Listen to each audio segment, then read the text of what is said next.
Good to go? Okay. Okay, welcome everyone. I'm going to call the meeting to order.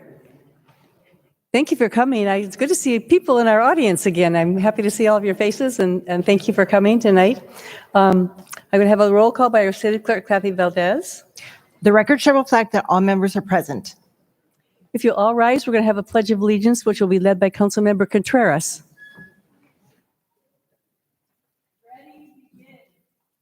Pledge allegiance to the flag of the United States of America and to the republic for which it stands, one nation, under God, indivisible, with liberty and justice for all.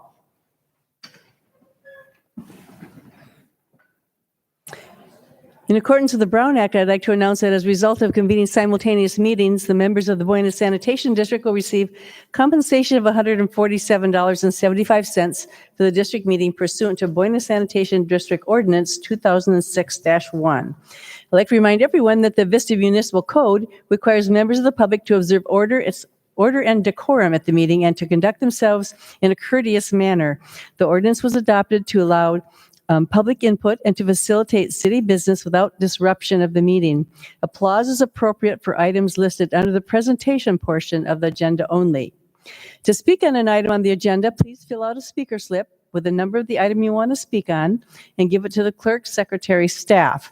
Speaker slips are available just outside the council chambers. Tonight, speakers will have 2 minutes to address the City Council. We have a large agenda this evening. And the next thing is the approval of the agenda by our City Manager, Patrick Johnson. Thank you, Mayor. There are no changes this evening. Okay, and our City Attorney, Daryl Piper, will bring us out of our closed session. Thank you, Mayor. The City Council met in closed session this evening to discuss conference with labor negotiators, item CS1 on this evening's closed session agenda. No action was taken. There is nothing to be reported. That takes us to our consent calendar. The recommendations on the following consent calendar will be enacted in one motion unless an item is removed from the calendar. Any member of the public may remove an item by submitting a request to speak card to the clerk secretary. Items removed from the consent calendar will be considered immediately following adoption of the calendar. We have 16 items this evening, and in accordance with Government Code Section 54953, I would like to announce that under item C16, Management and Confidential Employee Compensation Plan Amendment, a 2.5% across-the-board salary increase is proposed for members of this group. And that takes us to our consent calendar, and we have, item C10 is pulled, and then that is anything from the council. I see Deputy Mayor Green. I would move that we approve the balance of the consent calendar as presented. Okay, do I have a second on that?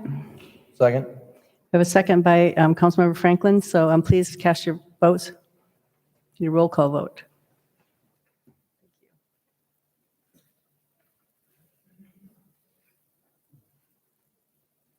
That motion passes unanimously. So that will take us to item C10. And would you like to hear, we have several speakers. Would you like to hear the speakers first? Okay, we'll start with this. Okay, we're going to have a report first from our Assistant City Manager.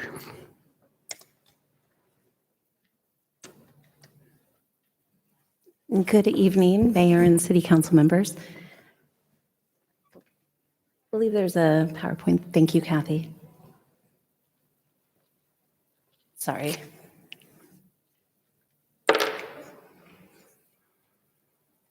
Thank you. Good evening, Mayor and City Council members. On April 27, 2021, as a result of a prior City Council discussions, the City Council directed staff to draft a plastics reduction ordinance to include the following. Beginning on August 1st, 2021, no food service provider in the city shall distribute single-use beverage straws, single-use stirrers, single-use cutlery or accessory food service ware products with prepared food except upon customer request at any city facility or any sponsored event, and also single-use cutlery or products or with prepared food upon customer request at any establishment. We do want to note that nothing in this section prohibits a food service provider from informing customers that they may request the items as well. Also, beginning on July 1st, 2023, no food service provider in the city shall distribute food service ware products made from polystyrene, known as styrofoam, with prepared food. And beginning as soon as practical, but no later than July 2021, no person shall distribute food service where products made of polystyrene with prepared food at any city facility or city-sponsored event. Also, I did beginning August 1st for the city was also as beginning as practical, but no later than August 1st. Also, additionally, as per the city direction, there are 2 6-month hardship waivers are available for businesses that have gross annual receipts of $1 million. And prior to 2023, with the styrofoam ban goes into effect, the city will engage in a year-long outreach campaign to educate residents and businesses. This Vista Chamber of Commerce has expressed their willingness to assist the city with outreach to business community. The campaign will focus on education regarding sustainable alternatives to styrofoam, encouraging businesses to collaborate to receive discounts for buying in bulk, and plastic reduction incentive programs. This concludes my presentation, and I'm available to answer any questions. Okay, thank you. And so we will go to our speakers next. Councilmember Franklin, did you want to say something before we have our speakers? No, thank you. Okay. So we'll start with Kevin Lee, and then that'll be followed by Susan Burke.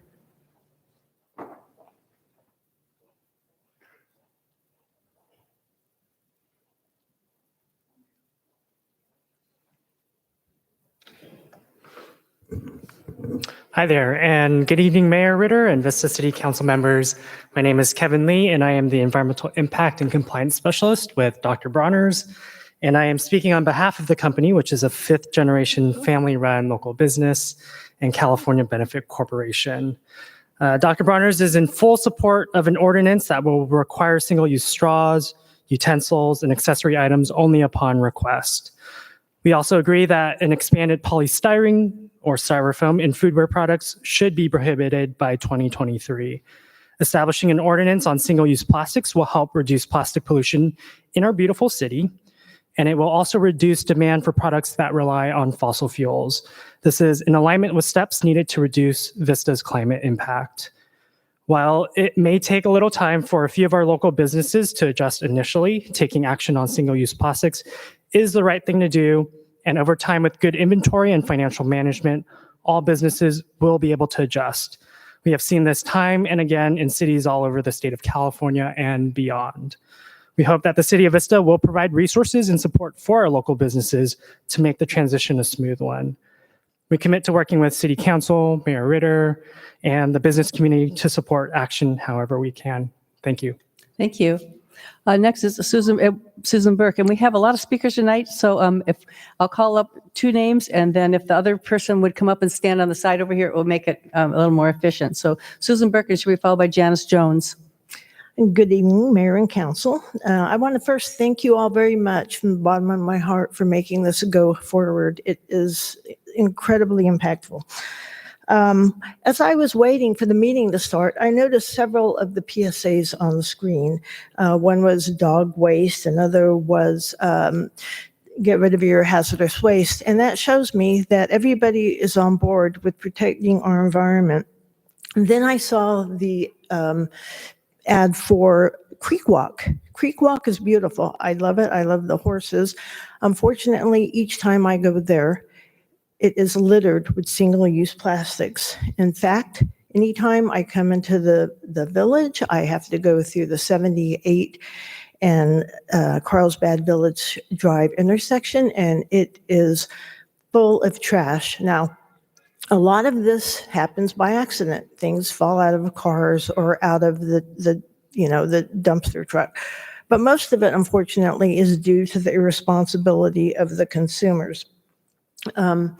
Vista, by its very name, suggests beautiful views, and I would like to ensure that Vista does, in fact, continue to have its beautiful views, and we move forward with this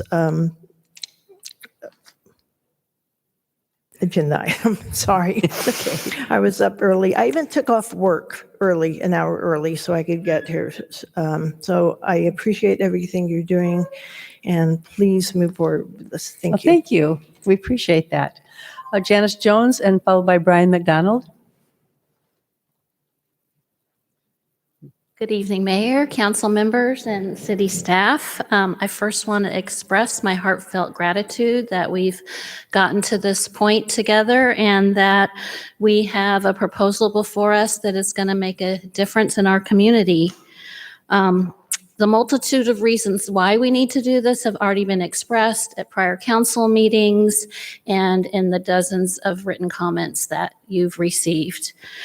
As we move forward, I just want to emphasize the advantages this opportunity presents in that we can continue to improve Vista's reputation as an up-and-coming city, and we can use that to leverage green business promotions and improve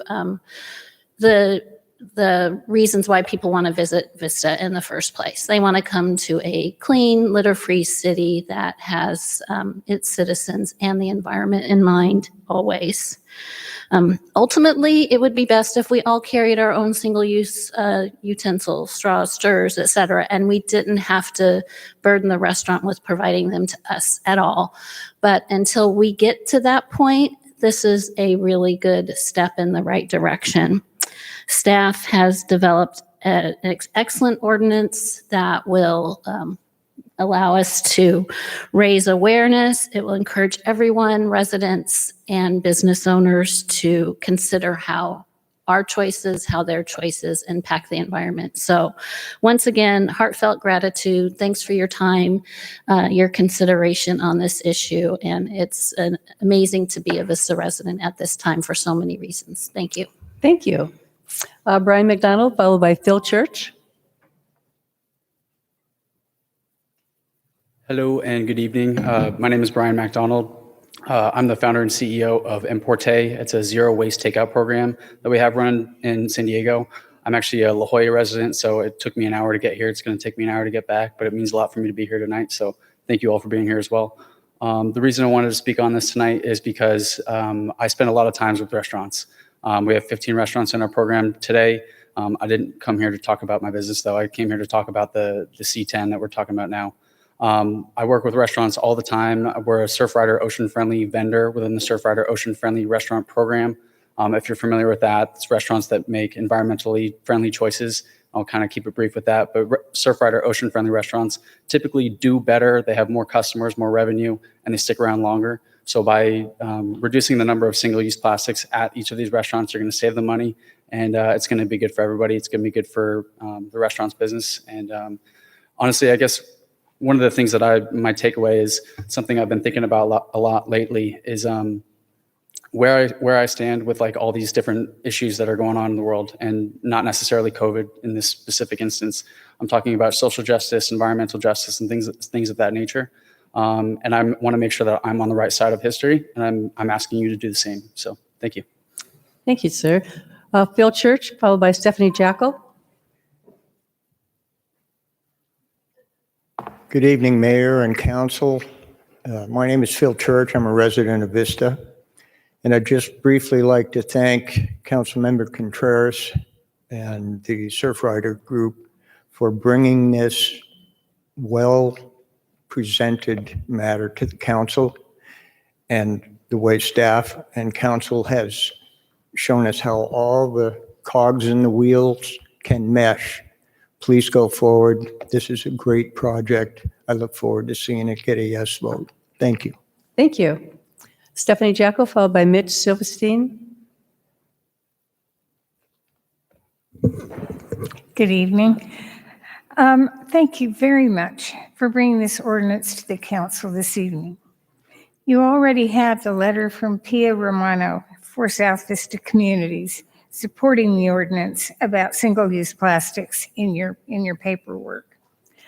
I also wish to speak most strongly in favor of this ordinance, which is a very important first step in protecting our community, our environment, and our wildlife from the damaging effects of plastics. Please continue your leadership in this area. Please approve this ordinance. Thank you. Mitch?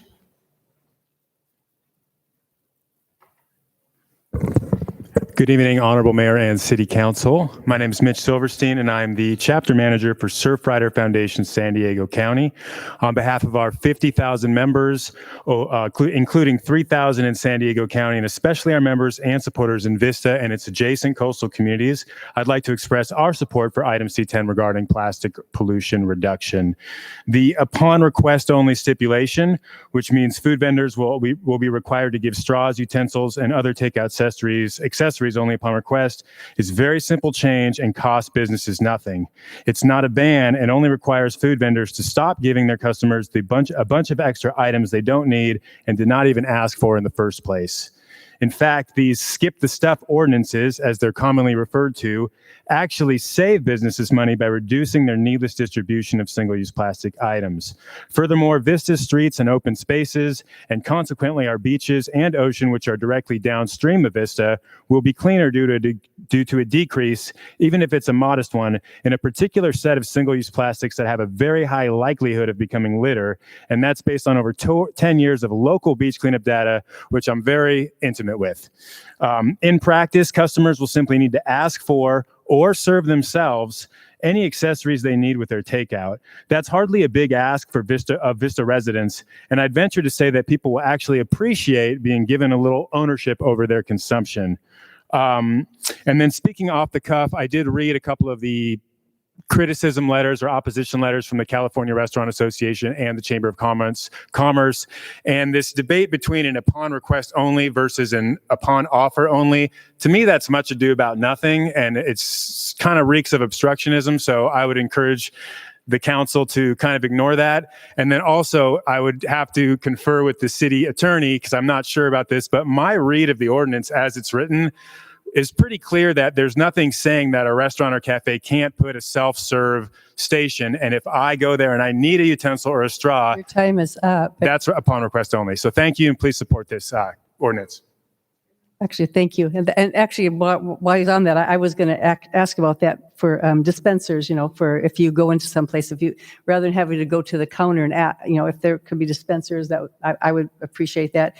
As a person who spends a lot of time at drive-thrus and to-go food, I was glad to see that it said here, nothing prohibits a food service provider from informing customers. So I would hope when I drive through to get a salad that because I might not remember to ask for utensils, and I'd hate to have my salad and get somewhere and then I don't have the utensils. If they could just ask me, would you need a utensil? But I do support this ordinance, and I get home a lot of times and have lots of ketchups and utensils that I don't need, that I throw away. So I definitely support this ordinance. But if the restaurants could make it easier on us and help by just asking us, maybe, that would be helpful too. So with that, I will go to Councilmember Franklin. Thank you, Madam Mayor. I'm glad that we're doing this. It's a good policy to protect our environment, and we all care about a cleaner Vista and a cleaner Earth. The one thing that I would ask, we've discussed in the past, is if the council would consider the 6-month extension, if we could at a minimum make that a 12-month extension so that we could have 2 12-month extensions. We read in the San Diego Union Tribune this morning that restaurants across the board face decreased profitability even in this year, where we've returned to a robust economy because of the labor shortage that they face. So we're seeing almost 3 years in a row of severe economic impact on our restaurants. Restaurants that are operating at reduced capacity, not because of restrictions, but because they can't find labor, are not able to operate at full profitability. For the benefit of our family-owned restaurants that are operating at gross revenues of under $1 million, which means typically they have net profits of much less than $100,000. If we would consider going to the 1 year and 2 possible exemptions, or for a total of 2 years of exemption, I think that would really acknowledge that we're giving our small family-owned restaurants a full opportunity to comply in a way that is workable for them. So with that, I would offer a motion that we adopt the agenda that we've been creating, with thanks to all who were involved with helping craft it, and with the one modification that we change the 6 months extensions to 12-month extensions. Could you add that we allow for dispensers, that we'd allow for, actually, I don't think that's allowed in here to have dispensers. I would certainly support that. Absolutely. Okay. Okay, Councilmember Contreras. I want to thank everybody who has come today to let us know what you want to see in the community. This is not the first meeting that we've had. It's not the second meeting that we've had. It's not even the third meeting that we've had. And I'm really, really happy with what we have before us. I don't think it needs to be amended. I think the community has made a clear vote by all the times that they've come and they've spoken, trying to move this beyond 2023 and beyond 2024 with the 2 6-month extensions that we already have provided. I don't think that that is doing the right thing. And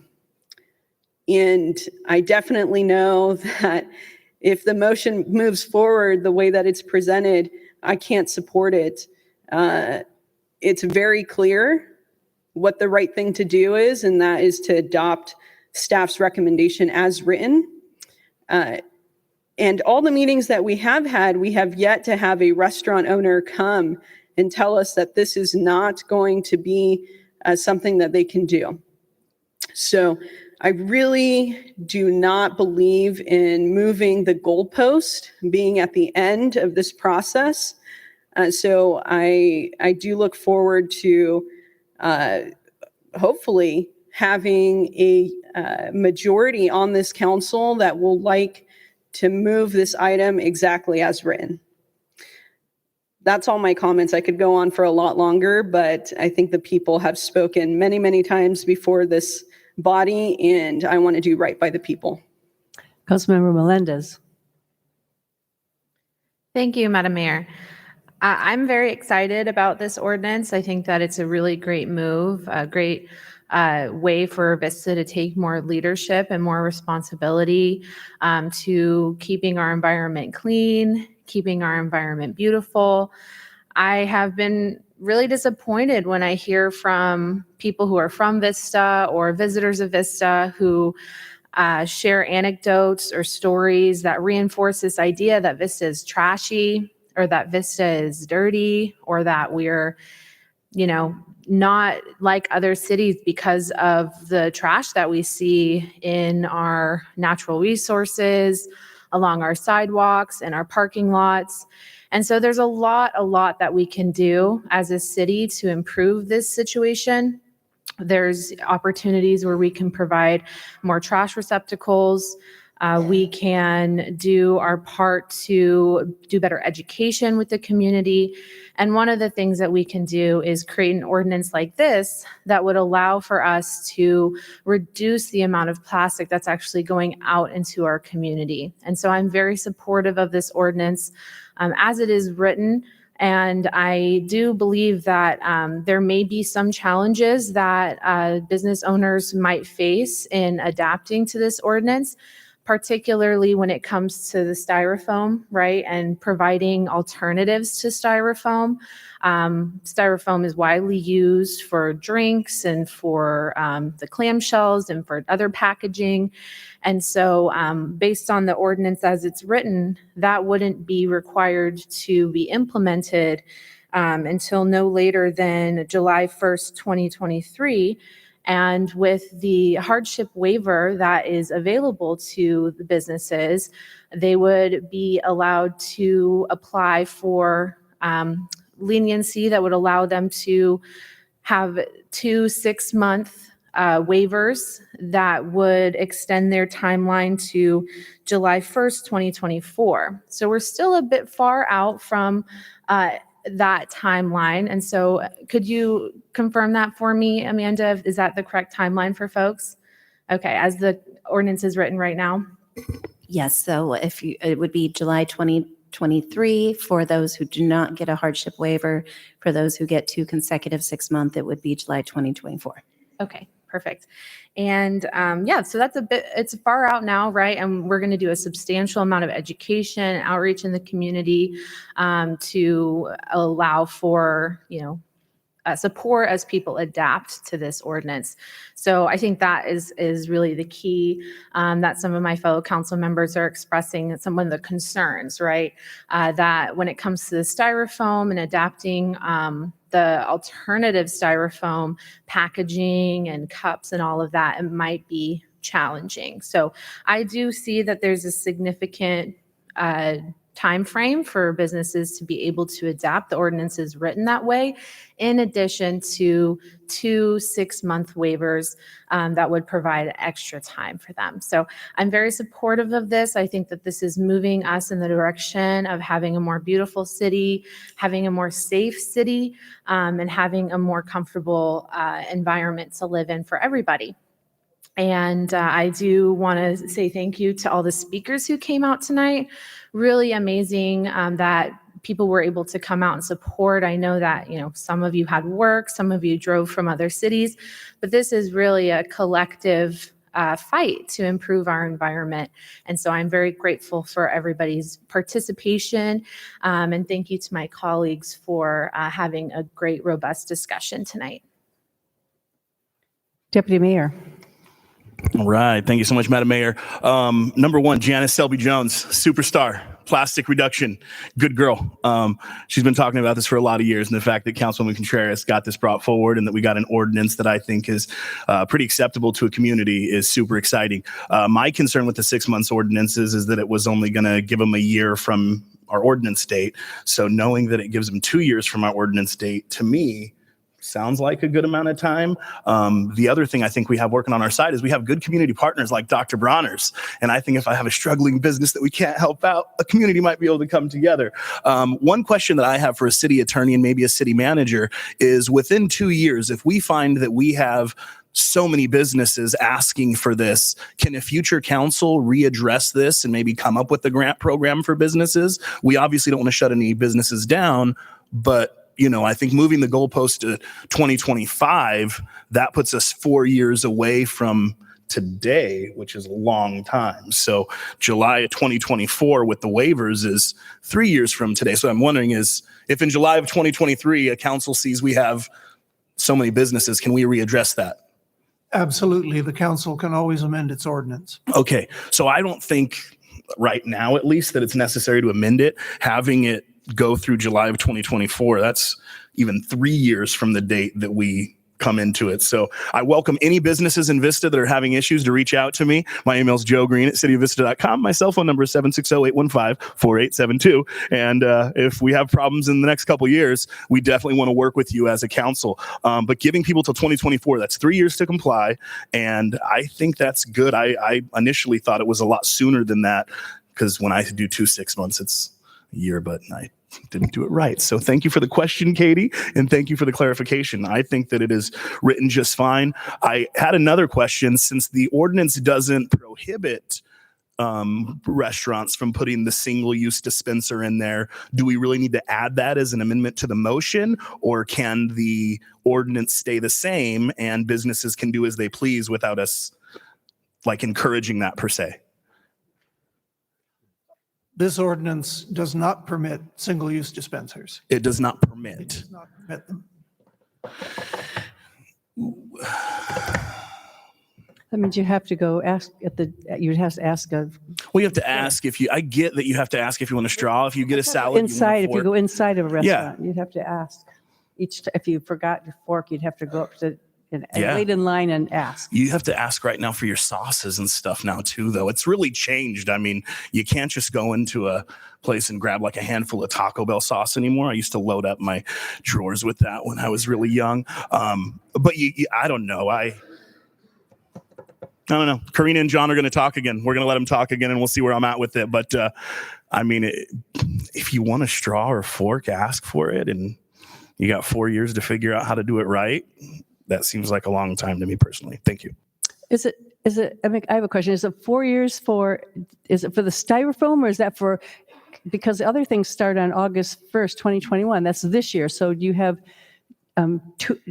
1 year from this year to 2022, or do you have till 2024 on all of it? No, so beginning August 1st, it's by request for the cutlery, for any of the condiments or the single-use plastics as in that nature.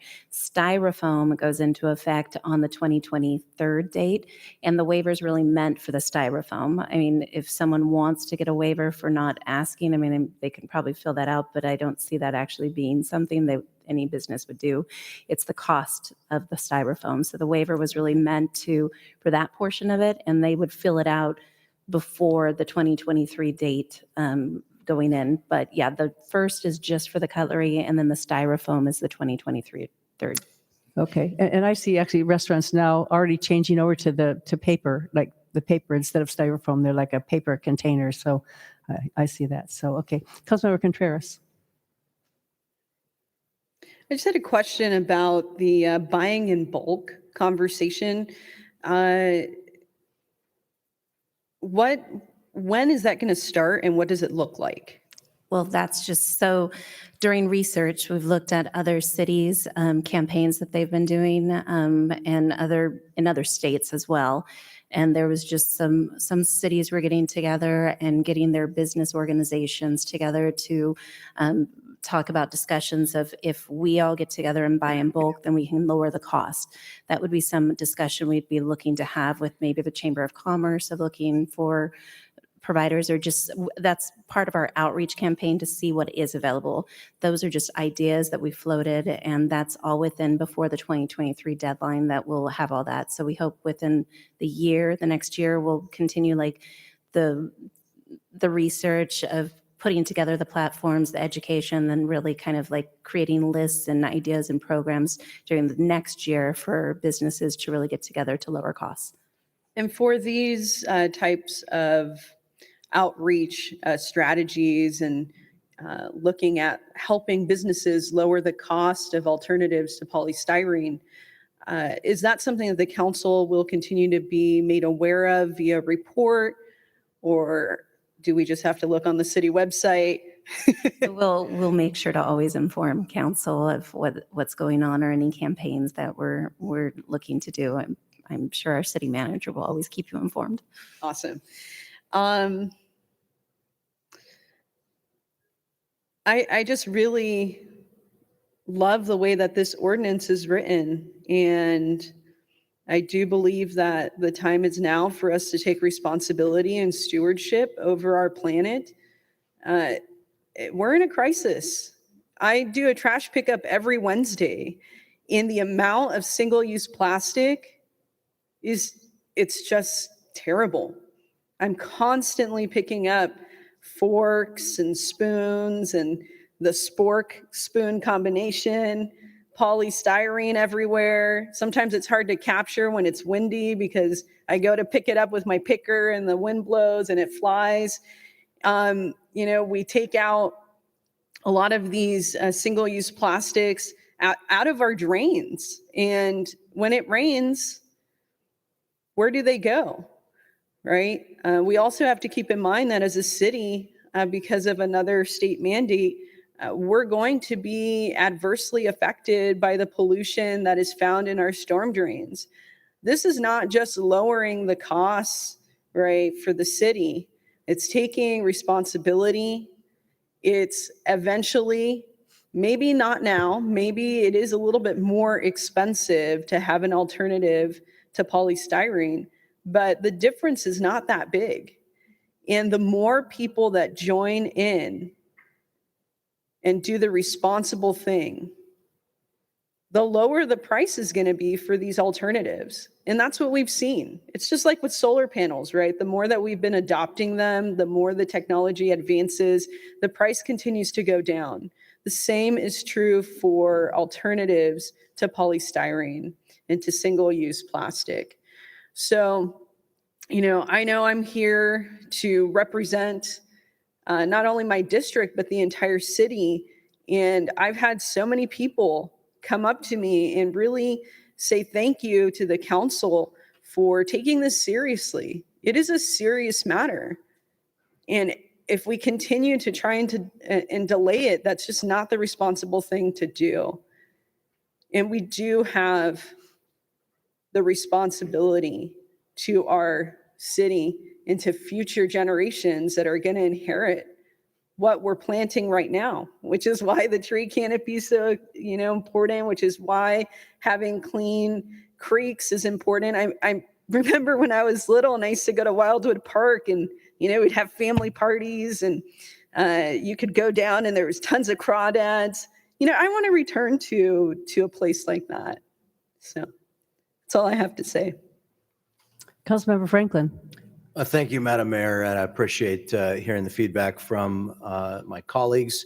So I would withdraw my motion and I would make a new motion, which makes only the following amendment, that single-use plastic, silverware, and other items, dispensers are expressly permitted.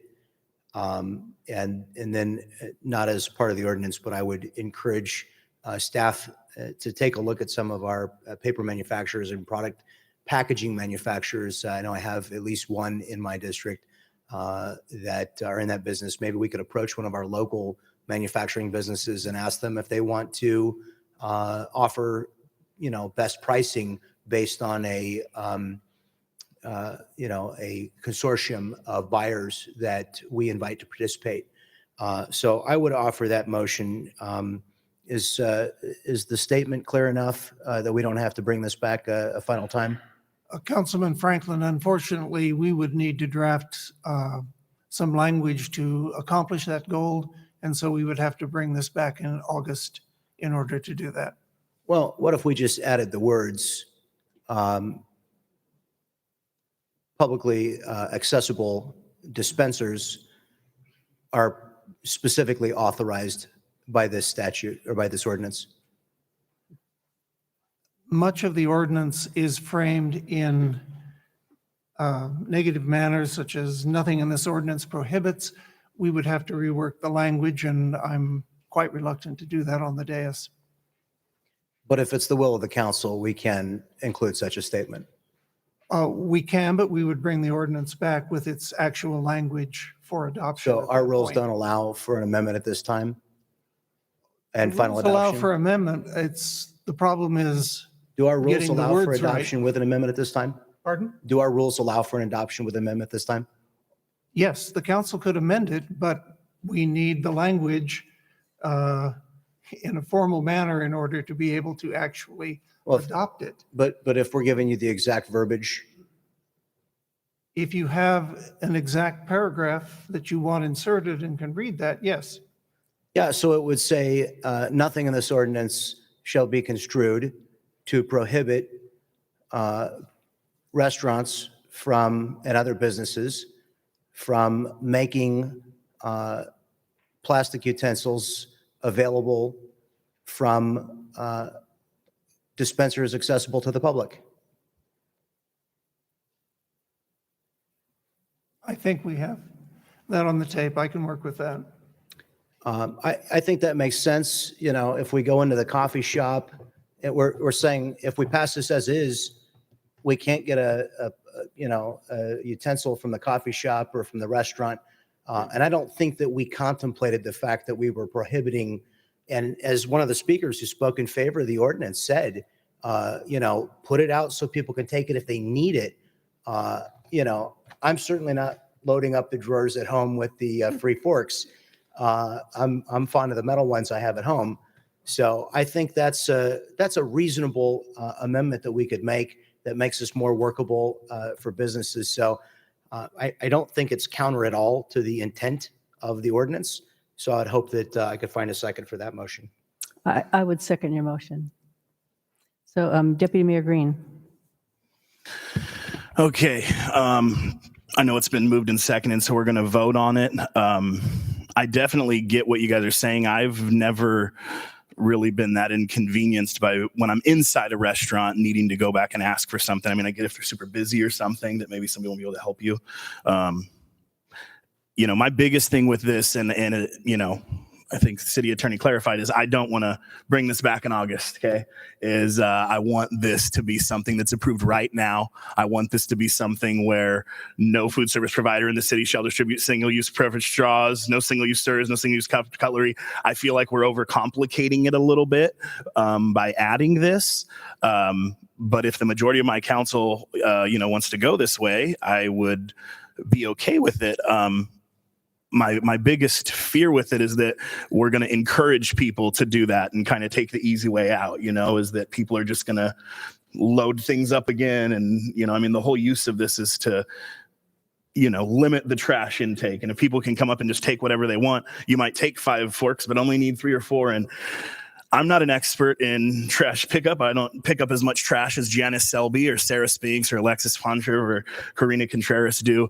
I have definitely participated in several trash walks, mind you, and I do love putting the cape on and picking up trash. But I do think that's a little counteractive to our measure because we're trying to reduce the plastic use, but we're saying, hey, if you're inside a restaurant and you want another fork, we don't want to inconvenience you by going up to somebody who works there and asking them for another utensil. I don't see that if you're already in the restaurant personally as a huge inconvenience, and I don't think it's a inconvenience to the restaurant staff. So, my personal preference is that the way the ordinance is written is fine. I haven't had any restaurants come up to me and say, hey, Joe, we really need to add a self-service plastic fork section in our restaurant. I don't know if you've heard from Cane's or Burger King or Philly Birdos or any of our local fast food restaurants that have said they didn't want to do that. I'd love to hear from them if there are them. Also, the Surfrider gentleman who said something about, hey, if you want it, it's up there. There's nothing in here prohibiting it from him. I would like to know if the ordinance that are in the other areas, did anybody go over the top like this in the other cities where they said, hey, we want to have, and was that widely accepted? And, what were the effects of it? So, lots of questions on this one. I do feel like we're overcomplicating the plastics a little. We did base this upon the actions that were taken by other cities, and they have consistently, according to our information, interpreted upon request as not including self-service dispensers. Yeah, it's contradictory. Okay, thank you. Okay, Councilmember Franklin. Well, I just wanted to make the point that we have the actual language, the words which I spoke, so we can approve it tonight with that language. And as our city attorney said, he can incorporate that and feels that would stand up. I think, we have not had a discussion about prohibiting dispensers. I think dispensers is they're widely used by restaurants today, and I don't think that we haven't had any discussion about the fact that we're banning something that is in wide use, even by many of the restaurants that are currently working with paper packaging and trying to reduce distribution of plasticware. It is a significant part of the regulation. I'd be happy to come back and approach it the other way if we feel it's not working. But, I think the number of people that are going to take 5 forks when they only need 1 is pretty few. And, if I'm the restaurateur, I can make a decision about whether people are abusing it. And if they need 5 forks that bad, maybe let them have them. They're probably not going to throw them away. They're going to take them home and use them, I guess. I hope it's not a deal killer, but I think that I don't think that allowing people to have a dispenser is counter to the purpose or intent of the ordinance. So I would hope that I could find support for that. And one of my things is that I worry about is because restaurants have gone through a really rough time, especially the mom and pops, and that's kind of what we're talking about mostly is the mom and pops, and they've gone through a really rough time this last year, and it's going to take them longer than a year to get really back. They've got loans to pay off and to get back on their feet. So I hate to put too much onto them right now. So Councilmember Melendez. Thank you, Madam Mayor. I don't believe that this amendment is necessary, and I also don't necessarily think it does significant harm to the goal of the ordinance. In a way, having a dispenser available where somebody can actively right, choose to use a plastic fork if they wish.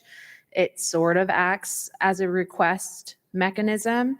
And it also doesn't guarantee that the restaurants will go out and, purchase dispensers so that the customers can voluntarily go to get a plastic fork. So I don't think that this is necessary. I agree with Deputy Mayor Green that I think we're overcomplicating it a little bit.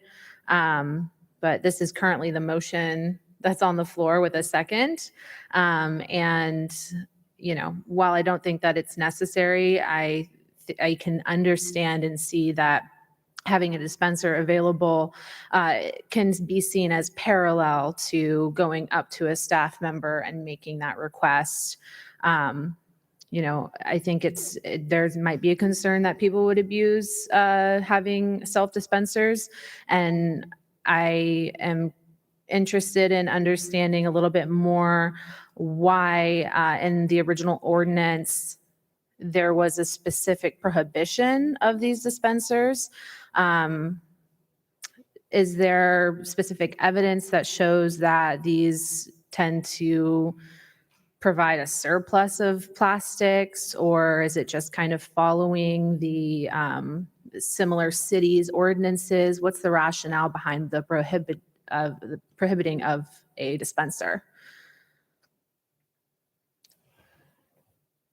As I indicated before, we were simply following the lead of other cities. There is no explicit prohibition on dispensers, but the one thing that is permitted is to inform that customers may request the single-use items.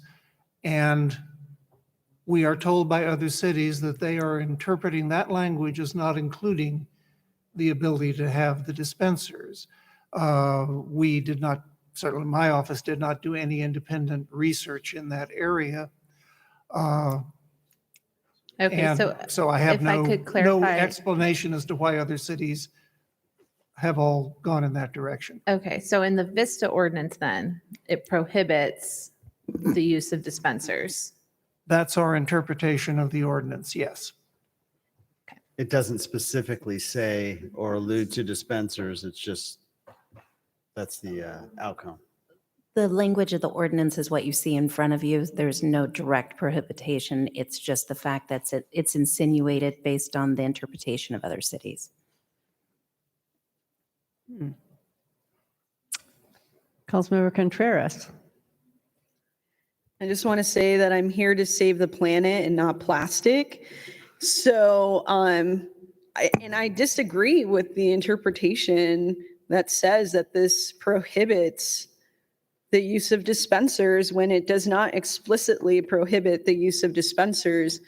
Even if there was a sign that says something to the effect that you, as a customer, can choose to get your single-use plastic through a dispenser, I think the ordinance exactly as it's written, that has already, gone through such rigorous review, is perfectly fine. And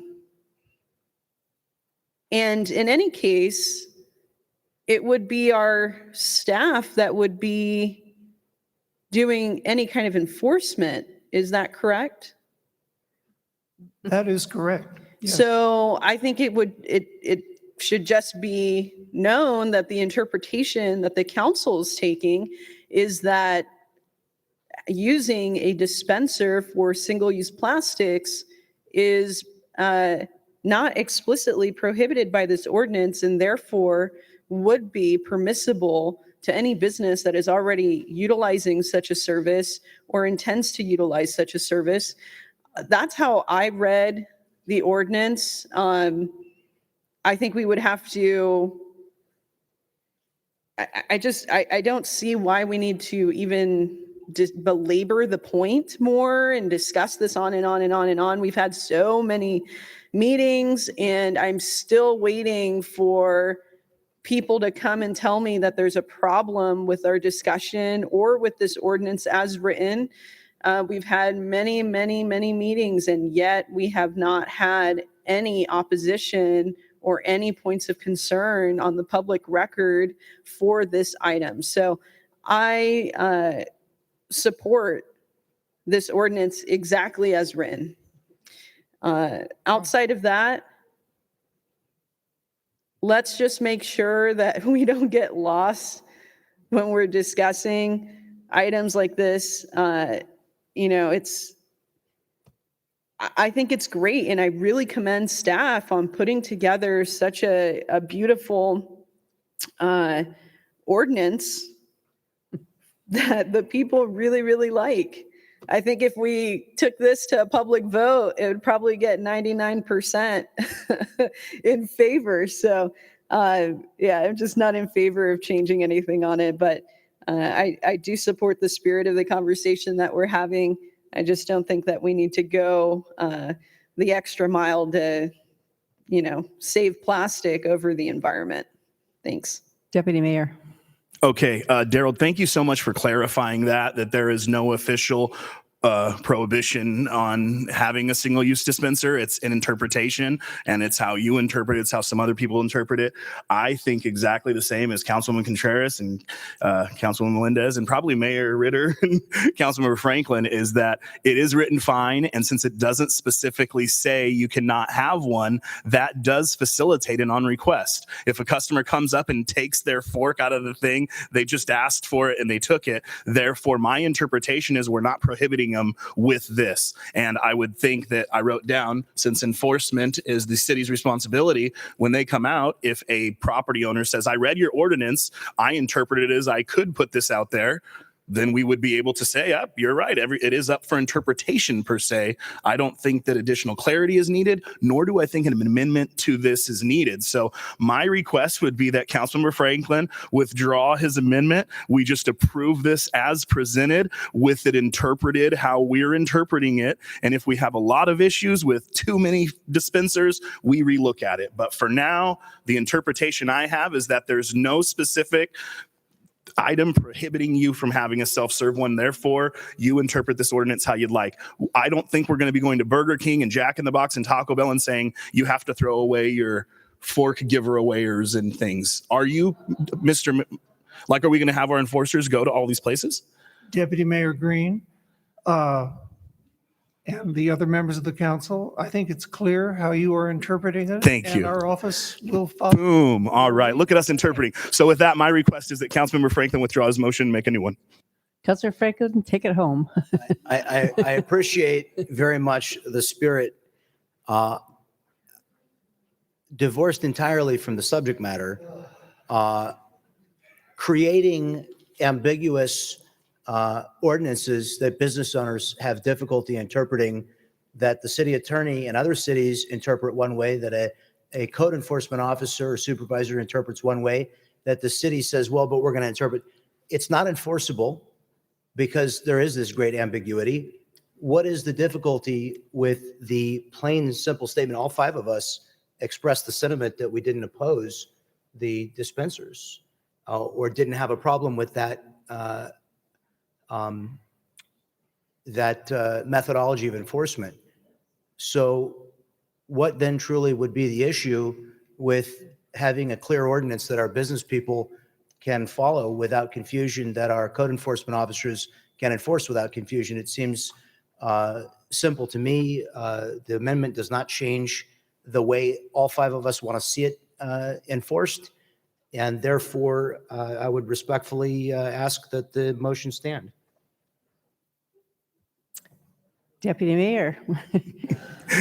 Thank you so much. I don't interpret it that way. I feel like this is government being too involved in an issue, and less government is better. And putting more things inside an ordinance, telling a business owner what they can or can't do, for me, I don't like it. And I think that having the same ordinance everybody else has, I know that when I go to other cities that have a single-use plastic ban, there's still forks inside their fast food places. And that's kind of where my, thing is, hey, if August 1st, we got to get rid of them, it's a big deal. But plastic bans across the state, when you walk in, you can still get forks in places. I've never ran into a personally, I go to a lot of fast food. I know you look at me, think I probably don't, but I've had a cheeseburger too. And when I walk in, there's always plastic, and I'm not here to, I just don't want staff to have to do any more work. It's not necessary. And like I say, that's just additional government. And I think I'm not for it personally. So Only thing I have to say is like in real estate and law, everything has to be in writing so that it's not misinterpreted. That's that's the advice I always get. So I just love a 5-0 vote on this. And I feel like the way it was written, we can get one. And if we can get one as the motion is, and you're not going to retract it, and put it up for a vote, and let's go for it. is that a call for a vote? Okay, Councilmember Franklin. I don't want to see our business owners have to hire a lawyer to interpret and answer the question. And it is our duty to create clear and unambiguous language that our citizens and businesses can follow, that our code enforcement people know what it means. Now that we've discovered this ambiguity, I think it cries for clarity. The clarity doesn't change the way the council wants it enforced. It seems to be simply, I'm not even sure I understand what the issue with the amendment is. No one has spoken to the substance of the amendment as to why they oppose it. It's going to allow us to adopt the final resolution this evening. We won't have to have the item come back to us, and it creates clarity that all of us have acknowledged does not now exist in the ordinance. So I think it's a good amendment.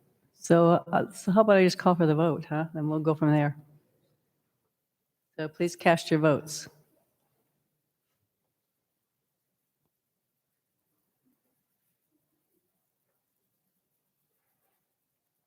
That motion passes with one no vote. So that's moves us on to the next issue. So we have, now it moves us to our public hearings, and we have 4 public hearings this evening. Our first public hearing is regarding the proposed Mar Vista Island annexation reorganization. So the public hearing is now open. Community Development Director John Conley is going to provide the staff report.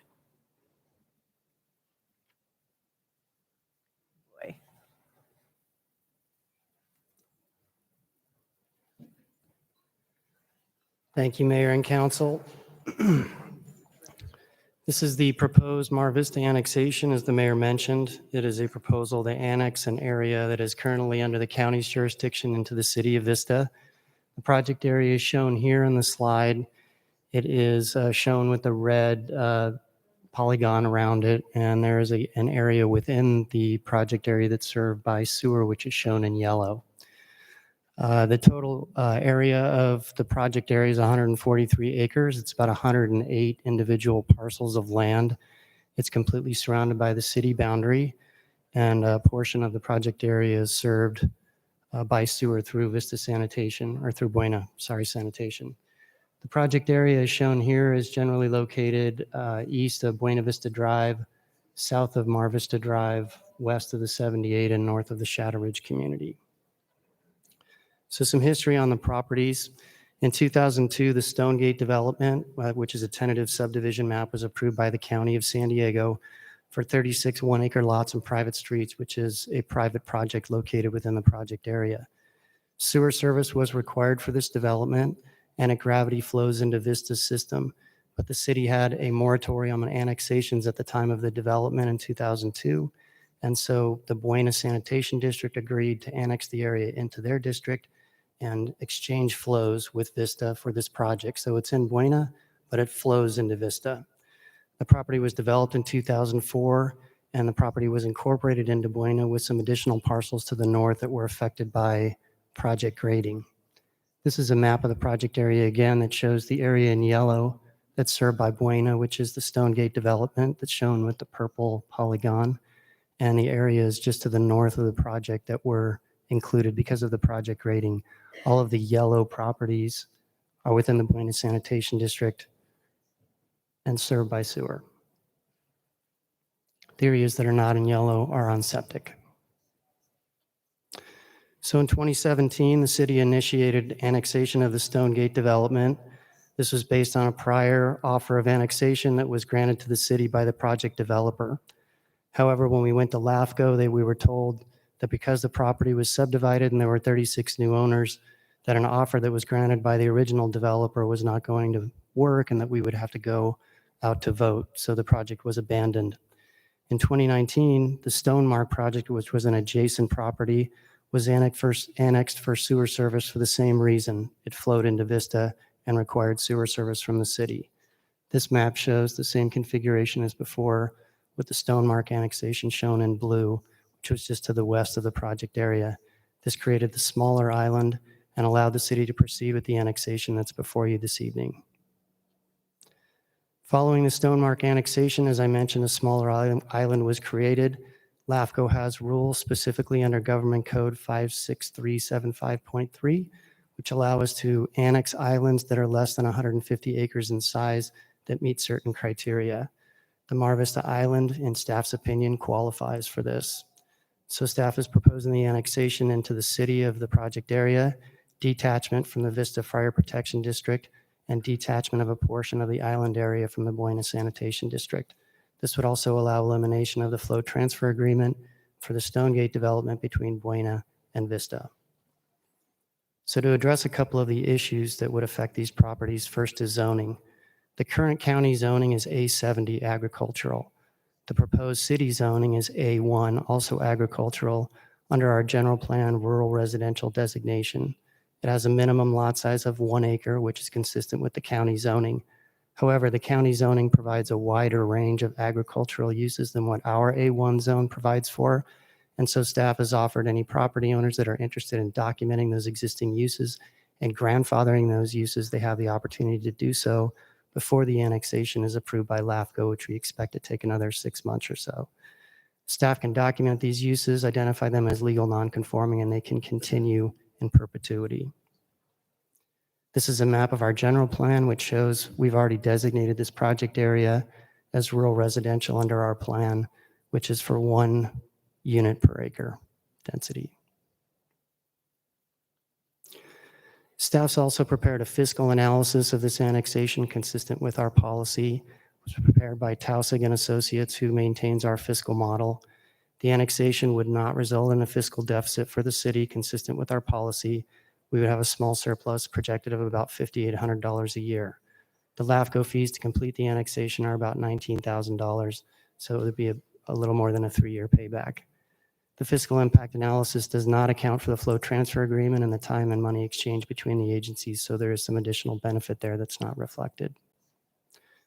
To address property assessments to the properties that are affected, the annexed properties within the project area would be responsible for the city's landscape lighting and maintenance district fees, as well as our street maintenance fees that are citywide. These are anticipated to increase the assessments for each property affected by about $31 per property. That's on an annual basis, would be included with their property taxes. Sewer customers that were within the yellow area that I showed on the slide would move from Buena to Vista, which would trigger a change in their annual service fees. Those fees would increase about $90 a year for Vista Sewer. This is because there's a difference in fees between the two districts.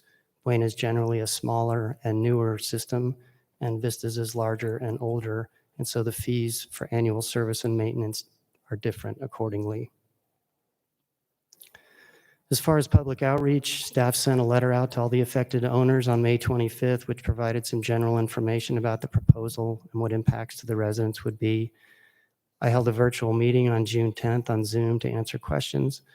The concerns I received from those that participated generally related to the rural character of the area and maintaining that, the desire not to have street improvements or major street widening done in the area, and to maintain the curvilinear nature of the existing streets, to not allow for connections to regional arterials such as Cannon Road, to continue a high level of street maintenance, to not allow densification of the area, to not include street lighting as a future improvement, to maintain the gate at Miramar Drive for fire access, which is an existing vehicular limitation. There were some concerns about the increased assessment costs and concerns about the fact that they don't have a vote for the annexation proposal. And I'm happy to go into details on any of those if the council has additional questions. With that, the staff recommendation is to adopt a resolution to apply to LAFCO for this annexation of the Mar Vista Island, and adopt resolutions for the city manager to terminate the sewer transfer agreement and a similar resolution for the Buena Sanitation District Executive Director to do the same. And that completes my staff presentation. I'm available for any questions. Thank you. Thank you. And we have 8 speakers. Should we hear the speakers first? Okay, so and the first speaker I have Paula Brock here, but she has asked not to speak. She's in opposition. So with that, I'll call your speakers again. And I'll call 2 of you, and if the one will come up and the other one will wait over here on the side, that will make it a little quicker. So first is Brandon Thornton, and that'll be followed by Joseph Robbins.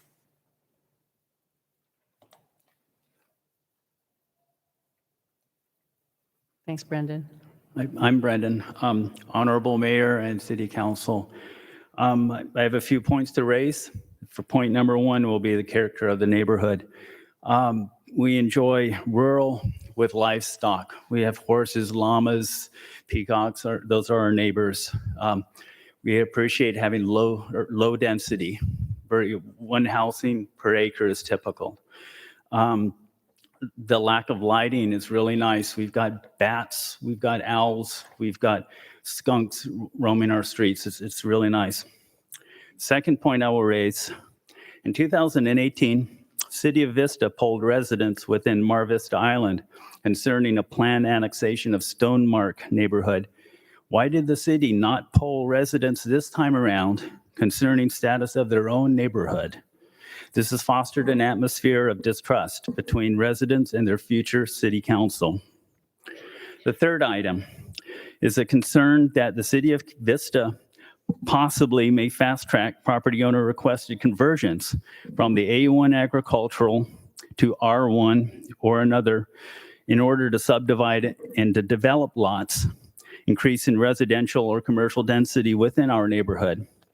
Currently, there's no easy way to do this with an A70 lot.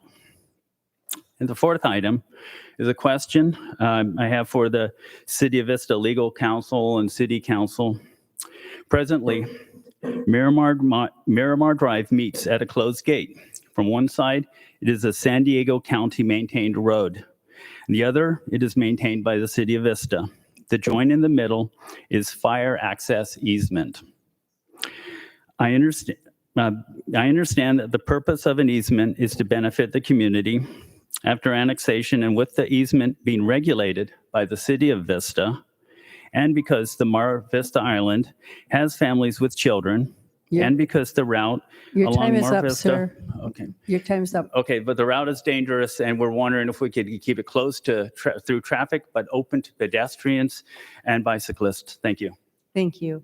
I don't see Joseph Robbins. Michelle Lenz, are you Joseph Robbins? Okay, if Michelle, if you could come to the side here. Okay, Joseph. Madam Mayor, council members and staff, I'm a concerned neighbor of that's going to be impacted by this, and I'm just concerned at the speed that this seems to be moving at light speed to me. Something got published on May 25th, 17 days ago, and we're in a council meeting for approval. I've been in development my whole career, and I've never seen anything move in 17 days to a council for a vote. And I don't know what annexation and reorganization standards are, but that seems awfully quick. And I have a question. It seems like everything's been put around this section, this government section 5637.5.3. One of those is that one of those says that the waiver protest and a waiver of protest proceedings has been accomplished. And in none of this documentation that's been provided by the planning has that waiver of protest been mentioned. And the waiver of protest is by establishment of a vote, the way I read it. And that is in section 57,000. So I'd like to hear from the city attorney if they in fact have waived the public protest and the ability for us and the neighbors and the neighborhood to be to vote up or down on this annexation. Thank you. Thank you, sir. Michelle Lenz, followed by Joe Lenz. Joe Lenz had a meeting. He had to leave. Hopefully he'll return in time. So I will go ahead. Madam Mayor and council members, thank you so much for allowing us to be here. I'll try to speak quickly. A longtime resident, my name's Michelle Lenz. I moved here in 1971. Mayor Ritter, you may remember my father, Dr. Marty Darian. He's kind of a nut, as you recall, rest his soul. But he had, as you know, he's world-renowned environmentalist, horticulturist, so forth. He traveled the world. He could pick anywhere in the world to live. But because of his environmental concerns, he decided on Vista because he felt it was the most beautiful place in the world. I adopted that feeling. That's why I have lived here on Mar Vista Drive since 1983. The environment is very important to me, and that is why I've maintained our 2.64 acres on Mar Vista with a desire to continue the ruralness, the openness, the allowance of nature, the environment, all those things that people were talking about when you were talking about C10, the plastics, protecting the environment. The reason people want to come to Vista, it's because of the diversity of Vista, because Vista has these pockets of diversity that make it what it is, unique. I look at your logo, I see the beautiful mountains, the sun, that's what it's all about.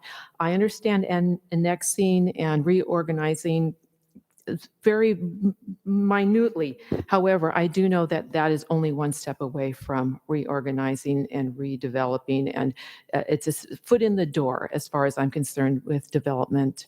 And I would hate to see that happen to our area. Our area, we have, as has been mentioned before, you have people who have animals, who have trees, which are very important for the environment.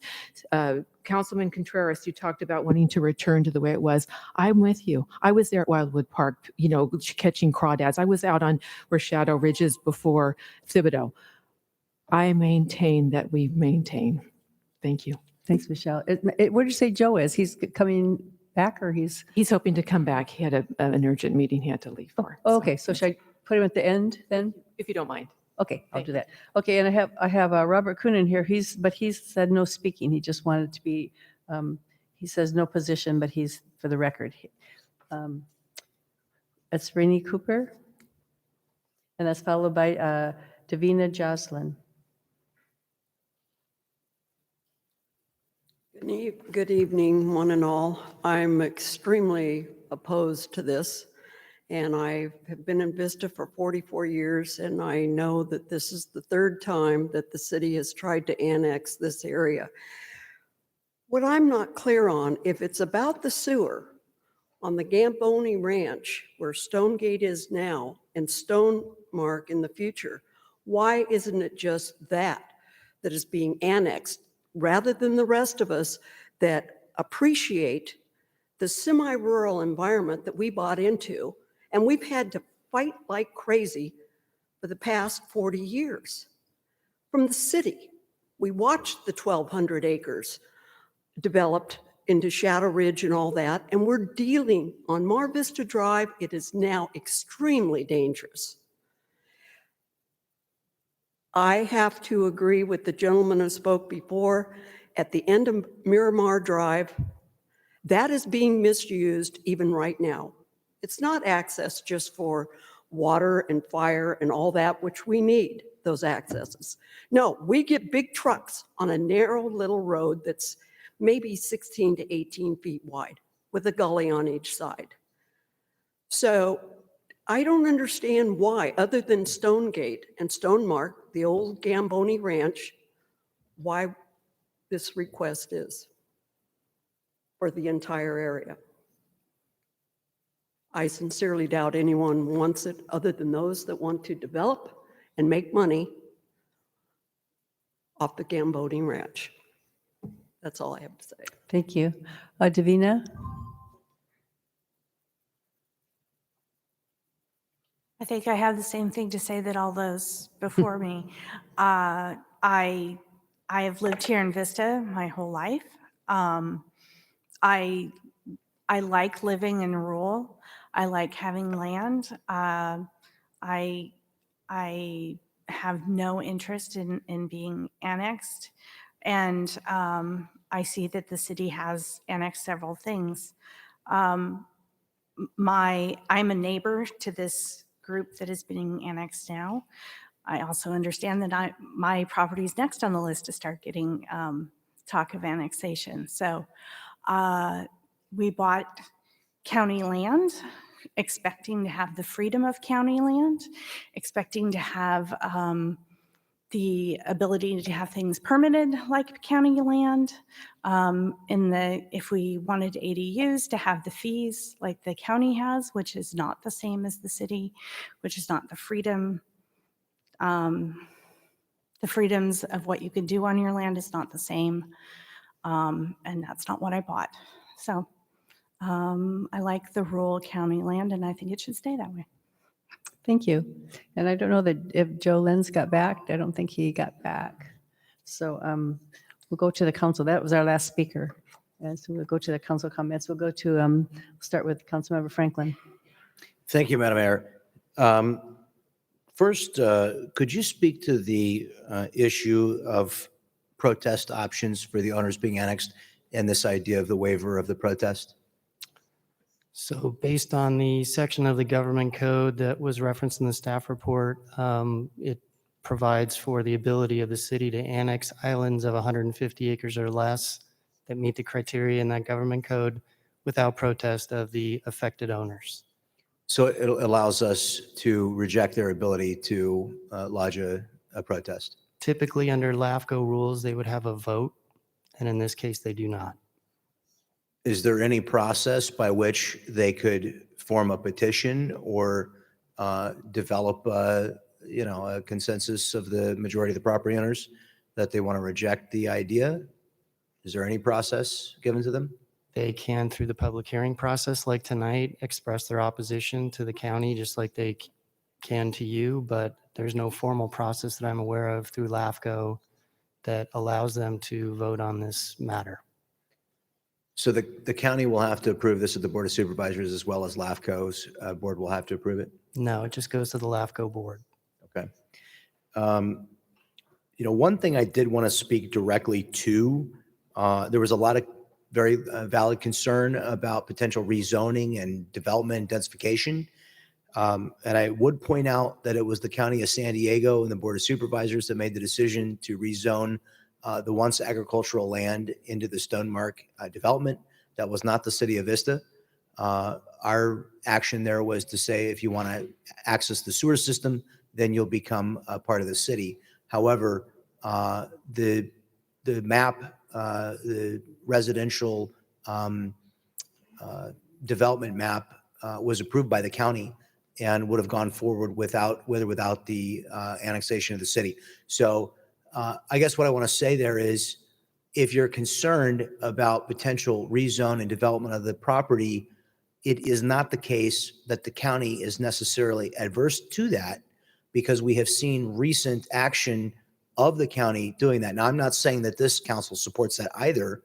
What I am trying to communicate with those is that you have a councilman who represents roughly 25,000 persons, or a member of the Board of Supervisors who represents, I don't know, 550,000.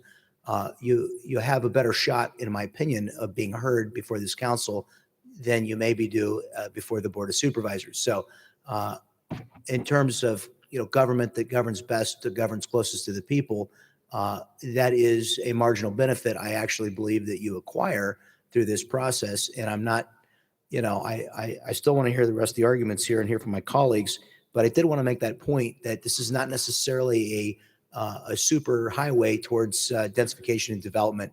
And really, it's got to go through the same process. It's just the process of the city instead of the county, where I think you have more of an opportunity to put your mark on it with your council.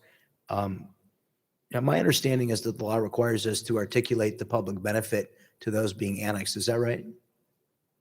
Yes, we have to find, when we apply to LAFCO, what the public benefit would be to the city of the annexation. And is there a requirement of finding a benefit to the property owners as well? That's not the way we interpret the government code. There's not always benefit to the property owners that's explicit in annexations, but there usually is a benefit to the annexing agency. You talked about $19,000 annually. I think that's going to change from the left pocket to the right pocket on Vista Sewer versus Buena Sewer system.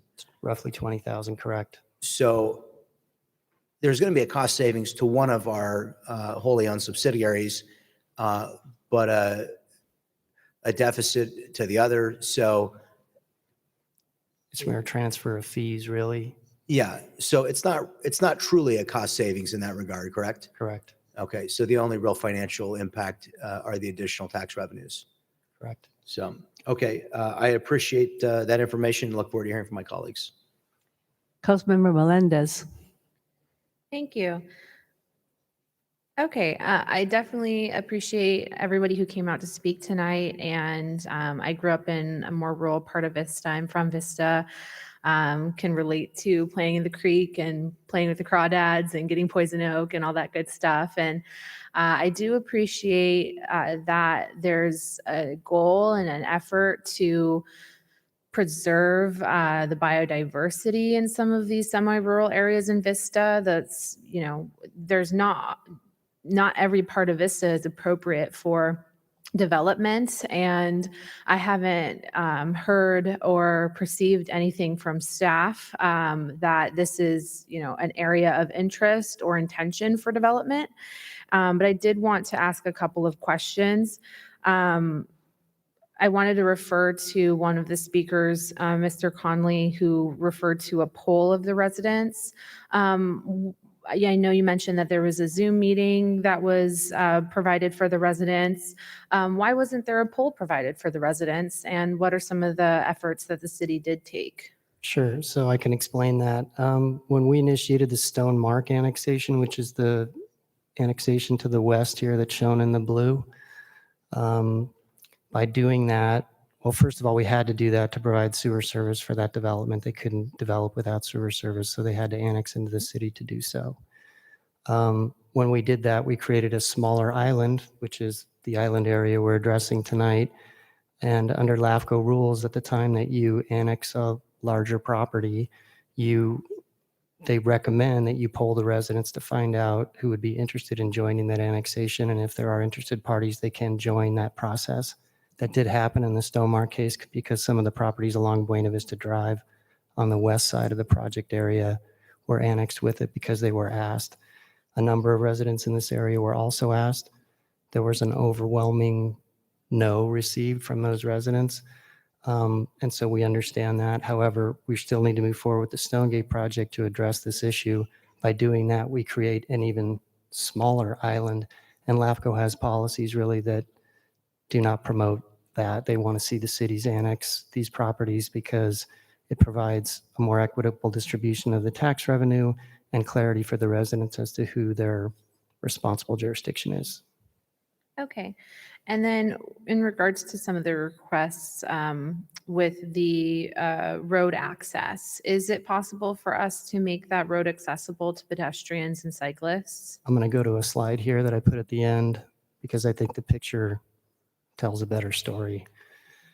On the left is 2005, right when the Stonemark project was developed, and on the right is today, or recent aerial photography. This is the end of Miramar Drive at the lower end of the photo with a cul-de-sac. It's where the public street ends. And then to the north is the county boundary where the public section of Miramar Drive begins and where most of the folks that spoke tonight live to the north. When the development for Stonegate was put in, the developer required the Vista Fire Protection District required secondary access, and so this road was put in. I've gone through the records of everything I can find for this development, and I cannot find anything that required them to put the gate in. However, the developer of the project did have an agreement, a separate agreement with some of the private owners to the north that required the gate, so the gate was put in. It was put on undeveloped property that was maintained and managed by the Homeowners Association for Stonegate when it was initially developed.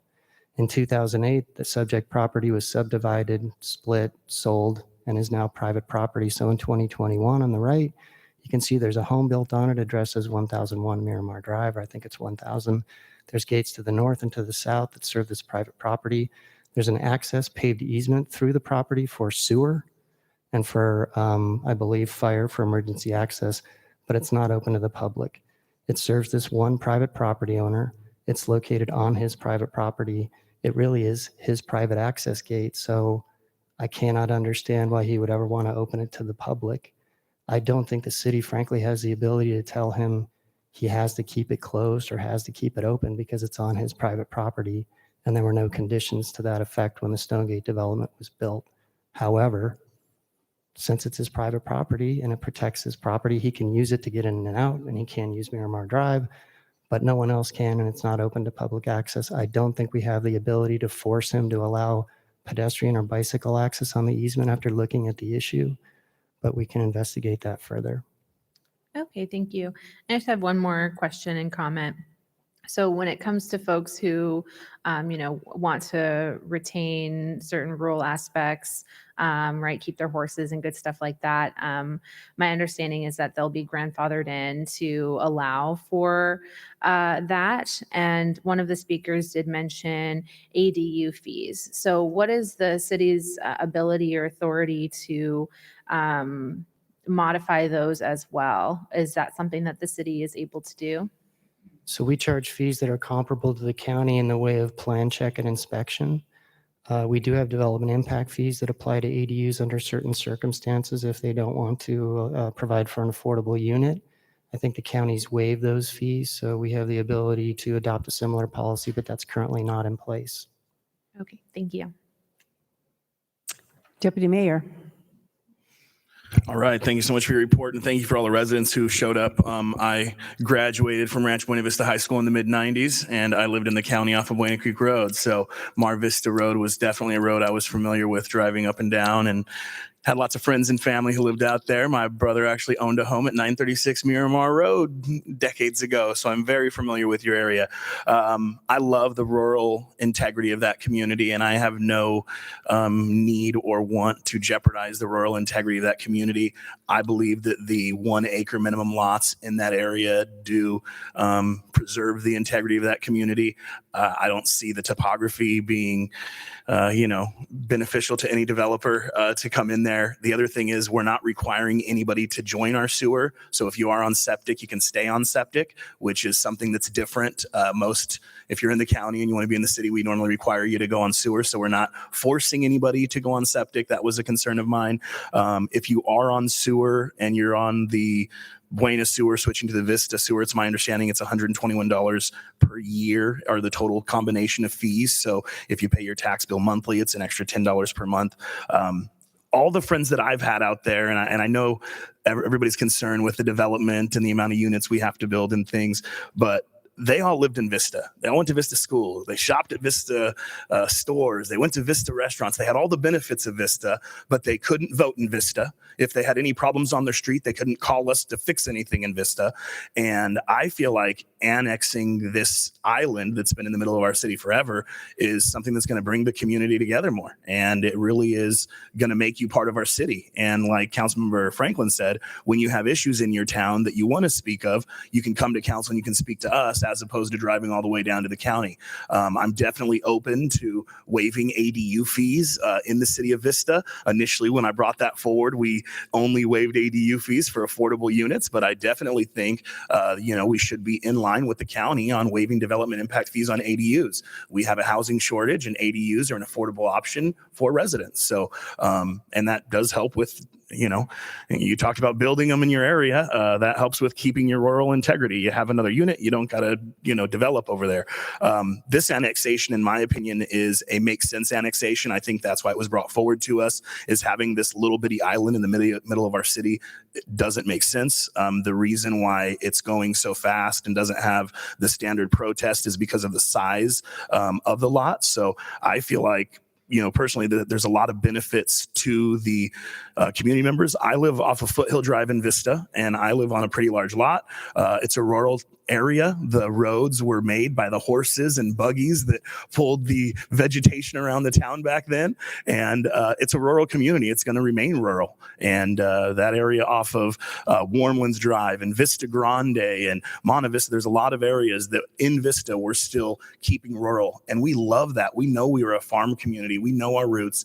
And the council, at least council we work with now, wants to maintain that. So the worries that you have with the integrity of the community, being shot down by this annexation aren't there. We're going to bring you in to our city, and we're going to be here to be more of a help than a hindrance.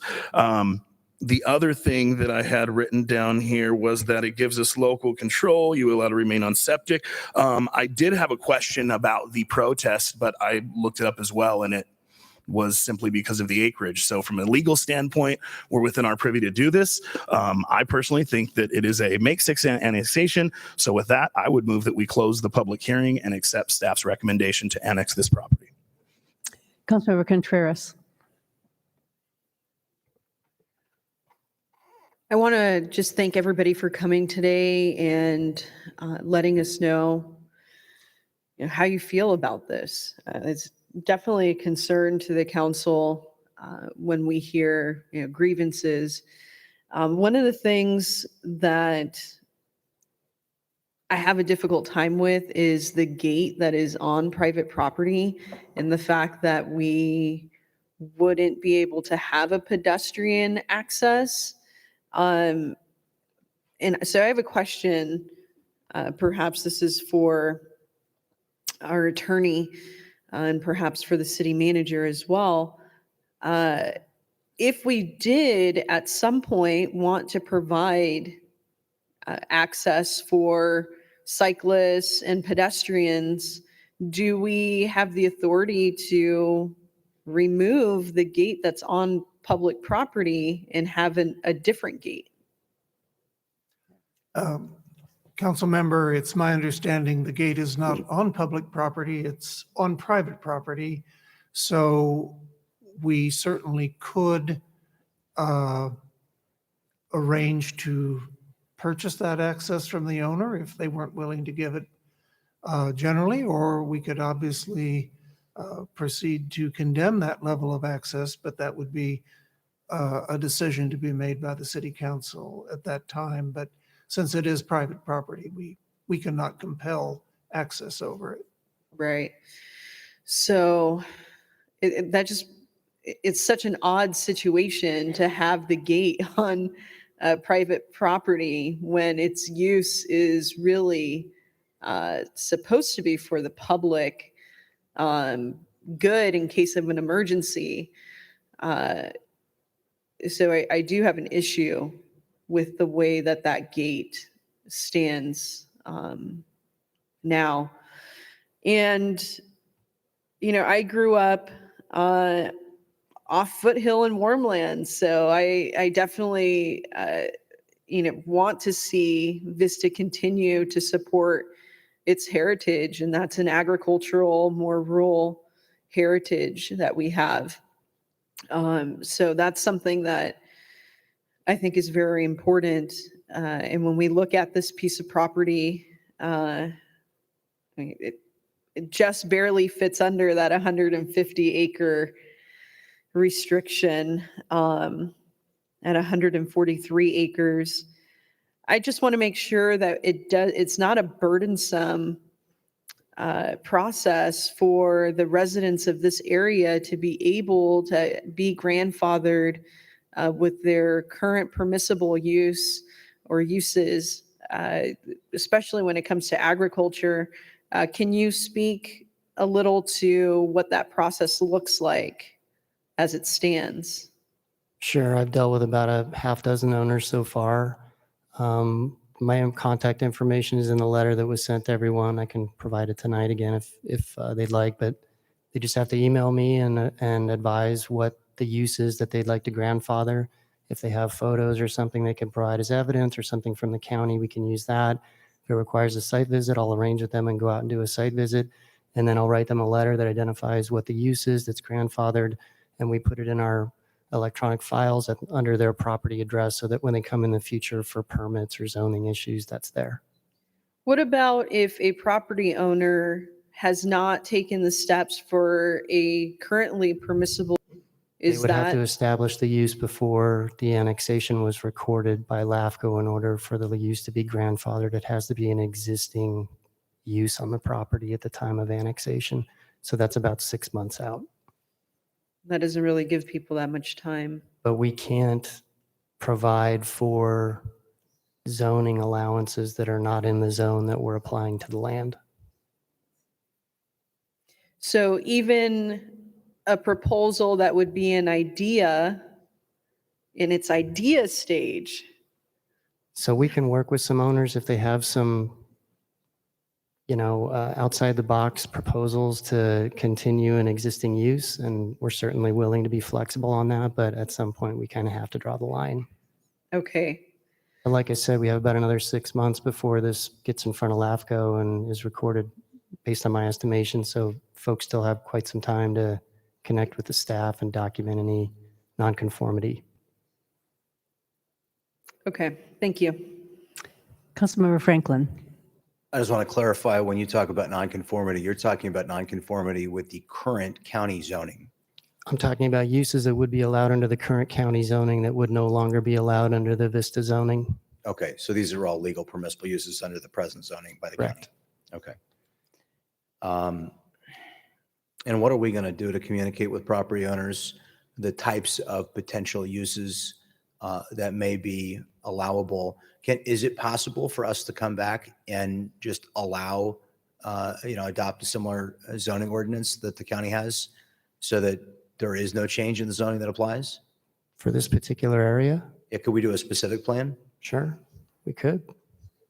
Yeah, I personally would be in favor of that. So Not only because of the ability to protect the existing zoning, but also so that the council can express to these property owners our strong support. And I wanted to reiterate, in case it was confusing what I said earlier, but I do support the rural nature of this area, and I don't want to see it change either. And I do think that we can play a role in protecting this part of our community by doing this.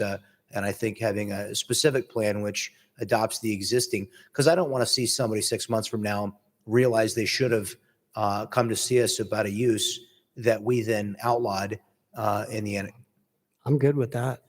Yeah. What we'll have to do, though, is proceed to LAFCO with the A1 zone and go through the process and then bring it back to the council following their recordation of it so that it's our land use and we can change it at that time. Sure. I think that's the minimum commitment, though, that we could make to the owners there, that we're not going to make any changes to the existing land use zones or ordinances that they're subject to. Absolutely. Thank you. Councilmember Contreras. Just want to say that I really thank Councilmember Franklin for bringing that forward. I wanted to, bring some questions about, some of these land use issues, because again, when we are talking about semi-rural, rural in agriculture, there's a lot of things here in the city that we don't permit that the county does. And there's good reason why individuals would rather be under the county rules than the city rules. So I think what you've proposed is a really good thing. And I do support that. So that way we can ensure that I just don't see 6 months as being adequate time, especially if someone has an idea of something that they want to do. I mean, stuff costs money. It takes time to put a plan together, and then to have to physically, have that use in line with this timeline is just, I think that's a little overreach from the city. So I would wholeheartedly support doing a specific plan here that is in line with the county. Thanks. Deputy Mayor. I just want to be on the record saying the same thing is thank you, Councilmember Franklin. Good brain right there. Good council brain. A specific plan for the Mar Vista area with the same overlays as far as zoning and development that they currently have in line with the county. I think it'd be a specific plan that would be really easy to devise because we cut and paste. So no, 100% I agree with that. And I think that should really make the property owners in the area feel more secure, because there really is no way to guarantee what future councils are going to want to do over there. But if we do a specific plan overlay and we say, hey, this is what we're going to do, this is what you're allowed to do, it protects you and it really shows you that, hey, welcome to Vista. We're here to work for you. We're here to work with you. And we're going to make this happen for you so that everybody can maintain the rural integrity of that community. So I did make a motion to approve this. I think we still need a second before we can vote. I'll second your motion. And interestingly, because when my kids grew up, we were in the county, just right outside the city, and they were all in 4-H. And so we had pigs and we had lambs and all kinds of animals, which if we were just a house away in the city, we couldn't have had that. So in this area, there's a lot of rural land that kids might be in the 4-H. So anyway, so I second your motion, and Thank you. if we're all ready, we can vote on that.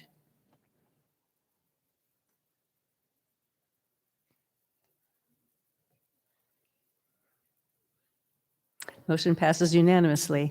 And that'll come back to us after LAFCO, and then we can look at the zoning part of it. So, okay, so that takes us to, that's public hearing number 1.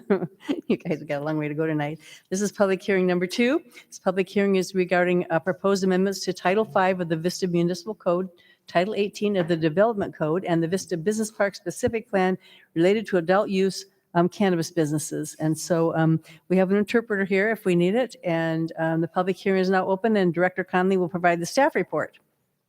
Thank you, Mayor and Council. For our second public hearing tonight, we are looking at adult use cannabis. These are amendments to the Development Code and the Municipal Code, as well as the Vista Business Park Specific Plan.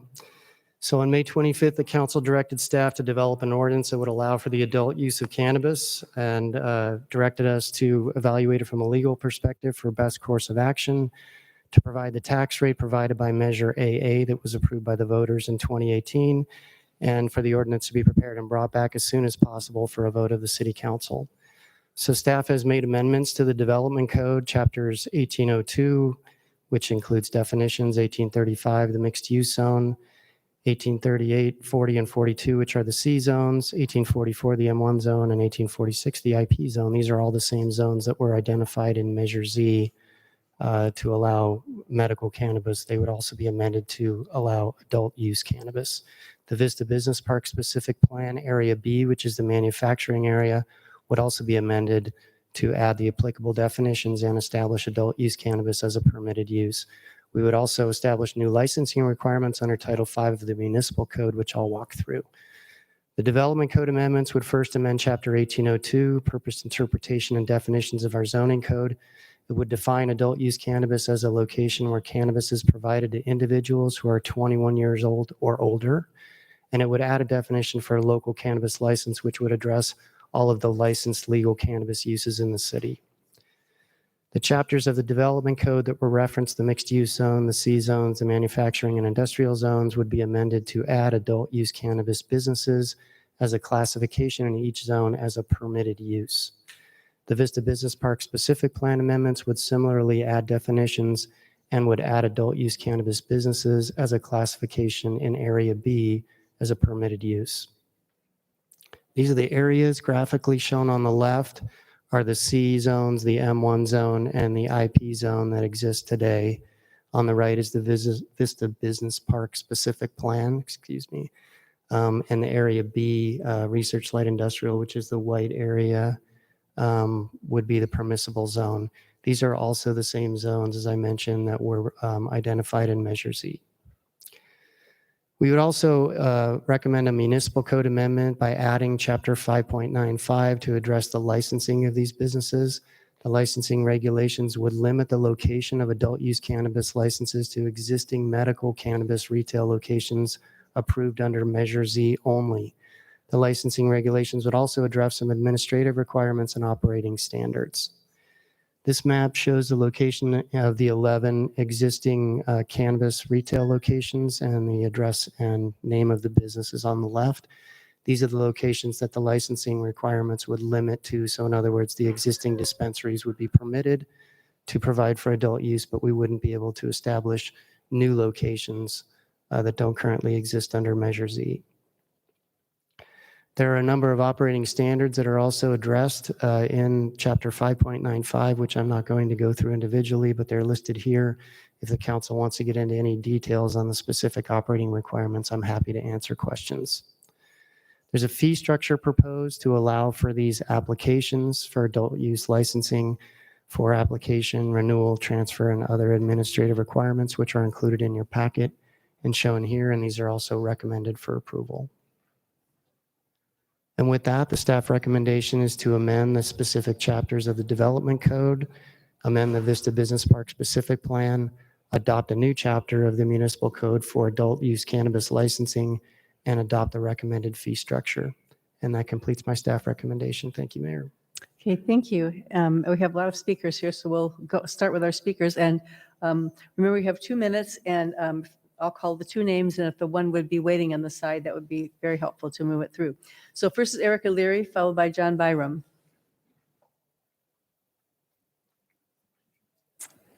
Good evening, Mayor and council members. My name is Erica Leary. I'm the program manager for the North Coastal Prevention Coalition, whose mission is to reduce the harm of alcohol, tobacco, marijuana, and other drugs in the cities of Carlsbad, Oceanside, and Vista through community action, education, support, and collaboration. We envision a connected community where youth are alcohol and drug-free, make responsible choices, and reach their full potential. Expanding a commercial market that promotes marijuana use without ensuring public health measures are put in place to prevent and reduce youth access and use is contrary to NCPC's vision and mission. And we hope you will make a stronger commitment to public health with your discussion tonight and spend as much time as you did about the environment and plastics. NCPC has been a leader in supporting effective evidence-based prevention policies for over 25 years, including social host ordinances, smoke-free parks and beaches, synthetic drug ordinances, tobacco retail licensing, etc. Such policies have helped improve public health and safety in Vista. We know from our affiliations with national, state, and local organizations, including the Public Health Institute and Smart Approaches to Marijuana, that the current focus on industry expansion creates serious public health risks. The proposal in the staff report to prohibit billboard advertising in Vista is a tiny baby step that at least acknowledges the risk of marketing marijuana on our highways where all youth can see. However, limiting the regulation just to Vista billboards makes it ineffective. Your businesses can just go to billboards in Oceanside, San Marcos, or any other city. This and many other regulations need to be discussed thoroughly, including prohibiting delivery to those 18 to 20, which you neglected to do last time, but now that you're expanding to adult use, they can deliver to adults 21 and over, don't need to deliver to 18-year-olds. Colorado's looking at requiring in-person medical visits. There are many, many public health protections that need to be put in place. Thank you. Thank you. John Byram, followed by Sylvia Lopez. Madam Mayor, council members, my name is John Byram. I work for North Coastal Prevention Coalition. Currently, there are only 2 cities in North County that permit marijuana businesses, but we are all impacted by the marketing and promotion on billboards, radio, and direct mail. These are direct mail that are being sent to folks. It's unconscionable that 3 years into recreational marijuana, that sales of marijuana, that the state has not developed any system to make sure marijuana is not sold to minors. We see from this chart that the Department of Alcoholic Beverages was concerned about alcohol delivery to teens during COVID. For the first operation in April 2020, they had a violation rate of nearly 80%. After consistent operations, warnings to businesses, fines, penalties, and violation rate has come down. Meanwhile, the State Bureau of Cannabis Control is in the process of reorganizing, and it remains the focus on increasing the number of licenses. They have not conducted a single delivery decoy operation, nor has any law enforcement agency in San Diego County that we can find. We urge that all jurisdictions in the region to delay any expansion of marijuana businesses until the reorganization is complete and enforcement compliance checks protocols are developed and implemented to conduct regular operations with licensed retail, delivery, and illicit market to prevent sales to minors. Thank you. Thank you. Thanks, John. Sylvia Lopez, followed by Leticia Lopez.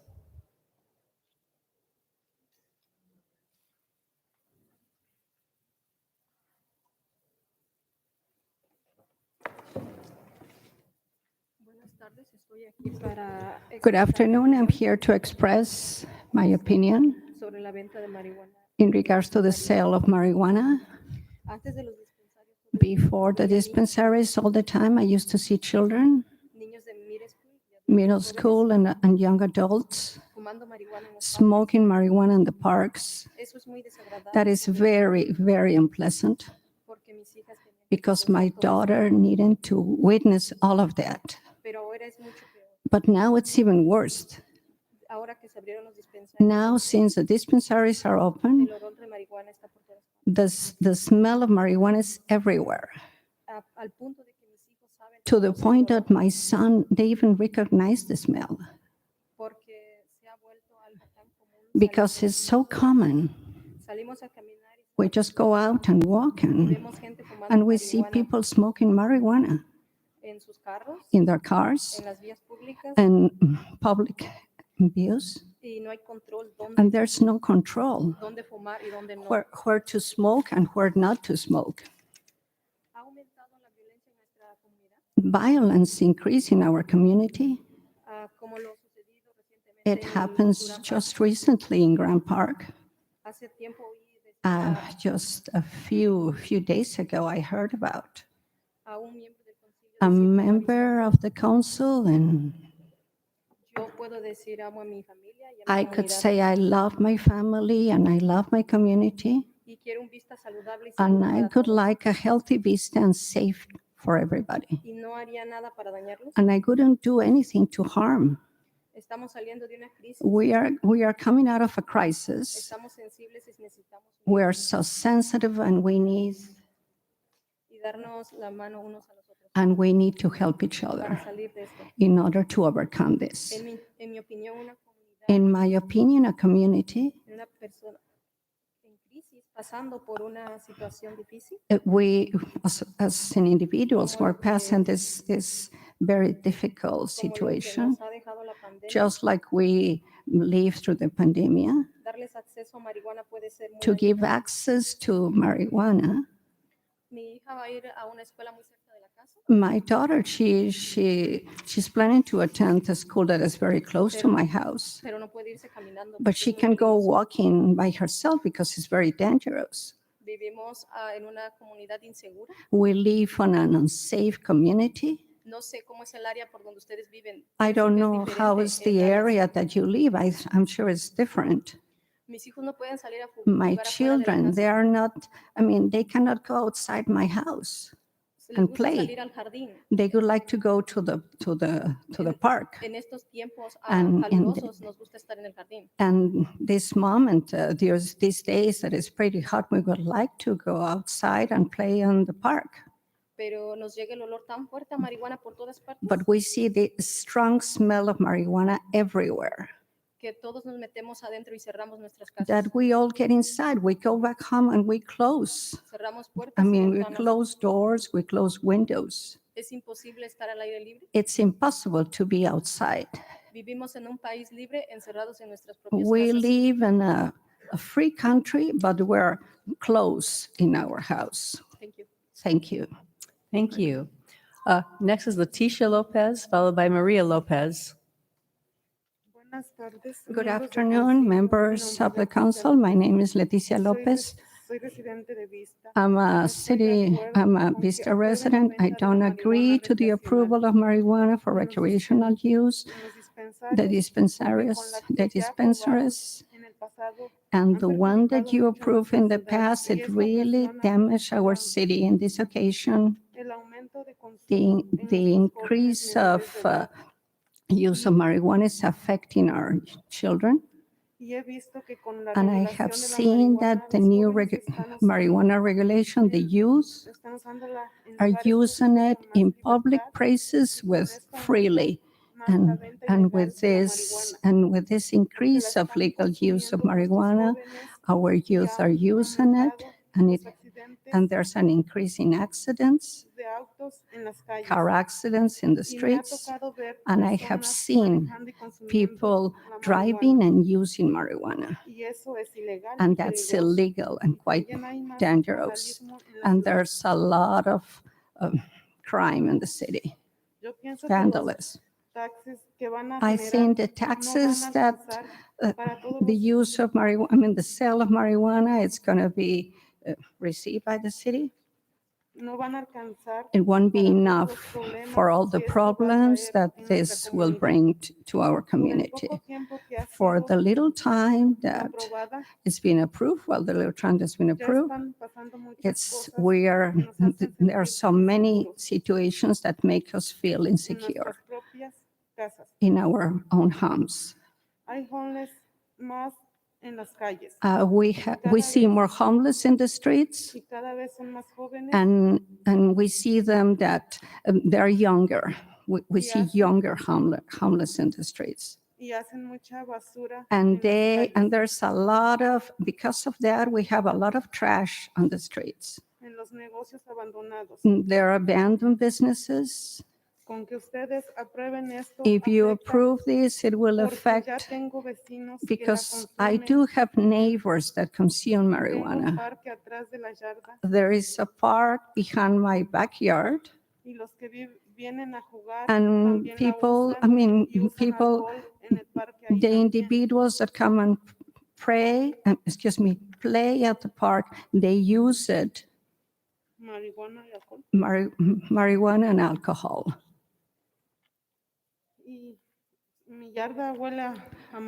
My backyard smells as marijuana. And when it's very hot, I have to open my windows. Inside my house, I have to smell. I do smell marijuana inside my house. I feel they have more freedom and support from you, the users, and myself. Maybe I don't generate income for you. And it makes me feel very bad, because when I walk in the streets, I see people like homeless getting dressed in the street, removing their dress in the streets, their dresses. My 5-year-old is asking me why people do that on the street. And it's very sad. I mean, our city, it's becoming pretty bad. I think if we were the only city without dispensaries or marijuana, it will be the favorite city for people to come and have business investments. Life would be healthier. For me, this situation causes me headaches. Your time is up. Yeah. Thank you. It's Maria Lopez, followed by Carmela. Maria Lopez, followed by Carmela Munoz. Hola, mi nombre es María López y quiero... Excuse me. Yes, my name is Maria Lopez, and I would like to Gracias por la oportunidad que me dan. thank you for this opportunity to be here. Yo vengo a hablarles I como madre, come here to speak as a como mother, hermana, as a sister, como tía, as an aunt, como abuela. as a Cada grandmother. uno de ustedes Each one of you tienen hijos, have primos, kids, nietos, cousins, grandkids, maybe. Pero quiero que But I tomen en could serio like esto. to seriously Sé que la consider. marihuana I know genera marijuana mucho dinero, generates a muchísimo, lot of money, pero quiero que estén but I conscientes want you to take que nuestras conscience manos that pueden traer our sangre hands could bring blood, inocente, innocent blood, porque se destruye because familias, it destroys destruye families, it matrimonios. destroys marriages. Nosotros los padres We somos as gente que parents, trabajamos muy we duro, are hard durísimo. workers. We work very hard, Tenemos que dejar nuestros and hijos we en have casa. to leave our kids at home. Ellos son muy pequeños They para are tomar very decisiones. small to take decisions. Ellos se juntan con malas They influencias gather, with not ellos very good tienen people, que and they have sentirse to, cool para and estar fumando marihuana. Eso and no they feel es muy guilty bueno because para they're ellos. smoking marijuana. This is not very good Les for them. afecta el cerebro, It la affects their mente, brain, sus huesos, sus their dientes. bones, their teeth. Yo amo a Vista. I love Vista. Y a mí me da coraje And cuando I dicen, get angry when "Vista they es el say área caliente, Vista is the hot area. Vista es de Vista pistoleros, is a de gun, cholos, gun de-". cholos A mí no me and gusta que gangs. hablen de mi I don't comunidad like así. that they, Pero I don't yo like tengo when que hacer people algo. speak about my country like that, but I must Entonces yo do les something. pido a ustedes So I'm que están asking you, representando a since you nuestra comunidad, represent our que por community, favor to no please pasen eso. don't pass this. Quizás yo un día me voy a Maybe morir, one day I'm going to die, ustedes también, and you too. pero que alguien los But, recuerde but someone has que to, hicieron algo at bien least para someone will nuestros jóvenes, remember you that you did something nuestros good for niños. our kids. El día de mañana ellos van a estar Tomorrow, they sentados are con going to be ustedes ahí, sitting with tomando you, decisiones taking para decisions una vista for saludable. a healthy Vista. En el nombre de Dios, And in God's les name, pido I ask you, que tomen conciencia. please take Es muy conscience. triste It's ver a una very madre sad to see a mother llorando crying por un hijo adicto. for a son that is an addict. Después de la marihuana, After marijuana, vienen otras drogas. there are other Nosotros somos drugs. inteligentes We are intelligent y podemos traer and dinero we can de bring otra money in a different way. Solo les dejo I esto only leave you para this que lo tomen en so cuenta. you put it in Ahora que consideration. vayan a dormir ustedes Now, a when su you go cama, to sleep piensen por tonight, esos niños think about these en children primaria, in primary and secundaria, elementary de high school, school. high school, and Piensen en middle todos school, esos que no se van a thinking all graduar. of those that they No won't se be van a able to graduar. graduate because Entonces, somos inteligentes. we are intelligent. Usted dijo que, You said that que usted creció aquí en Vista. you grow up in Vista Señor Joel Green. and what Usted- Mr. Joel Green. Entonces, So apoyen a then, los jóvenes. please support our youth. Cuando yo llegué aquí a When I vivir a came Vista, here, to live primero in que vi Vista, the fue first drogas. thing I saw was Tengo a drugs. mis hijos I aquí, have my kids here, my pero children yo here, quiero que vivan but I sanos. want them to have a Amo healthy Vista. life. I love Y si Vista. ustedes quieren, And if vamos a you todo want, Vista if para we can buscar go all dinero over Vista de otra and look manera, and find money in a pero no different usando way, drogas. but not using drugs. Tenemos que ser una We Vista have to do a diferente, different no Vista, ser del montón, not to be no from the amontonarnos crowd, a not lo que ellos nos dan. to do what they want. Es mi expresión como That's madre. my Y expression as a mother les doy las opinion, gracias. and I thank you. Thank you. Carmela Munoz, followed by Trina.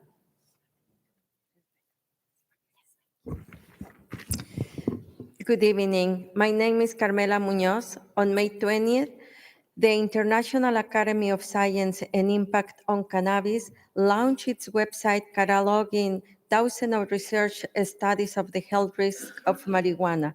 One of the founders, Dr. Ronnie Leib, is an emergency room physician at the Scripps Mercy Hospital, and note that she has yet no meet a patient in her ER for drug overdose who did not start their drug use journey with marijuana, not one.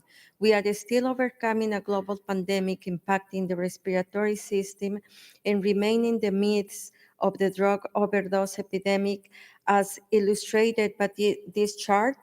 Fentanyl overdose deaths tripled from 2019 to 2020, expanding the commercial market without ensuring adequate public health measures are put in place, which put more people at risk. I am a mother.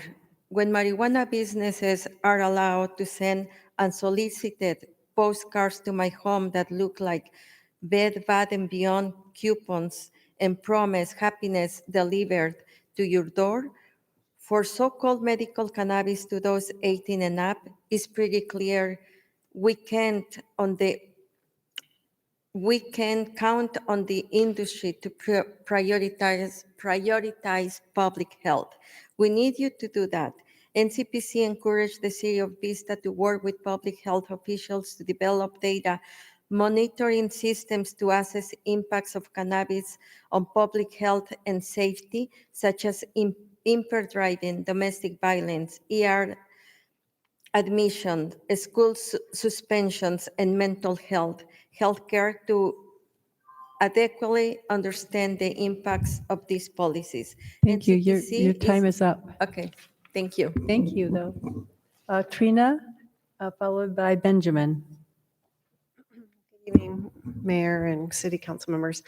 I am a middle school teacher, And we have finally gotten out of school. And so I've had time to think more about this issue and be able to attend tonight. I wanted to come and talk about the disruptive influence marijuana use has had this year on our Vista Unified School District students. Regarding altering the Vista ordinance language that's before you tonight, changing the language for the city's marijuana dispensaries from medical marijuana to adult use marijuana. This is an old strategy where we parents and educators and the public health world just knew that medical marijuana was always just a space holder for recreational sales. If you were ever sincere about responding to the argument that citizens needed their medical marijuana, you should not now consider allowing your medical accommodation to transition to recreational. Policymakers have expressed deep concern about youth vaping, tobacco, and now marijuana, and yet turn around and support policies that make marijuana vaping products more normalized.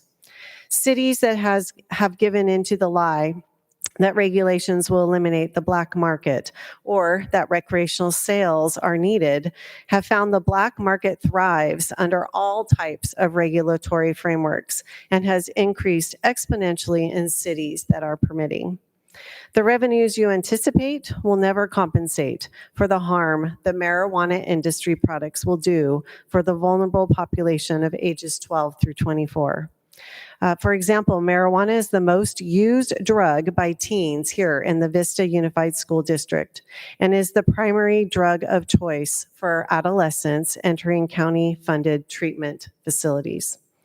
In addition to poor school performance, higher dropout rates associated with youth use, a recent study finds that early cannabis use is linked Sorry, but to your time is self-harm up. and mortality in youth. Thank you. Benjamin?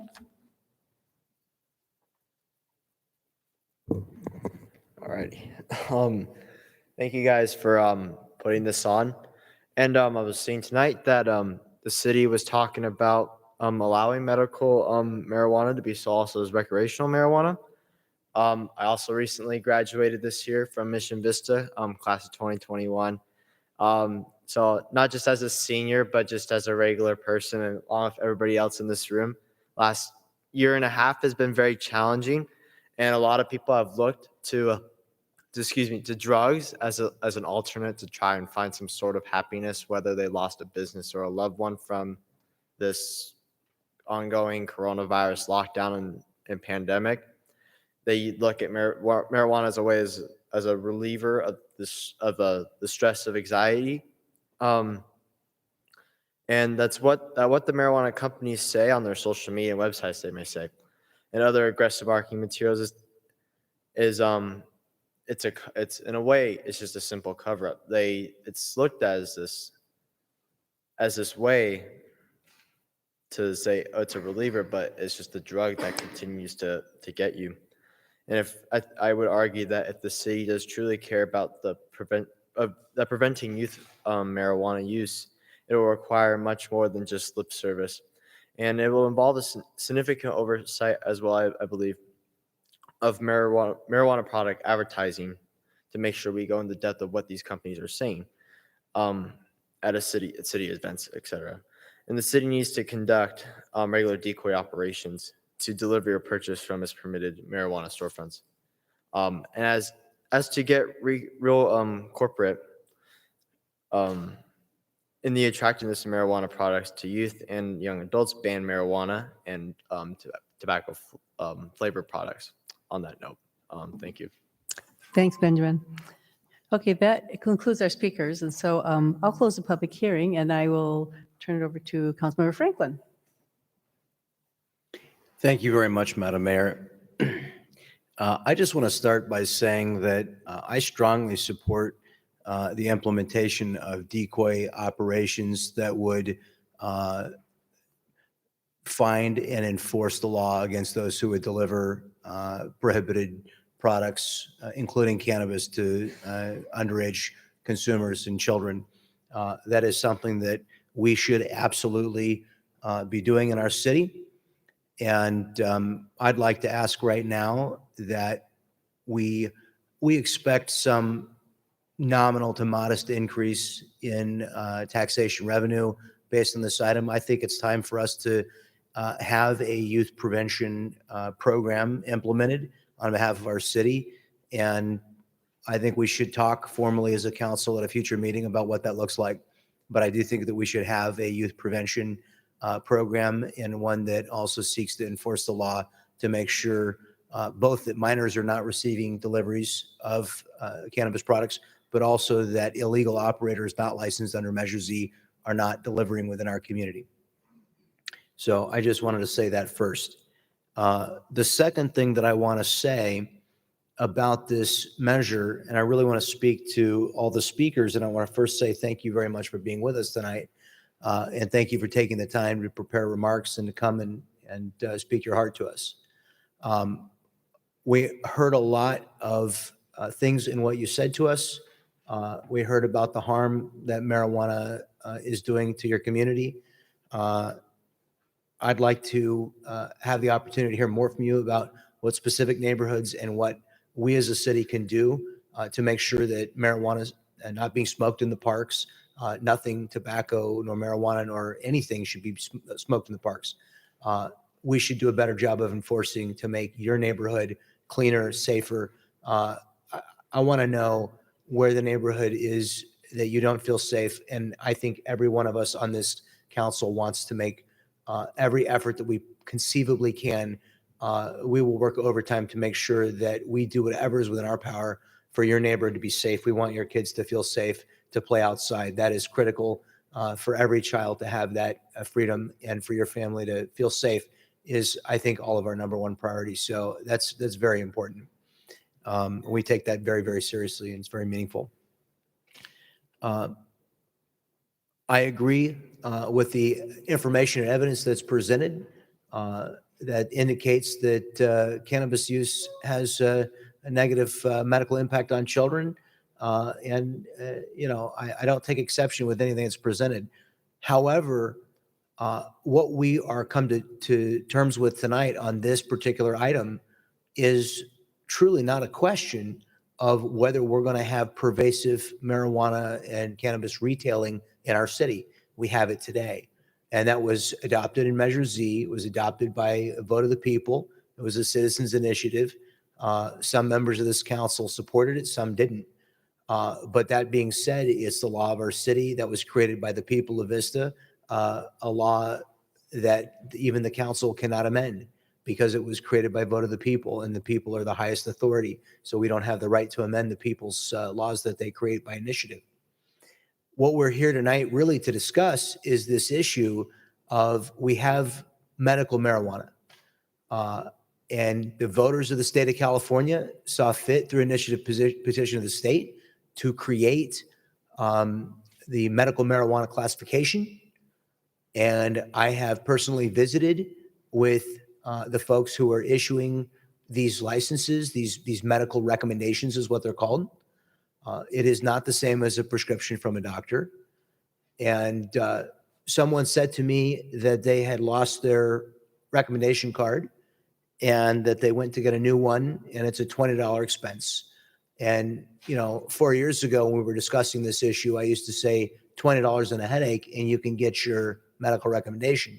Well, somebody reported to me that they spoke to the doctor and they said, I'm just going to tell them I want to get high. And they told the doctor said, what's your medical reason for marijuana? And they said, because I want to get high. And the doctor said, very well, here's your recommendation. So, you know, we talked and had this huge fight earlier about clarifying the law. This is really about having clarity in our law. It is false, the idea that we are stopping any person who presently wants to recreationally enjoy marijuana. It is a false idea that we are doing that with the current enforcement mechanism of quote unquote medical marijuana. It's not stopping any person who desires to consume it for any purpose. So then what we come down to is, are we going to be a city and a government where our laws make sense? When it came to providing for testing facilities and for distribution facilities, and when it came to allow our lawfully permitted businesses authorized by the voters, to have delivery ability so that they could compete with the unlawful delivery services and hope to drive those unlawful services out, because we cannot regulate the unlawful services the way we can regulate the ones that are permitted. So as a policymaker and as your representative, I have tried to make the law make sense so that I could look at you with a straight face and say, we're not going to hide behind pretense here. We're not going to hide behind the pretense of medical when that's in fact not what we currently have. So what we're doing tonight is we're eliminating the $20 and the I want to get high, or I have a headache, or my eyes hurt.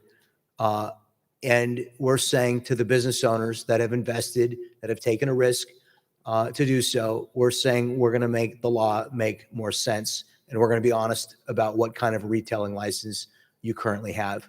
I genuinely do not believe that this is going to change who has access to marijuana in our community. If I thought that, then we'd have a further conversation about that. I deeply share your concern about children accessing these products, about them accessing alcohol or any kind of substance. We have to do more as a community to prevent children from being harmed. And I think all of us are committed to do that. And I hope we can have a further conversation about that. But with that being said, I want our laws to make sense. And I think that this makes our law make more sense, and it's honest because it accurately describes to the people of Vista what it is that we are currently permitting. I see this, I do not see this as a change to who can buy marijuana. It's simply whether or not they have to charge $20 and go through the farce of a medical interview, or whether they don't. I see no reason for the farce. I don't believe in government instituted or required farces. To me, that's no way to govern. If we're going to have a mandate, then it should be for a reason. This mandate to get the medical recommendation is not legitimately for a reason, and therefore I don't support it. And I do support moving to adult use because that's functionally what the community and the people of Vista gave us in Measure Z. And so I think what we're doing here is we're trying to make Measure Z workable for our community. Whether we liked it, whether we supported it, whether we didn't, we're trying to make it workable for our community because this is the will of the voters that was given to us. And it's our duty to make government work as best we can. So for that reason, I would offer the motion to close the public hearing and adopt the amendments as prepared in the proposed resolution before us. Councilmember Melendez. Thank you, Madam Mayor, and thank you, Councilmember Franklin, for contextualizing this discussion, particularly around Measure Z. I am particularly in favor of expanding medical services to cover people who are seeking recreational cannabis because the regulations are there. The protections are there, the safety is there, and these businesses have to go to quite extreme lengths in order to operate. And so being able to regulate them and from a city standpoint, being able to provide safe adult use in our community is really important. And when it comes to Measure Z, most of the people who I've spoken to, just general public and the citizens in our community, when they passed Measure Z, the assumption was that it was for adult recreational use. So I think that there is some truth to that there is a perception that adult access has been available. And, while I wouldn't agree with the term farce, I do think that there are people who want to be able to legally access adult use cannabis and choose not to do so in the city of Vista because they do not want to get their medical recommendation. There's a lot of reasons for that. So being able to regulate our adult medical cannabis and adult recreational cannabis in the city of Vista does provide greater safety for residents. And I am absolutely concerned about the well-being of children and want to make sure that we are providing a safe, sober environment for children. I am with some of the speakers tonight who have expressed a concern about people smoking in the street, people smoking, as they're walking around, people smoking in their cars. That's a pervasive issue. I see it frequently, right? I smell it frequently. And it's not something that is, of course, legal in the city of Vista, and it's not something that's maybe being enforced the way that it should. But it also shows us that there's a gap. And one of the other gaps that we see in Vista is, we're seeing medical and potentially eventually recreational use being provided, right, in terms of sales, but we don't actually have an environment for safe consumption for adults, right? So when we see alcohol consumption on our streets and in the public, that's a concern. When we see cannabis consumption on our streets and in the public, that's a concern. So when I see those things happening, I'm wondering, where is the safe consumption for adults? And that's part of what this, movement towards recreational is considering. How do we safely provide the correct resources for adults to use cannabis away from children, from parks, and also people who are renters who can't consume in their apartments or can't consume in the home that they're renting? There are a lot of barriers that ultimately create gaps in our community. I do also want to speak and draw concern about mental well-being, about substance abuse. I have a background working in substance abuse counseling and treatment, and I am deeply concerned about any mood-altering substances being used as a coping mechanism in our community. It's pervasive in the forms of alcohol. It's pervasive in the form of cannabis. It's pervasive in the form of narcotics, and in other, consumables like gambling or, other behaviors that can cause a detriment to a person. And when I look at the well-being of our children and of our vulnerable population, as someone with a background working in substance abuse, I see that the real gateway experience to the use of substances and negative behaviors as a form of coping is trauma and poor access to resources for mental health in our community. So when it comes to reinvesting, right, these cannabis dollars back into our community, that's my concern. Because there's, a reality that the state of California has legalized cannabis for adult recreational use, and people are going to consume cannabis like they do consume alcohol. But that doesn't mean that people's mental well-being is all of a sudden resolved because of their cannabis use. So I want to make sure that we are doing our due diligence to look at our policies and make sure that they're providing safe physical access, but also safe mental access, where people are not at risk of greater criminalization because they're smoking outside or they're smoking where they're not supposed to, and that they're also in a safe environment to do so. So those are a couple of my concerns.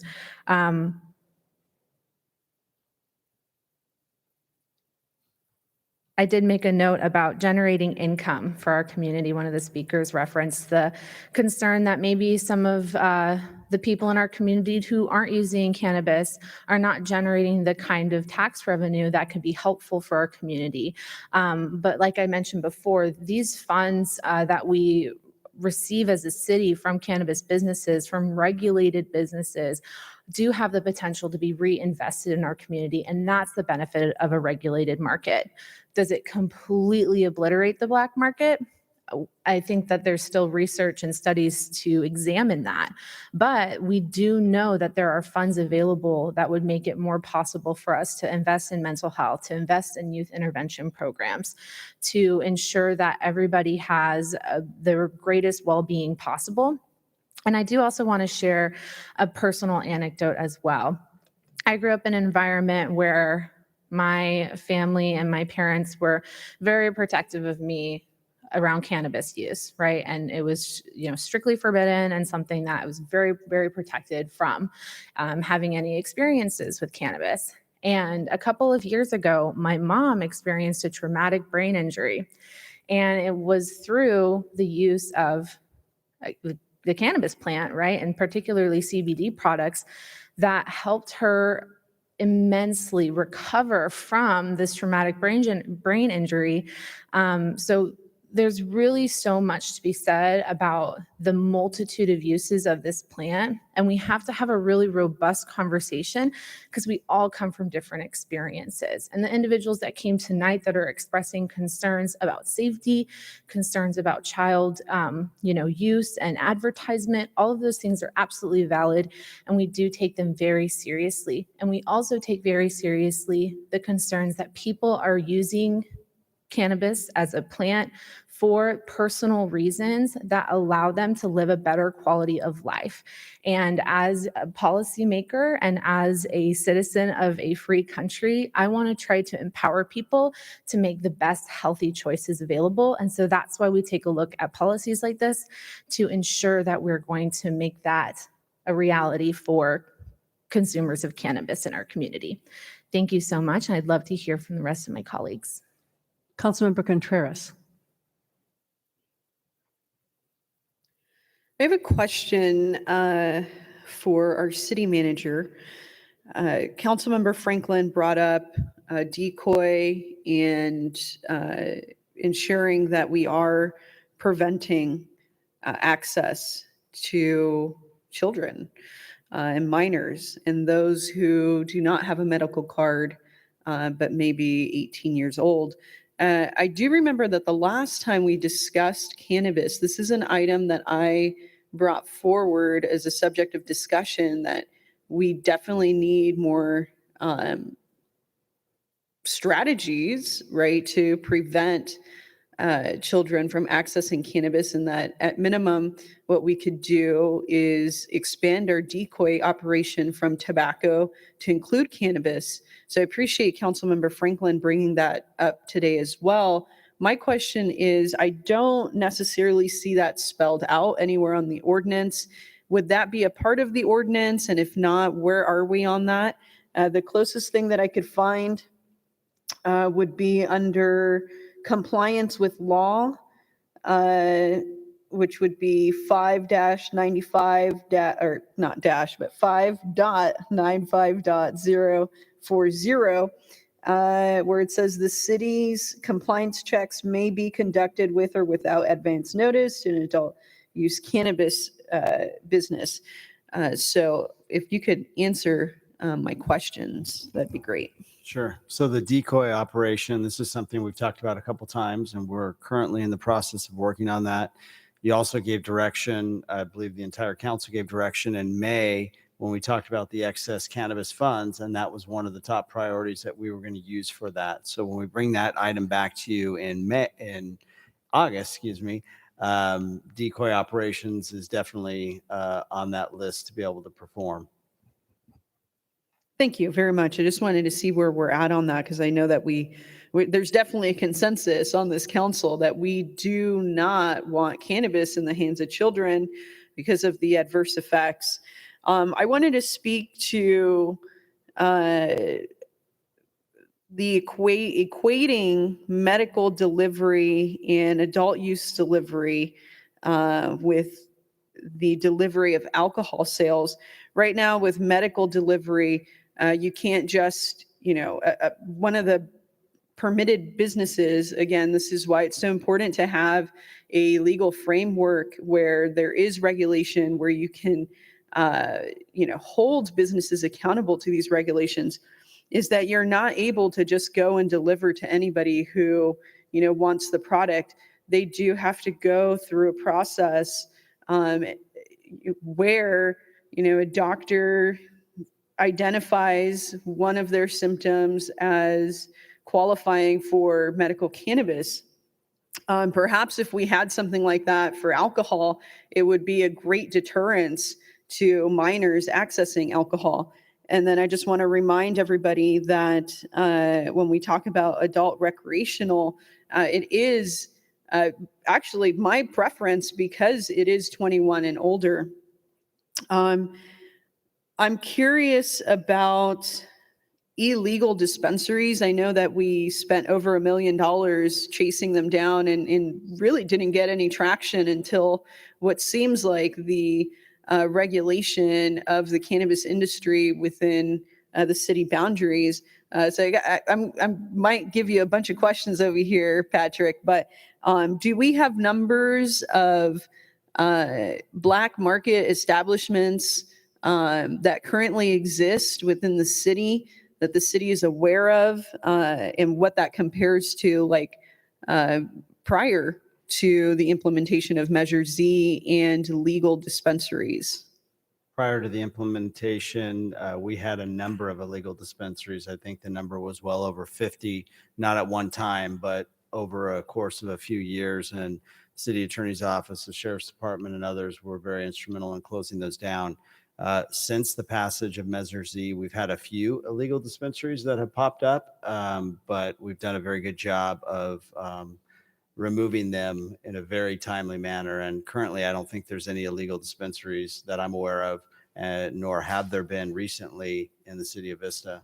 Some of the ones that are in place are in the county area, but not within the city limits.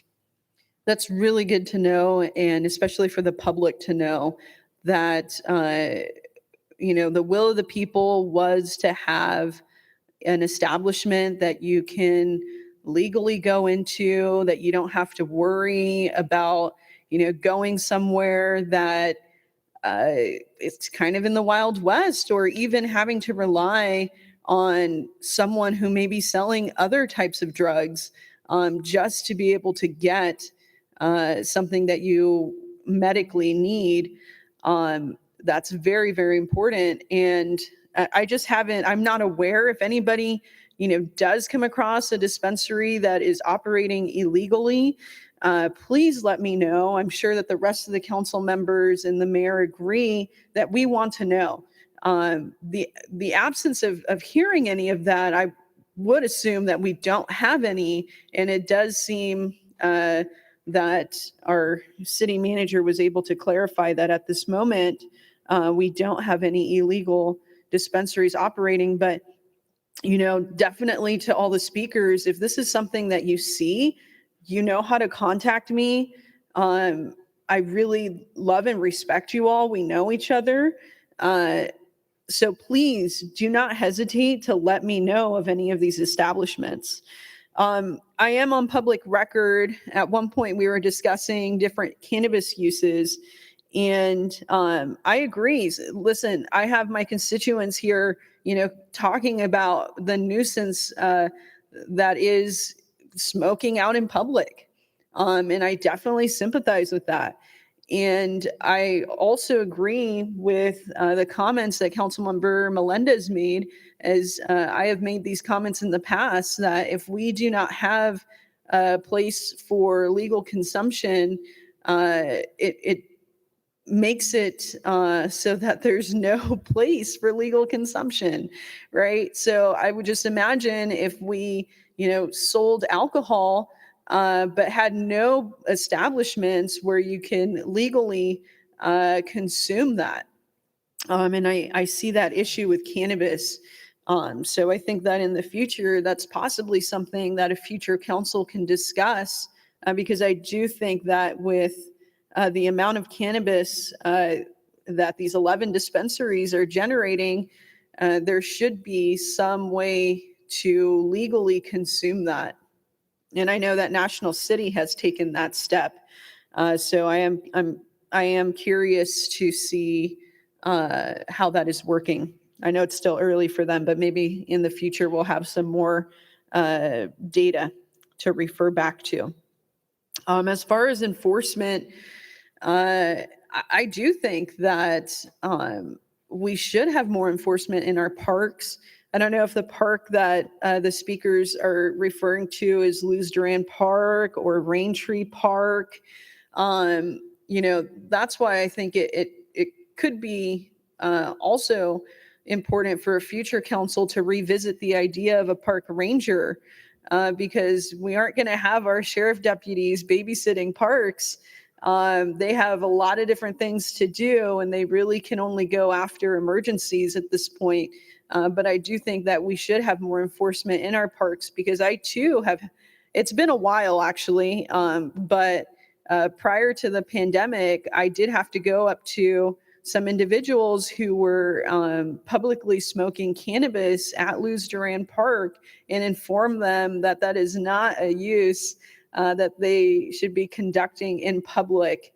And they promptly stopped, and I haven't witnessed that since, but I'm not there 24/7. So again, if anybody does witness consumption that is not permissible, please reach out to the council. Let us know, because if this is becoming a pervasive issue, then we need to do something to enforce our laws and our code. And I do want to say, I hear the concerns that Vista has issues with homelessness and other issues that were brought up by our speakers. And I do acknowledge that we do have some issues here in our city, but those are not cannabis related issues. They're related to a lot of other things. I personally have visited various legal establishments, and not one time have I ever seen an individual who is without a home that is trying to purchase cannabis. It's actually kind of expensive, which is why we're generating so much sales tax from it. So, you know, when I was younger in college, and, you know, there's individuals who, you know, provided cannabis. I went to school in Santa Barbara, and if you didn't have a recommendation, you did have to turn to the black market, which again is very concerning to individuals who are, you know, trying to get cannabis for a medical need, and that otherwise would not want to go through the medical process because of either stigmas or any other issue. I want to make sure that adults have safe access to cannabis. You shouldn't have to, you know, go into the black market, go into someone's home that you don't know, and have that door closed behind you, you know, to be able to access cannabis. We now have a different system in allowing adult use at establishments that we already have in the city of Vista that have been complying with the law, and where we haven't seen an increase in crime. You know, we've actually seen crime continue to decrease here in the city of Vista. So there's a lot of public benefit that comes out of a regulated market. We cannot continue to have prohibition, you know, be the model by which we address some of the substance abuse here in our community. I definitely think that cannabis, you know, it has not provided negative effects to our city at the level that some people are concerned that it may have. And I think that's why you also see a difference in this council, because we have witnessed for some time now that there are a lot of benefits that come from having a regulated market. Outside of that, I think that's pretty much everything that I wrote down, but please do contact me if you know of any legal dispensaries operating within the city, and if there is use of cannabis out in public parks. That's definitely not allowed. I really appreciate everybody who came and spoke. Deputy Mayor. Thank you, Madam Mayor. So obviously data doesn't support the focused impacts and concerns that everybody was worried about. When I got elected in 2016, there were between 17 and 21 active illegal dispensaries on a regular basis in the city of Vista. We called it the whack-a-mole project to try to get rid of them, because the second we whacked them down, they would pop back up. Having permitted dispensaries within our area has given us an advocate to work with to make sure that these illegal dispensaries are shut down. Since 2016 to 2021, we have 0 illegal dispensaries. So regulating and monitoring marijuana sales within our city has been successful per the data when it comes to illegal dispensaries within our city. So that's number one. So I definitely agree with that. In 1996, first time I ever voted in an election, I voted for medical marijuana. It took 20 years till 2016, or actually till 2018 in the city of Vista for a medical marijuana dispensary. That was 22 years after the voters voted it in place. It's our job as elected officials to enact the will of the voters. When Measure Z was passed, Measure AA was passed in conjunction with that. What Measure AA did was give us the ability as a council to implement a tax and convert to recreational. The tax that we were allowed to implement per the voters' direction was between 6 to 12%. We enacted this tax in this ordinance at 7%, which is in line with the medical tax. This is something the voters voted for. It's our job as the council of the city to enact what it is that the voters vote for. And additionally, let me see what else I wrote down here. From a decoy standpoint, 100% agree with that. The money that comes in, we need to have a youth prevention program. I think the majority of the council said that. So we're definitely fantastic on that one. And I think my council said everything as far as why we're doing what we're doing. We've regulated this. We've watched it grow. The worries we had and concerns we have weren't evident. And those focused impacts that you guys are talking about in your particular neighborhood, or specific impacts rather, please reach out to us. We're here for you. So with that, I'd like to second Councilmember Franklin's motion and call for a vote on this item. Councilor Franklin, did you want to say something before we go for a vote? Very briefly, I just wanted to make the comment that I do understand that there are people who derive real benefit, and I didn't mean in any way to diminish the benefit that they receive, only to personally take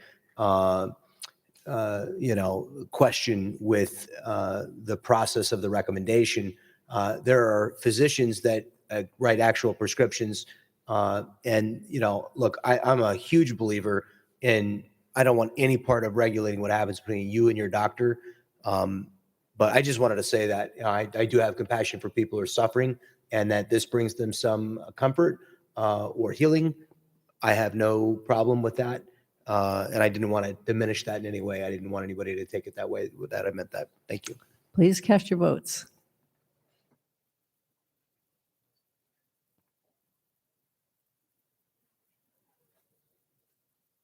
Motion passes unanimously. That takes us to our third public hearing. This public hearing is regarding the proposed Taylor Terrace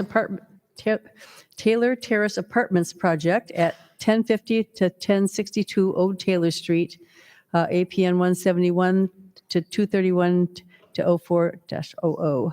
Public hearing is now open. Director Conley will introduce the item. Thank you, Mayor. Our principal planner, Michael Ressler, will be providing the presentation this evening. Thank you, Mayor, members of the City Council. The project before you tonight includes a general plan amendment, a zone change, as well as a site development plan for the proposed Taylor Terrace apartment project. The application number is P20-0051. The subject site is located on the north side of Old Taylor Street, just west of East Vista Way. The subject site is 0.92 acres, one legal parcel, and it's currently developed with a single-family home, a commercial building, as well as an outdoor storage yard. Again, the project includes a general plan amendment and a zone change. The general plan amendment would change the land use designation of the site from general commercial, GC, to medium high density residential, which is MHD. It would also include a zone change from C1 commercial to RM15, which is multifamily residential. The proposed project, the Taylor Terrace Apartments, includes development of 12 apartments on 0.92 acre site, which equates to 13 dwelling units per acre. The proposed project would include open space, parking, site improvements, drainage improvements, wet and dry utilities, as well as all associated infrastructure. Access to the site would be provided by a private 24-foot wide driveway that would be provided access from Old Taylor Street. Recreation amenities would include a shade structure, seating areas, as well as open turf. The submitted site plan indicates 3 duplexes located on each side of the main driveway that bisects the site. The site would also include parking and open space amenities to the rear of the site. In regards to parking, the City of Vista Development Code would require 32 parking spaces for the 8 2-bedroom units and 4 3-bedroom units. The submitted site plan indicates 32 parking spaces would be provided, which would include 24 garage spaces as well as 8 open parking spaces. The proposed apartment buildings would be 2 stories with a maximum height of 26 foot 6 inches. The architectural styles of the buildings represent a craftsman style. The buildings would feature hip and gable roofs as well as stucco exteriors. The elevations would be enhanced with arched doors, covered porches, decorative corbels, window shutters, outdoor light sconces. When completed, the entire project would be painted a neutral color. On June 1st, 2021, the Planning Commission recommended approval of the project with a 6-0 vote and also included 2 conditions, which include an open space amenity as well as a minor modification to the floor plan. With that, staff is recommending the City Council adopt a resolution for the adoption of a mitigated negative declaration and a mitigation monitoring and reporting program for the Taylor Terrace apartment project. Approve a resolution amending a general plan land use designation from general commercial GC to medium high density residential MHD. Introduce and adopt an ordinance approving a zone change from commercial C1 to multifamily residential RM15, as well as a resolution approving a site development plan to develop 12 apartment units and associated site improvements on 0.92 acres located at 1050 and 1062 Old Taylor Street. That concludes staff's report. We're here to answer any questions you have tonight. Thank you. Thank you so much, Mike, for that report. I have a couple council members that want to speak, but we got a couple speakers. Listen to speakers first. All right, I'm first going to call up Mary Gilman, please. Mary.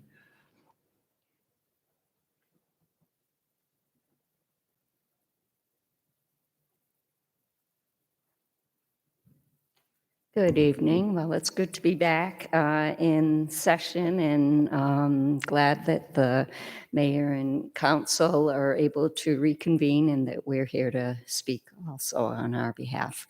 My name is Mary Gilman. I live probably within a mile of this site, and you've probably heard me before come up and oppose a number of the developments, especially ones on East Vista Way that are, to me, a real problem as far as the traffic and the congestion and the parking issues where overflow goes onto East Vista Way. But in this case, originally I came here, I think it was back in November 2019, and being concerned about some of those things. But having gone by there a number of times and looking at the current condition of the property, I think this would be an improvement. I like that, of course, it will provide some housing, needed housing in the area. But there would be indeed no overflow because there's no way that they could park on the street. So I think there is, according to the city's requirements, adequate parking. And I like also that they will be landscaping it appropriately and will be going to what is now pavement to a more landscaped and a more attractive arrangement.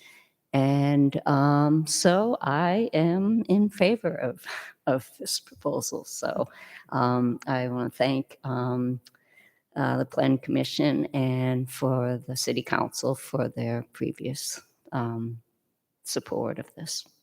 Okay. Thank you. And the representing the applicant, Randy Reinhardt, representing Anthony Boza.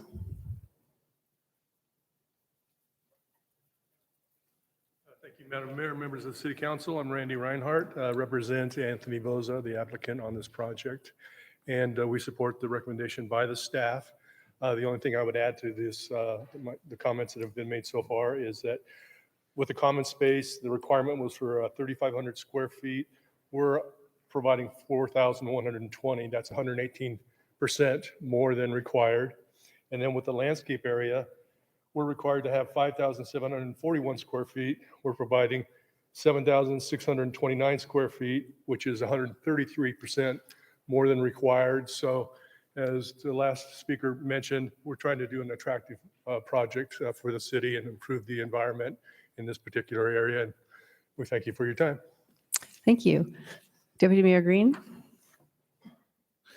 Thank you so much. And thank you so much, Anthony's representative, for coming up here. I appreciate it. And Mary Gilman. Wow. I mean, come on. A project that GUARD approves. For the record, GUARD is a organization that protects the rural integrity of our community. And when we have developments, they're the first to talk to us about the traffic impacts and whether it's an improvement or a hindrance to the community. And this is in my district, and I've also driven by it a lot of times. I know the street. It's actually a connector between Vista Way and Santa Fe. So people go through there. And this upgrade is an update, and it is a great project. I feel like it is, 12, 12 units, 12 apartments, and it's well within our zoning. It's well parked. It's in an area that has other apartments in the area. I think these are going to be some great families that are brought into a community of other great families, and they're going to be going to the schools with each other, and it's just going to be a nice, friendly place to live. So I definitely appreciate the developer working with the community and answering any questions as they came forward. I appreciate the developer's work with staff to make sure that they were in compliance with our parking requirements. And I think this is a great project and a great benefit to not only the city as a whole, but also my district and the members of that community. So with that, I move to close the public hearing and accept all our approved staff's recommendations as listed after all my amazing council members speak on this. Thank you so much. Councilmember Franklin? I would second that motion. Oh, that's it? Okay. Councilmember Contreras? I do believe that it is a good change to go from commercial to residential on this property here. The one thing that I think needs a little bit of, we need to address a little bit of an issue, and this is something that I spoke with our city manager about, is the intersection between, I won't even get to the intersection of East Vista Way and Old Taylor. I think we all know that that needs a lot of improvement, and that whole section needs a improvement on East Vista Way. But I do want to speak just for the record to the intersection of Old Taylor and Taylor Street. I am guilty of taking this as a little cut through. And one thing that I notice is that the stop sign, if you're on Old Taylor and you want to proceed onto Taylor Street, the stop sign is actually really far back. And what happens is a vehicle will stop, and then you have to like really inch forward and keep inching forward until you're several feet beyond the stop sign, because it's very difficult for visibility if you are a vehicle turning from Old Taylor Street, either right onto Taylor Street or trying to take a left onto Taylor Street. It's very difficult to see around that corner since there are a lot of cars parked there. I don't know what we can do, but I think we do need to do something to address that visibility issue, especially if we're going to be having a small apartment project here. And then right next to it, we have discussed some other homes that could potentially go there. And hopefully we do have that pond as something that's like public access and open space. But in any case, that was a discussion a while ago. So I just really want us to see what we can do to increase the safety at Old Taylor and Taylor Street. Because if it's not safe for vehicles, it's definitely not going to be safe for pedestrians. Outside of that, I do support this movement, and I really appreciate Mary coming in and speaking on the subject. Thanks. Councilmember Melendez? Thank you, Madam Mayor. Not too much to say. I just want to speak my support of the project. I think it's going to be a great addition, and there's going to be public benefit there. There's going to be some improvements there that are well needed. So thank you. Deputy Mayor Green. Sorry, I'd just be remiss if I didn't recognize Ursula Sachs in the audience. She is also a member of the Guard, and her and Mary Gilman work very hard together. So Ursula and Mary, thank you both so much for being here. That is all. Okay. Okay, and so, and I approve this also. It's this project, so we'll call for the vote.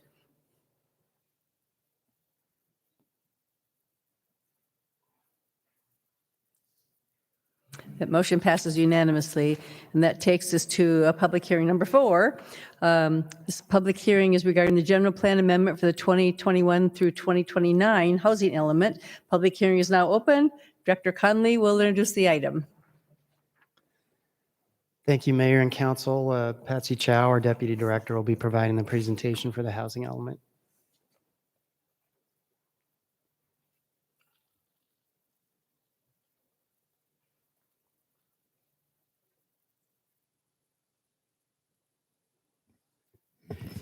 Good evening, Mayor Ritter, council members, Patsy Chow, Deputy Director of Community Development, City Planner. I'm pleased to be here this evening with you to present the housing element, the update, the 6th cycle. So basically, just wanted to start by giving you a little bit of background where we've been. It's been a year-long process to get to this point. We've been before City Council as a discussion item back in November last year, and also in January 2021. We were before Planning Commission in December and discussing the draft housing element. So several times had the opportunity to do that and review the housing element together. In the process of doing so, we've kept agencies, organizations, stakeholders up to date and part of the process. We've made sure to have the draft document available on our website at all times for review, for comment. We've received comments throughout the process as a result of e-blasting agencies, organizations, stakeholders as part of the housing element update. And also, as mentioned, posting it on our website, doing media releases, et cetera, social media to make sure that we were reaching out to all segments of the community. So at this time, I'd like to take the moment to introduce our housing element team that has been working hard on this project. Obviously, start with John Conley, our community development, our engineering director. And to my right, we have Michael Ressler, principal planner. And right behind Michael, we have Brenna Weatherby from Rincon Consultants. We also have Veronica Tam from Veronica Tam Associates, who helped us last time. She could not be here tonight. And we also have Jason Montague with Rincon Consultants, who unfortunately could not be here tonight. But nonetheless, they were also part of the housing element team. So the purpose of tonight's meeting is before City Council is a public hearing for the adoption of the housing element, and that is the reason why we're here. And the next steps would be subsequent to the adoption of the housing element would be to be able to forward the adopted element to State Department of Housing and Community Development for final certification. Before coming here tonight, we presented the draft housing element to the Planning Commission on May 18th, 2021, and they unanimously recommended approval of the 6th cycle housing element, as well as the negative declaration document that was prepared for it. I've presented several slides before in past meetings that we've had together, but instead of going over and repeating all the same slides that you probably would remember, and it's been a long night, so what I'd rather do here is just focus on a few of the slides to kind of focus on the crux of the housing element. So mainly I just wanted to kind of go over the components of the housing element, which is comprised of starting with a community profile. So we talk definitely about the demographics, what is our community made of, comprised of in terms of housing stock characteristics, so we can better understand where the needs are and where do we go from here with this 8-year cycle. In the process of identifying status quo, we also want to be able to identify what are the constraints in terms of a market standpoint, governmental or environmental constraints, so that we can better address what needs to be taken care of, addressed so that we can produce affordable housing, more housing within our community to address the regional housing needs that's been allocated to the city. In terms of housing resources, obviously we consider RHNA, the Regional Housing Needs Assessment, the requirements that are imposed on the city of Vista as well as other jurisdictions throughout the county. And in doing so, we identify areas within the downtown area that are specifically identified, mostly within downtown, in order to accommodate RHNA. And last but not least, we have a housing plan, which basically identifies all the actions, all the objectives in terms of addressing housing needs, lists all the housing programs. There are 27 altogether that are encompassing and addressing issues such as making sure that we're monitoring our housing sites inventory, making sure that we're addressing affordable housing development in our city, making sure we're addressing homelessness prevention and so forth. So there's a series of programs addressing the actions objectives that we identify in the element. Now, this table probably looks familiar to you as we've gone over this before, but I just wanted to mention in here in this table the fact that we've identified a category of pending projects, accessory dwelling units, vacant parcels, and underutilized parcels within downtown that helps us meet our RHNA allocation. And again, RHNA, for folks in the audience, that have been participating or listening to all these meetings in the past, we do have 2,561 total units that have been allocated to the city of Vista within this sixth cycle. So for 2021 through 2029, and they're divided amongst the different income categories that you see across the top, from very low, low, moderate, and above moderate categories. So the different projects, or the different types of categories rather, that you see in the yellow rows would actually help us achieve RHNA. And at the bottom line, which is at the very bottom where it says shortfall or surplus, you will see that there's the actual surplus for very low, low, and moderate categories in terms of units that are being created and surpassing the actual allocation from RHNA. The only thing is that the above moderate category, there is a deficiency of 267 units. However, the deficiency can actually be satisfied by the overage that are in the previous categories of very low, low, and moderate. And even so, after utilizing those surpluses, we still come out at the very end with a positive of 237 units additional that we have as a buffer, basically, which is pretty good for the city, so that we have the ability to move units, or if it becomes necessary, so that we achieve the goal of having a no net loss at the end of the day. So it's important to always have that buffer. And one thing that I've always pointed out in past conversations about the whole housing element update process is that thankfully and fortunately in this process, there's no need for general plan amendments or rezones, which is a great thing for the city in order to accommodate RHNA allocation for the city of Vista. And that's great victory right there, so that we don't have to be concerned about amending our general plan and rezoning sites in order to accommodate our allocation. So since November 2020, we've been doing preliminary reviews with state HCD, with the staff as far as our sites inventory, the housing programs that we're going to be implementing as part of the housing element, and ensuring compliance with state housing element law. So conversations have been many of those, several throughout the whole process, and beginning of November, more intense discussions, but nonetheless to address their concerns from the state level. Again, pointing out that as a reminder, as part of the process, the great victory here is no general plan amendments, rezones being necessary in order for City of Vista to accommodate our RHNA allocation. And that pretty much concludes my presentation. So tonight's staff's recommendation is to ask City Council to approve the negative declaration for the housing element, as well as adopt the 2021-2029 housing element. And this pretty much concludes my presentation, and myself, as well as the rest of the housing element update team, is available here to answer any questions you may have. Thank you very much for your attention. Okay, thank you. And we have our speakers here, and we'll take our speakers and then we'll open up for discussion. So first we have Christopher Allen, followed by Jared Dorsey.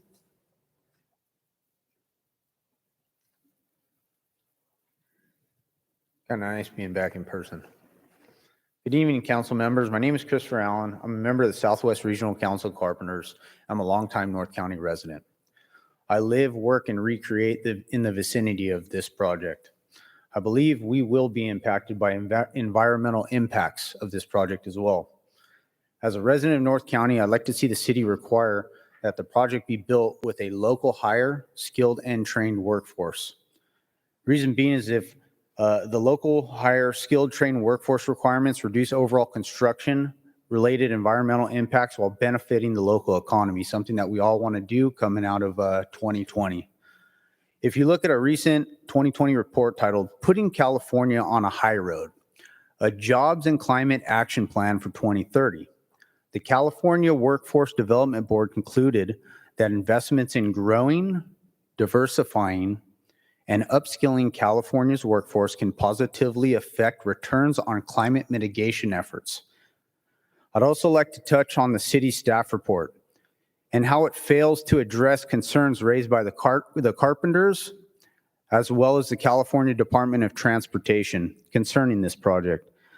The initial study of the project is critically flawed since it fails to include the water supply assessment for the additional 2,561 residential units to the city, or even an analysis to supply that water and environmental impacts by adding the additional 2,561 residential units to this city.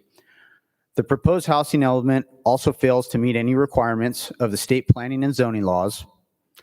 And to close, the proposed housing element does not include an assessment to fair housing issues as required by the government code, section 65583. Thank you very much sir. for your time. Thank you. Jared Dorsey, followed by Francisco Pena. Thank you. Jared Dorsey. I'm a 22-year union member with Local 619 here in San Diego and a longtime North County resident. I'm not going to pretend like I know a lot about what this project consists of, other than the fact that I have been spending the last 22 years driving to San Diego for work when there is plenty of developments here in North County that I feel that, you know, we live here, we would like to work here, we would like to spend our money here, pay our taxes here, and stimulate our local economy with our union wages here in the city of Vista and in North County. So if you can take that into consideration when planning projects like this and future developments. We have a workforce here of over 1,000 just here in the coastal, from Oceanside to Escondido of union members of Local 619. There's over 1,000 of us. Here's a few of us, my brothers and sister right here. And thank you. Thank you, sir. Francisco Pena.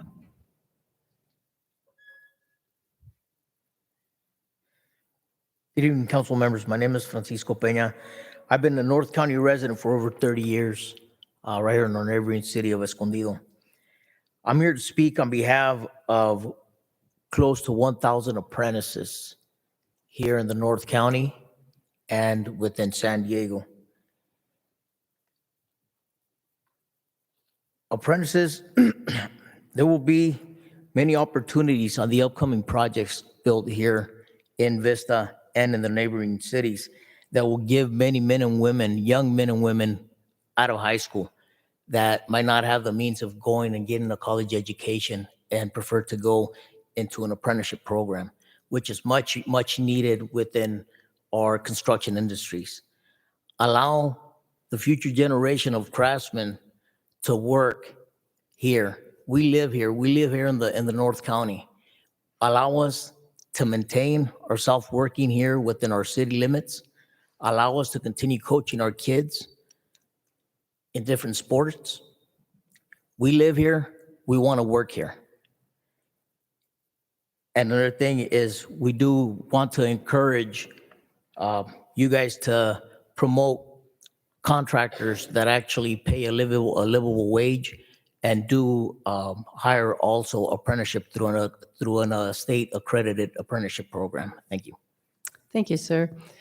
That's the end of our speakers, so I will go to our council for discussion. Councilmember Melendez.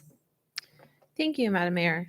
I want to say thank you to staff for developing this sixth cycle update for our housing element. I know that it is a lot of work to look at all of the resources that are available in our community, and then even further try to examine what are some of the areas where we can curate more housing resources, what are going to be the most appropriate housing resources for our community. So I want to say thank you so much. You guys did a really good job, based on the current policies that the city of Vista has. As many of you know, I'm a fan of inclusionary housing requirements. So I wanted to state for the community and for the residents that voted for me, expecting that I would advocate for inclusionary housing requirements, that's something that I am very favorable of. Our current council, we've had several discussions about it, and hopefully in the future, we might be able to learn more about it and have future presentations. But since it's not a policy that is present and current in our city at this time, I believe staff did an amazing job at curating housing resources based on our current policies. So I really appreciate that. But I did have a couple of questions. I noticed that for the above moderate housing options, that accessory dwelling units were, accounted for 400 of those units. So in previous council discussions, and even earlier tonight in discussions, ADUs were considered and are regarded as affordable, right, for maybe low or moderate or very low income levels. So would you mind explaining a little bit more as to how ADU units fit into the above moderate category? Certainly. Councilmember Melendez, when staff was looking at inventory, just looking overall what's happening in the city in terms of one bedrooms, typically studios, one bedroom, which normally would be associated with accessory dwelling unit, what we found is that not many, very few, a handful perhaps, that were actually identified what would be considered to be very low or low in terms of what the rent that was being charged. As a result of that study and researching the conditions that are right now, we did not feel comfortable putting all of the estimated 50 that we found as being permitted in the beginning of last year, basically extrapolating that number on an 8 year, so that's the 400. We did not feel comfortable putting that in the very low, so we felt that it would be more prudent and conservative than to put in the above moderate category, so that we're not, basically overestimating something that is not quite what's happening in the community right now. Okay, I appreciate that because, we might assume as council members that an accessory dwelling unit would kind of meet those needs in the community. But in your study and in your evaluation of the community, sometimes those accessory dwelling units can be more costly than we might expect. So they are more appropriate for the above moderate allocation. And, I do want to remark that the above moderate allocation does have a significant number of units that we're looking to curate. But it's important to recognize that when there is a shortfall, right, people who may be able to afford an above moderate housing level would then also be able to afford at the moderate or low level for housing costs. So I just want to, for the community, contextualize this conversation a little bit with these income levels. So when we talk about very low income, we're talking about around 60%, the area median income. So that's going to be an individual who's making about $50,000 a year. And so in order for that individual to not experience rent burden and pay a reasonable amount of 30% of their income on rent, their monthly rent, in order for it to be considered affordable, would be $1,200 a month. So that's the lower end of the spectrum, right? And so when you guys are looking at, a unit that's considered affordable, that's typically what you're looking at, right? And then on the higher end of the spectrum, for the allocation that's above moderate, so that's 110+% the area median income, those are folks making, around or more $73,000 per year. They're going to be able to afford a rent that is, if it's 30% of their income at $1,800 a month. Right. So looking in the community, whether you're low income or whether you're moderate or above moderate income, it's hard to find an affordable place to live. So it's really important that this housing element is looking at all of the different gaps in our community and trying to find the most appropriate way to curate those resources. But also because our RHNA reflects that our need for above moderate housing is more prevalent, inclusionary housing requirements would be appropriate. We'd be able to ensure that while moderate and above housing is produced, that also lower income housing is produced at the same time. So that might not be a discussion that we're having today. It's not a part of this housing element, but I do want to express to the community that inclusionary housing requirements would allow for a variety of income level housing to be built within an integrated space. And that has multiple benefits, right? So not only are we reaching our RHNA numbers, right? They're co-occurring at the same time, but also we have a more integrated community where people of different income levels can live in the same environment.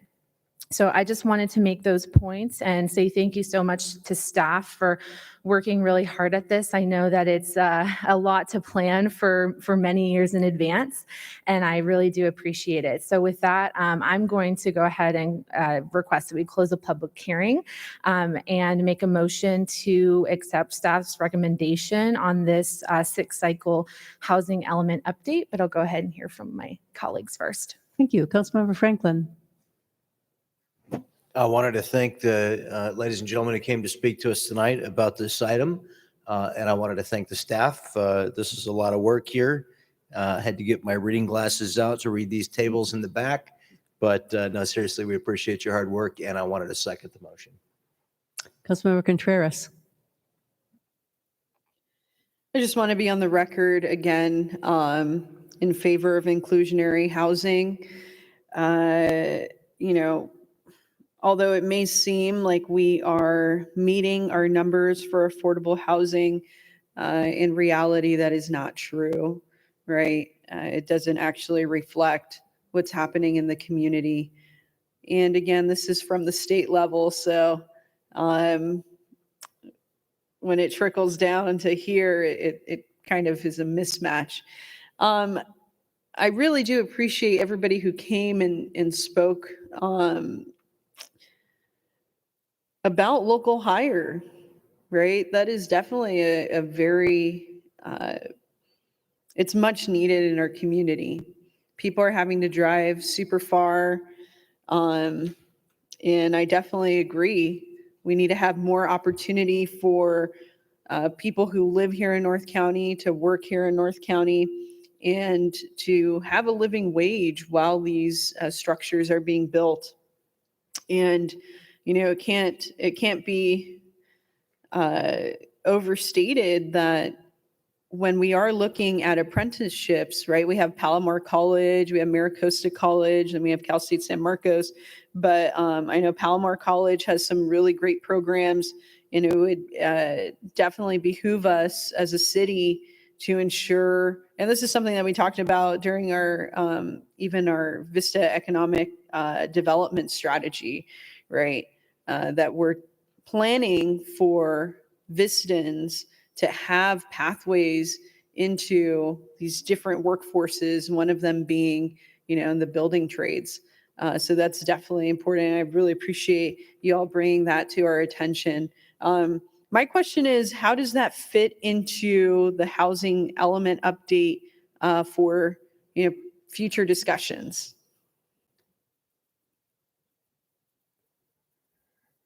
It really doesn't, frankly. I mean, it's an issue that needs to be addressed by the council if you want to look at labor agreements or that kind of a model where we would be imposing it on developers. But outside that framework, it's up to the developer to decide what laborers they want to hire.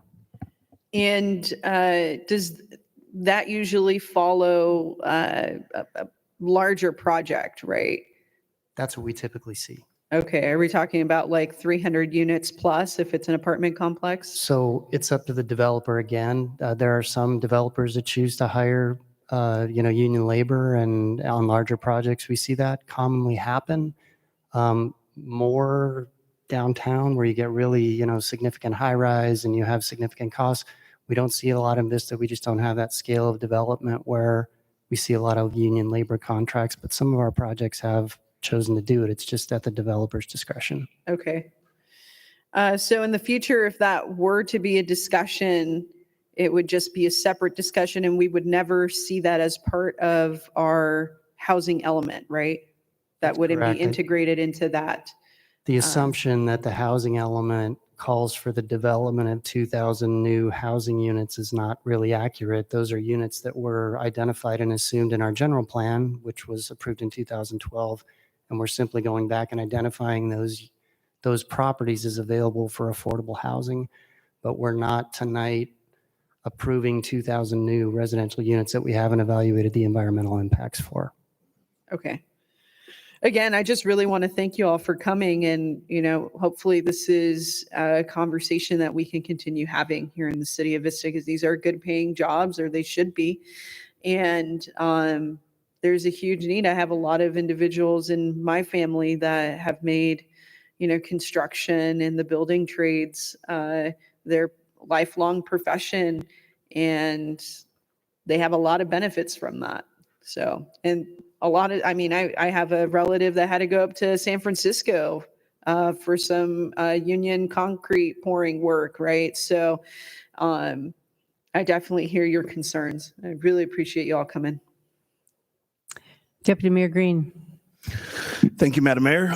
First, thank you to the Southwest Carpenters Union for showing up, and thank you guys for what you do. I was lucky enough to have a tour of your facility and see exactly what you guys do and the type of training you have, and it's really remarkable. I also plugged a gentleman, I want to say his name was Michael, in with Craig Weblow, who's in charge of the career technical education here at Vista Unified School District. I brought all your pamphlets down to the school district and said, hey, let's get people here because we do want our kids to be college or career ready. Not everybody goes to college. I wasn't a college kid. I started hustling right out of high school, trying to get married, having babies and doing it. And construction's a great way to go. I lost my best friend in December, who was a union laborer in a construction accident out at Agua Caliente Casino. And his union brothers and sisters stepped up, took care of his wife, took care of his kid, took care of his family. So I definitely support what you guys do, what you bring to the table, and your brotherhood is amazing. As far as an overlay for PLA agreements to our housing element, that's not something that we're really looking to do here, nor are we allowed to do, but we can definitely look at big projects as they come in if union work is the great work to be done there. I am an open bid project guy. Say, hey, put it out for open bid, see who gives us the best bid. But a lot of times the lowest bid isn't the best bid because work order changes come in and, fee changes and, construction costs change as well. And unions are really good about honoring that. So there's a lot of pluses and minuses to everything. And I love that in Vista, we can look at every project on a case-by-case basis. And that's my thing with the inclusionary housing as well. I think every project that's been brought forward to us as a council, I've been very open about adding inclusionary housing too. I always will. But I don't think a general overlay and an additional, hoop for a developer to jump through is necessary. When we have projects that come up, I'm for it, man. I was a, powdered milk, government cheese, welfare kid, scholarships to the Boys and Girls Club, free lunch, you name it. So I believe in these programs and I want to help implement them, but I definitely want to balance it out in the city. A couple things that Christopher said, local hire skilled trained workforce.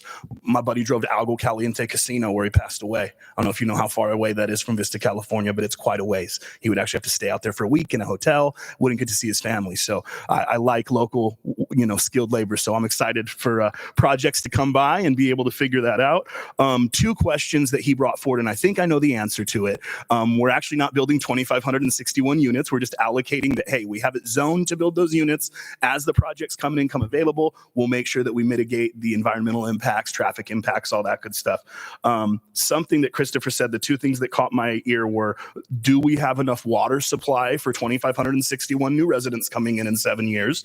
And he said that our housing plan doesn't meet state and federal laws. I wouldn't think that we would submit a housing plan that's in violation of state and federal laws, but I'd like you to address those two items for me, please.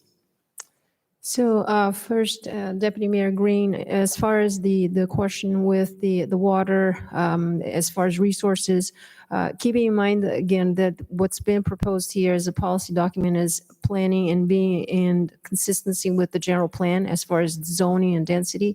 That's already been addressed. So we're not doing anything that's above and beyond what's already been analyzed as far as the environmental impacts associated with the general plan. And I'm sorry, your other question was related to? State and federal housing laws? Thank you very much. So basically, as far as compliance with the state housing element law, what I mentioned earlier, that we've been in discussions with state HCD staff, and they themselves wanting to ensure that we are in compliance.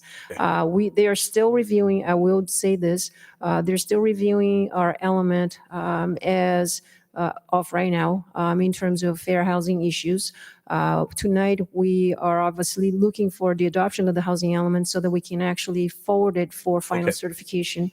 But if they come up with additional things that we must do, we may have the necessity to be back here in August. We might not have to, depending if there are non-legislative type actions that are required by the state. But nonetheless, as a whole, we feel pretty confident that we have hit the marks as far as what required. And again, I just wanted to kind of clarify that on the fair housing. Okay, thank you so much. So we're going to send it back to the state. If they have issues or amendments or anything we need to do in order to be in compliance, we'll make sure we're in compliance. We don't have the option to not be in compliance. Is that correct? Correct. Okay, thank you so much for that. And then the water supply, it was kind of a confusing answer, but what I'm assuming you're saying is, hey, we've addressed the environmental impacts. If over the next 7 years we had to build 2,561 units based off of the water we have and the precipitation coming in and resources, we should be able to have water for people based off of what we're doing now. Generally speaking, I mean, not specifically, right? Same thing as before. It was evaluated in the general plan Gotcha. in 2012. Perfect. All right. Well, I really appreciate you guys working so hard on it. I appreciate you guys bringing up those questions that we can get some clarity on, and I look forward to the vote. Thank you, Madam Mayor. We have a motion and a second, so let's all cast our votes, please.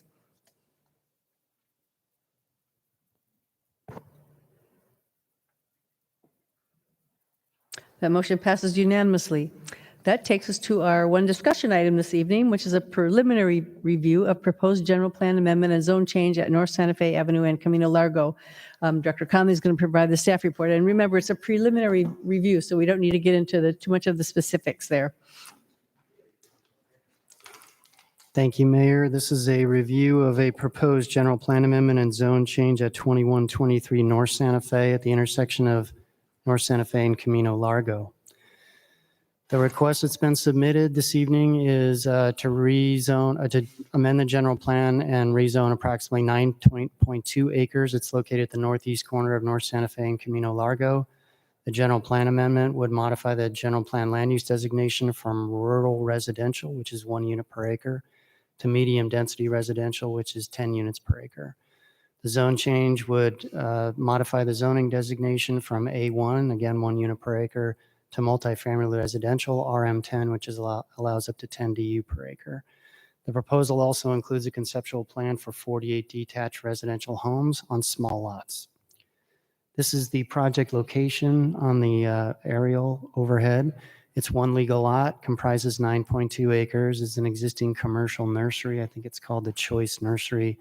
The property was annexed into the city in 2018 with an 8-lot tentative subdivision map, which was for 1 acre minimum lots consistent with the current A1 zoning. This is the current map configuration showing the 8 lots. It takes access off Camino Largo with a fire turnaround at the end of the street and provides driveway access to the 8 lots that range from 1 acre and more. The proposal is to change the general plan from rural residential to medium density residential, which is shown on the left. That's 10 units per acre. The zoning is shown on the right. The agricultural designation is the current zoning at A1. The proposal is to change it to multifamily residential RM10. The current general plan and zoning, as I mentioned, would permit an 8-lot subdivision or a similar configuration as to what's approved on the property. The proposed GPA and zone change could allow up to 48 single-family homes. The applicant has submitted a preliminary design proposal with the site, which has not been reviewed by staff for conformity with our code, but it is shown here in the overhead. This is their preliminary proposal, which shows access along Camino Largo, again, with cul-de-sacs for private cul-de-sacs extending north and providing access to the 48 single-family homes. The developer has a separate presentation, which I'll go through following mine to give you some more detail about the project proposal. The applicant's proposal, as I mentioned, is 48 lots. The lots would range from about 3,000 to 5,000 square feet. It would include private streets with cul-de-sacs that are perpendicular to the slope of the property. Each single-family home would require a 2-car garage and 2 parking spaces per our code. Access from Camino Largo onto North Santa Fe requires some further analysis, and we'll do some traffic analysis as part of our normal staff review if this moves forward. So as you know, general plan and zone change requests are at the discretion of the council. We always bring these to you for discussion ahead of the formal application process. We're asking tonight for your input for the project applicant to evaluate your support for the proposal to amend the general plan and the zone change on this property. And with that, I believe the applicant has a short presentation that he wants to present to the council, Mayor, if that's all right. Okay, so I will open it up to the applicant then.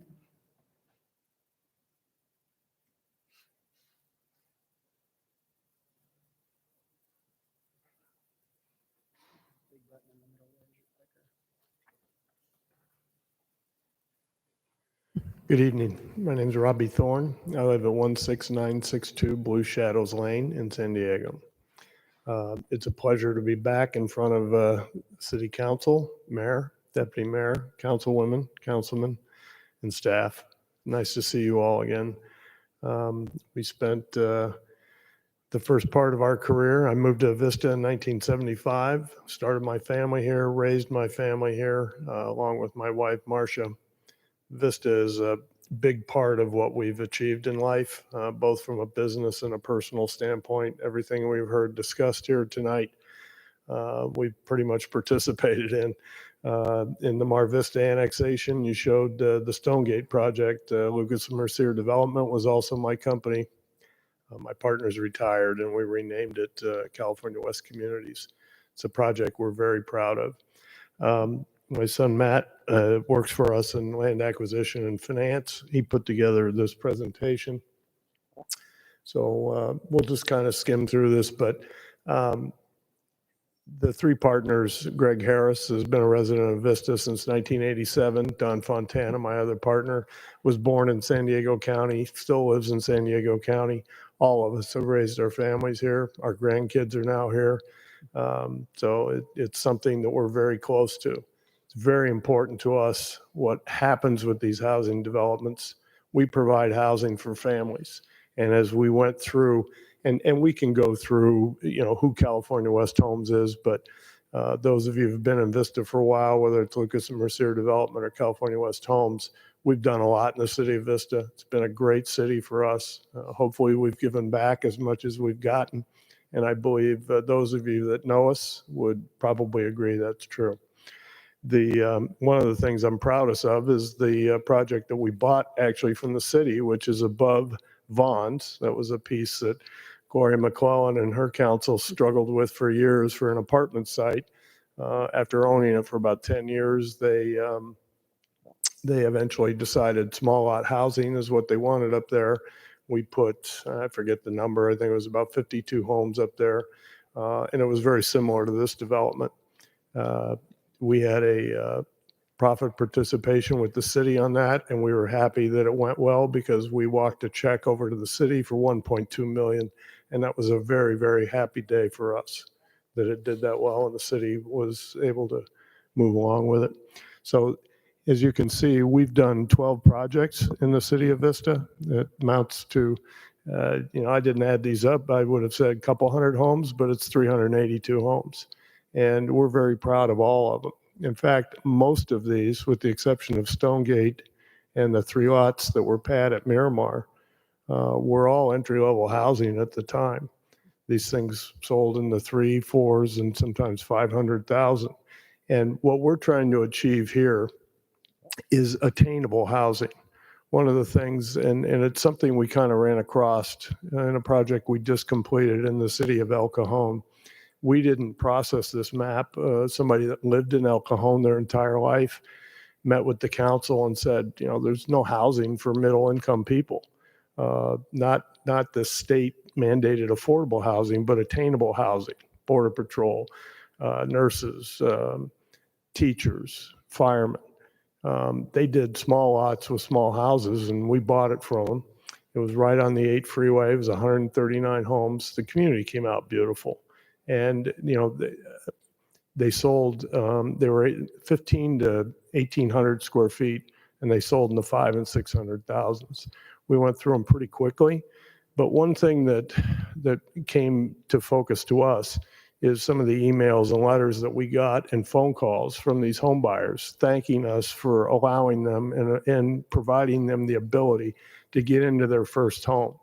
They weren't, you know, there's nothing wrong with condos. We build attached housing, but these are single family detached homes that will allow them to start their families and, you know, kind of the next move up from an attached home.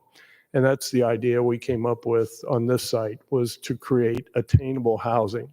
These homes would range, we haven't decided on how big they are. I think we'll work with staff on that, but they could be anywhere from 2,500 to 3,200 square feet. And the price point would probably be, with this kind of density, we could get the price point down into the 700s, which if it's a 9-acre subdivision or a 22-lot subdivision, the prices are going to be 1.2 to 1.5 million. We've certainly built enough of that, but we're trying to create something else here, something that allows the 35 to 50-year-old, whether they're moving down or moving up, to be able to get into a home and start building equity, building wealth for their family. And that's what this is all about. So what we got on the next page.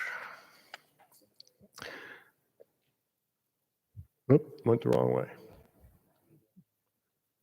This is an example. This isn't necessarily the final architecture, but this is the type of home that we would propose here. In fact, Madison Lane was built in the city of Vista. Oak Creek was built in the county, just outside of the city of Vista. That was last year. That was when we finished that. That was out off of Buena Creek. Stonegate was a higher end project. Those houses sell in the millions. Those are on 1/2-acre and 1-acre lots. And Amber Woods is also a smaller lot, smaller homes, lower price point. That's the location of the site. The Sandalwood project, which I believe was built by Barrett over 25 years ago, is a very small lot project, and this is very similar to that. There's our site. This will provide backyard space for kids, dogs, you know, families to grow. There is parking on one side of the street. The streets are on all those cul-de-sac streets. Cul-de-sacs are a premium for lifestyle, no through traffic. And again, we don't believe parking will be an issue on this property. We do have a little rec facility up at the top that would be basically open space, maybe some play equipment. We can work with staff on what's appropriate for that. It's not as critical on this type of project because you do have backyards and outdoor living activity. Again, here's some preliminary architecture, but it can be whatever council wants it to be. And, you know, we take a lot of pride in what we build, and I'm happy to drive by any of these projects today, even though they're 15 to 20 years old, and take a lot of pride in the way people take care of them.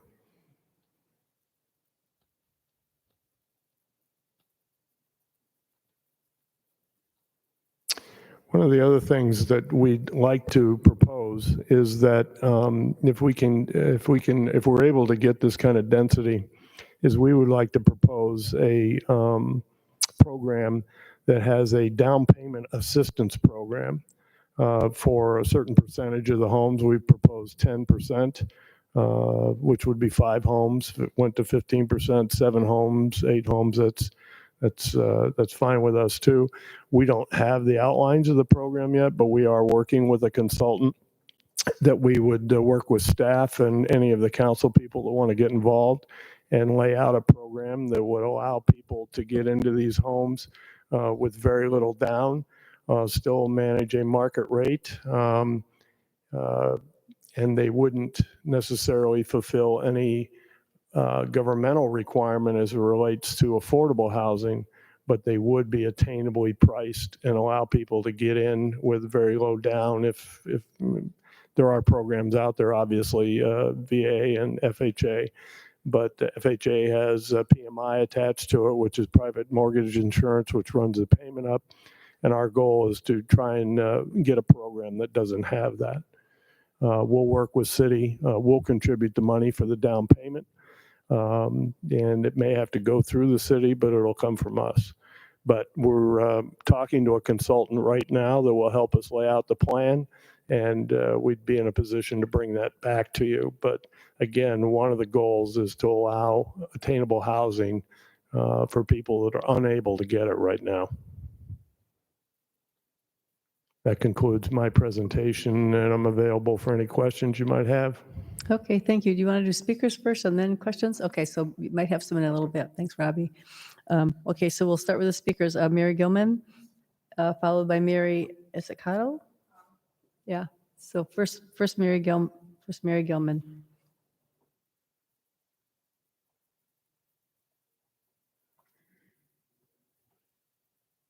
Good evening again. This property, as you're all aware, was originally annexed and approved as A1, which would allow up to one residence or one house per acre, and the original proposal was 8 homes. So that seemed reasonable, and again, given the area and the fact that it's there's a lot of open space in this area, and now they want to get reapproved to put 8 times that, basically 8 times as many homes in the area, and so I'm opposed to this. Because of the impact to, again, the nature of our neighborhood. I live within 2 miles of that driving distance of the property. And it just would increase the traffic congestion. It would reduce the open space and the habitat that, migrates to that area. And I think that the original plan was reasonable to provide housing without, increasing the densification in our neighborhood. I guess those are my concerns, putting that many houses or trying to put that many houses and into basically a semi-rural area. And so, yeah, representing myself as a resident and homeowner nearby, and also guard, and advocating for more responsible development. Thank you. Mary Cottle, and they'll be followed by Ursula Sack.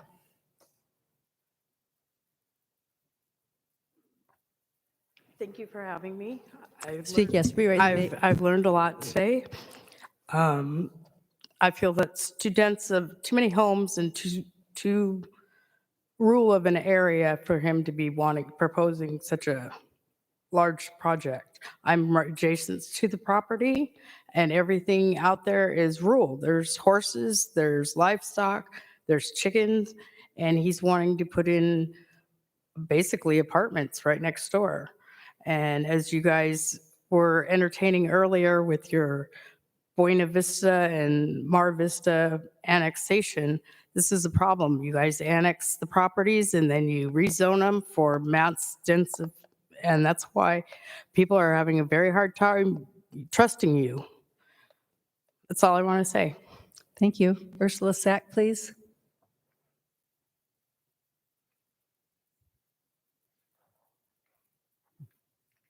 Good evening, council members. Good to see you. My name is Ursula Sack, and I represent Guajome Alliance for Responsible Development. This property was annexed at the December 17, 2017 meeting, and it was approved for the 8-lot single-family residential subdivision. The minutes from that meeting say, quote, "Councilmember Rigby, addressing the applicant, stated that if the item is approved, it is for the project as presented, with the expectation that it will stay that way and that the applicant will not come back later at a later date with a different plan." Councilmember Rigby was a strong proponent of following the city's general plan. I don't know if she was speaking for herself or on behalf of the entire council that day. But here we are today, and the applicant is now asking for a general plan amendment that increases the zoning by a whopping 900%. The big question here is how this council regards the city's general plan. Will you be upholding and defending the general plan, which sets rural residential densities in agricultural lands such as this property? Or will you give up the integrity of these neighborhoods anytime a developer comes along and asks? This proposed density increase is way over the top.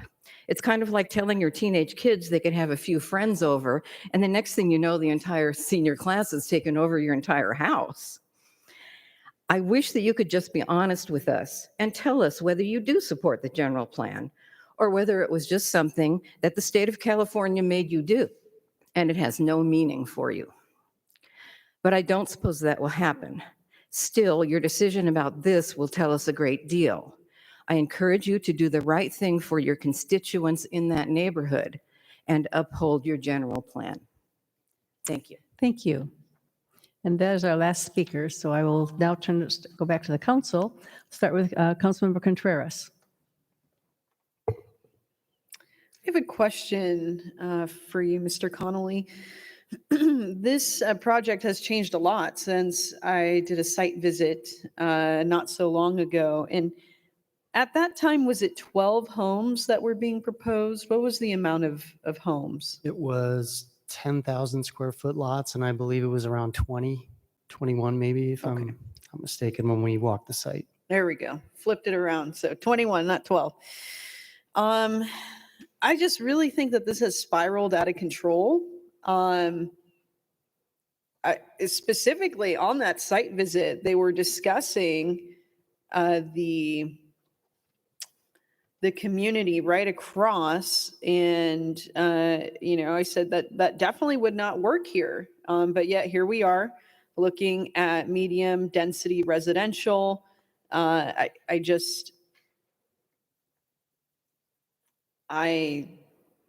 cannot approve such a drastic change. I really can't. I mean, that's a lot of homes there. We're talking about the tail end of Vista. This is in District 1, the district I represent. I don't want to have to widen North Santa Fe. We continue to widen our streets to accommodate the increased density.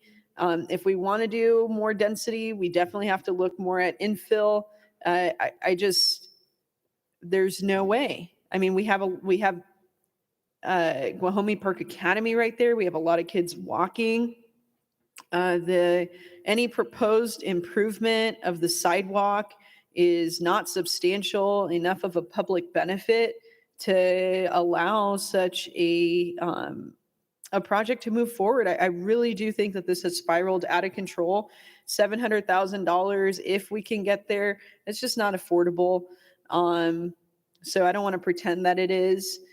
And I'm against moving forward as proposed. I really am saddened that it's gone from 21 homes approximately to 48, and I don't see a public benefit that justifies moving in that direction. Councilmember Franklin. Thank you, Madam Mayor. I just want to say I have the pleasure of representing a lot of the developments that California West has built. I have a lot of friends that live in the homes that you've built. They are all remarkably high-quality products, beautiful neighborhoods, neighborhoods that I think anybody would be proud to call home. So I do have to personally endorse the product that you build. It's a very good product. And what you've brought here, we spend a lot of time talking about attainable and affordable. These are homes that families can attain. My wife and I bought our first home within the last decade, and it was a game changer for our family. And we have to have units that are attainable like this. If we're going to make people, the only thing we're going to accept is either high density apartments, or right now we're saying we're okay with, what would it be, half-acre lots where the homes are going to be millions of dollars. Where is the family that attends church at North Coast that wants to live near the church? I think this is really great housing for them. I think these are homes that, the kind of families that really bring a lot of value to Vista can afford to buy. And I think it's really neat. I've heard some of the history of some of the creative thinking that California West has offered with their projects. The down payment assistance is unique. That's not something that we hear offered by developers on projects like these. So I love that you brought some outside the box thinking to make the project even more affordable. I enthusiastically support your request for this and wish you good luck as you proceed in the process. Deputy Mayor. Thank you so much, Madam Mayor. Thank you for your presentation. Thank you for everybody who spoke this evening. I am very familiar with this area. I've lived in Vista my entire life, drive up and down that area all the time, had kids at Guahomie Park Academy, worked a lot in the Sandalwood area. And this is a family-friendly area. There are apartments right there off of Taylor that are high density. There are the housing element there on Sandalwood are very small lots, actually smaller than this lot.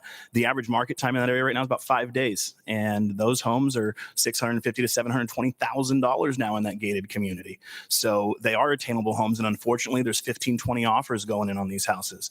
This developer has brought attainable homes forward at that same price point, and this developer is willing to give Vista residents and Vista workers priority. This developer is willing to give a 5% down payment assistance, allocating a percentage of these units for attainable housing down payment assistance, which will help buyers not have to take the high MI and the additional funding fees that low down payment government loans bring to this market. So I appreciate the developer thinking out of the box. I mean, anytime you want to do a general plan amendment, it really does have to be something that is going to benefit the community and going to benefit residents and benefit it as a whole. And I know we're going to be doing the traffic studies that are necessary to mitigate any traffic impacts. We'll make sure pedestrian safety is at the top of the list. But I'll tell you what, that antique gas and steam museum across the street, that church around the corner, and again, Guahomie Park Academy would love to have more residents living close within walking distance to this property. So I do support this project. There's going to have to be some studies presented. There were some concerns raised about traffic and safety that I'm definitely going to want to see. I also want to look at the emergency access, secondary emergency access for the fire department. I want to know what they're going to require from a resident safety standpoint in that rural community. But I do think that your company building over 380 units in the city of Vista and providing a good project does, it's a good resume. I mean, you haven't brought horrible projects. You've made sure you've done what you said that you've done. And the general plan, I do believe in the general plan. I do believe that it's a great document, but it is used as a guideline. It is able to be amended.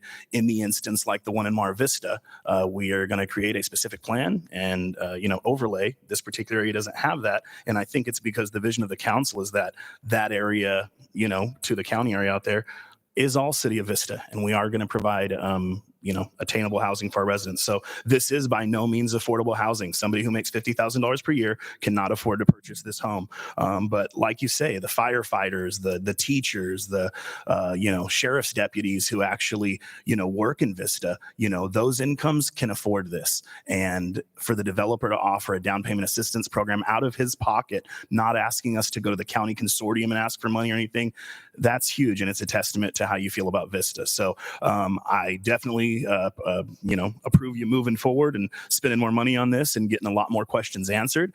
But I believe if we increase that overlay to 15% for the down payment assistance program, that makes me feel better about it, because I think homeowners coming in having a down payment assistance program is an amazing benefit. 5% on 700,000 is $35,000. Times that by 8. I mean, that's over 250 grand that you're going to just give away to Vista residents who live in Vista and work in Vista and want to buy a house in Vista. To me, that is a great community benefit. And I wish more developers coming in would offer down payment assistance programs for Vista residents and Vista workers.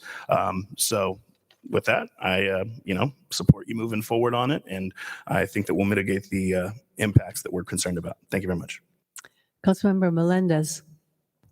Thank you, Madam Mayor. Just to clarify, was that 10% or 5% for the assistance? I believe the proposal that the applicant mentioned was 5. 5%. Okay. I am supportive of Deputy Mayor Green's suggestion to increase that. And to just kind of follow up with a conversation we've been having about inclusionary housing. The thing is, our body does not actually get to review all the projects that are developed in the city because some higher density projects are already zoned and already permissible. And so when it comes to, a higher density apartment complex, there's not necessarily an opportunity for the city council to say, hey, before you build anything, we want to ensure that that's going to be inclusionary. So I've made it part of my responsibility as your elected official to always press any developer potential project on this point that housing has to be affordable. So this is something that I did bring up to the applicant. And I understand that, offering the down payment assistance is unique. And it is an opportunity for some individuals who may be able to afford the homes at this location. Against by no means affordable, but it does, reflect on our previous conversation that, there's not a lot of opportunity that comes before our council where we can, put forward that standard of having an inclusionary element or some sort of public benefit provided to the residents of Vista to ensure that people in our community are able to have a safe, affordable place to live. That said, there is an interest in investing in the community by providing that down payment assistance, but there's also, something that we would be providing in return, which is more units, which would mean more profit for the applicant. So I want us to be clear on that too, right? It's not just, free money that they're giving away. Ultimately, this would be a more profitable development because there's going to be a higher amount of units that are available to be sold. Point blank, period. So I am concerned about sprawl development in general. I'm concerned about, single family or medium density housing in an area that was previously agricultural. Those are real big concerns to me. I do think that having an applicant that's willing to provide that down payment assistance does soften that a little bit. But I would want to see more from the community. I'd like to continue the discussion before I could really commit to seeing a change in our general plan, because I think the general plan does have a purpose. And if it is going to provide a significant public benefit, then it's something that I would consider. But I want to be realistic. I want to be honest about, what the give and take is to the community. And, also reflect that this isn't in my district, right? This isn't necessarily going to be an area that I'm driving past frequently, that the roads will be more impacted, and that with more sprawl comes more fire risk, right? There's a lot of things that we need to think about. When we're considering a development like this, we need to build more housing. Yes. And we also want to make sure that we're doing so in a way that is going to retain the character and the benefit to the community as much as possible. So those are my thoughts. My understanding is that we don't have to vote on anything tonight. We're just having a discussion. So just wanted to provide my thoughts for our council. Okay, and I'll make comments. I trust California West to build a good product. I have family that live there and friends that have lived in their project or in their houses, and they do a really good project. And so I trust that. So, and as far as Sandalwood is there, and it's right close, and those are very small lots in that area, so I don't see a problem with this. This is right down the road. And as far as widening North Santa Fe, it's already widened down by North Coast Church, so it's already widened there, and it's by Guajome. I think it's wider in that area too. So this is just a small little strip in there that would be actually make the road flow better, I think. So, and I think if they go to larger lots, then the homes become more expensive. They go in the 900s to $1 million, and that's just the way the market is right now. And so I think in order to have affordable homes, it has to be the smaller lots, and for people, for first-time home buyers. And my only thing about the down payment assistance, as long as it doesn't raise the price of the homes, I don't want to have to tack that on to make it a higher price home just to give them down payment assistance. I want to keep it as affordable as possible. And as far as a comment about the when was our general plan done? Was it I want to say 2012. 2012. 2012, yeah. So it was done 2012, which is a few years ago. So it's probably coming due pretty soon for an update on our general plan. And so, I mean, that 2012 that's a long time to, it's like almost 10 years, I think, ago. And things change a lot during that time. So that's why I don't have a plan sometimes amending our general plan. So that's my comments on it. And I think that's all you wanted was the comment. Is that all we needed was the comment? You don't need any? Okay. Thank you, Mayor. Okay. So with that takes us into oral communications. I have my slips here. Hold on. Okay, and we still are at 2 minutes. So we'll start out with Stephanie Mazer, followed by Jennifer Korber.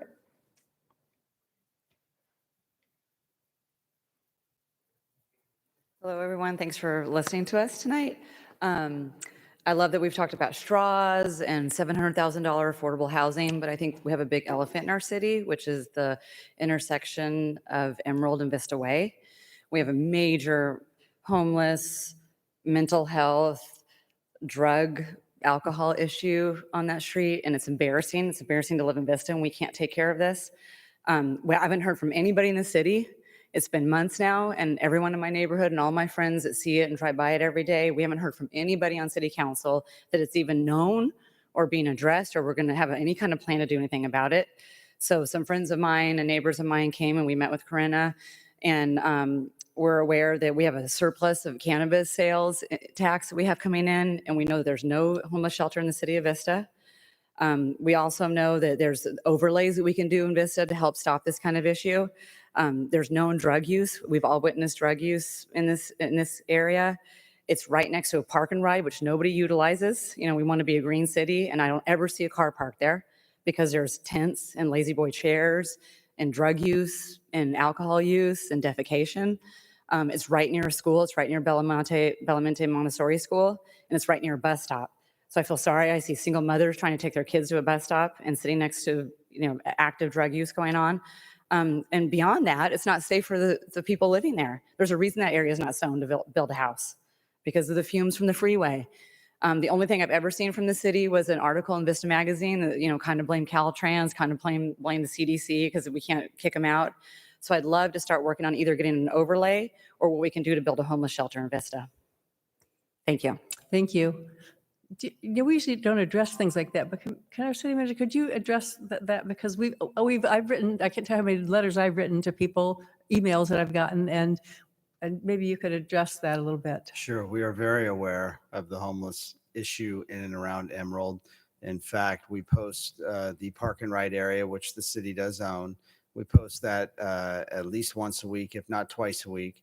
We do have crews that go in with law enforcement, with public works, and clean the area. However, the laws are such that when we clean the area, the homeless individuals move their stuff sometimes, and the area is cleaned and they move right back in. And so from a resident perspective, it may appear that nothing's ever being done there because it seems to proliferate.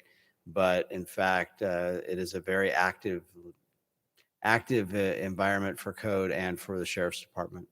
Maybe we could post something on social media. I mean, we all know Nextdoor and all these apps, and maybe there's something you can post that we're working for a solution. We want to work with the community. I know you guys We have want to. posted things, and Yeah. we can do a better job with that. Thank you. Okay. Jennifer, and then you're followed by Sarah Klein. Sarah's gone. Sarah's gone. Sorry. Yes, It's say it very wrong. sensitive. Hi, my name's Jennifer Lorber. I'm a homeowner in Vista and a business owner in Vista, and I live in the same neighborhood as Stephanie and Sarah. I'm also here to talk about the homeless encampment issue. I have a brother in law enforcement, and we have addressed those issues, Mr. Johnson, that you were talking about. And one thing where their hands are tied, where they can only do a certain amount of things. So I think that's why we're here to try and help either with an overlay or with a new ordinance or something that we either do an overlay where they can't camp, within a certain amount of feet of a bus stop or a school, or it comes to the point where it's illegal to public camp. It has to come in an ordinance or an overlay or a law or a code from us where we implement no public camping, right? It's dangerous for them. It's dangerous for us.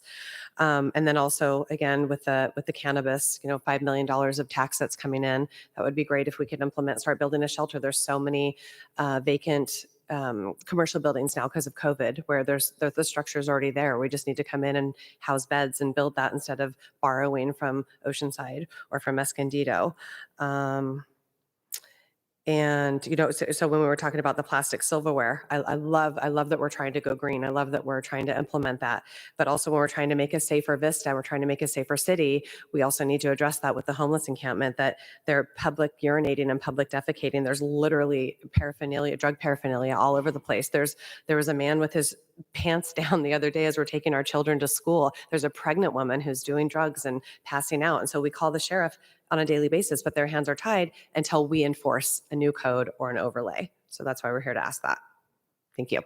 Thank you. Mayor, if I can, Yes. because you asked me the question earlier, I did want to point out that we definitely have had our social worker out there almost on a daily basis, offering assistance to the individuals that are camping there, living there. And I will tell you that not a lot of people take the offer to go to a shelter or to get help, unfortunately. And we are working with the city attorney's office and the sheriff's department and code enforcement, looking at some opportunities that we can present to council in August for some potential remedies. Okay. That would be great. Thank you. And I understand. I take my grandkids to Tri-City Christian all the time, and I go by that thing all the time. It's crazy. I agree. And poor Patrick, I complain to him all the time about it. Well, and that's So- why, Mr. Johnson, just to piggyback on that, there is so many resources for them. Our beds aren't full. The 10 beds that we rent in Oceanside and Escondido. 'Cause they don't want they're to not go full. there. Right. So that's why we can only offer so many. That's why if we enforce a code that then the sheriffs can say, and they can come and say, hey, I'm actually enforcing this code. Like where other cities, they give 3 options. They say either you're going to prison or you're going to jail, you're going to drug rehab, or you're going to a homeless shelter.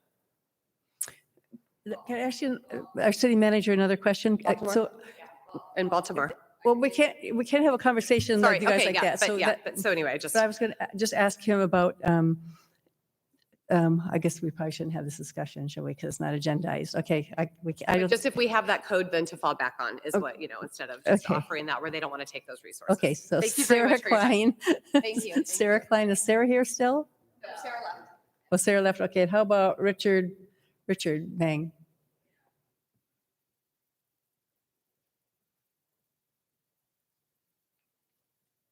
Yes, good evening, Council. I'm here to support and repeat basically what's already been said about the homeless issue.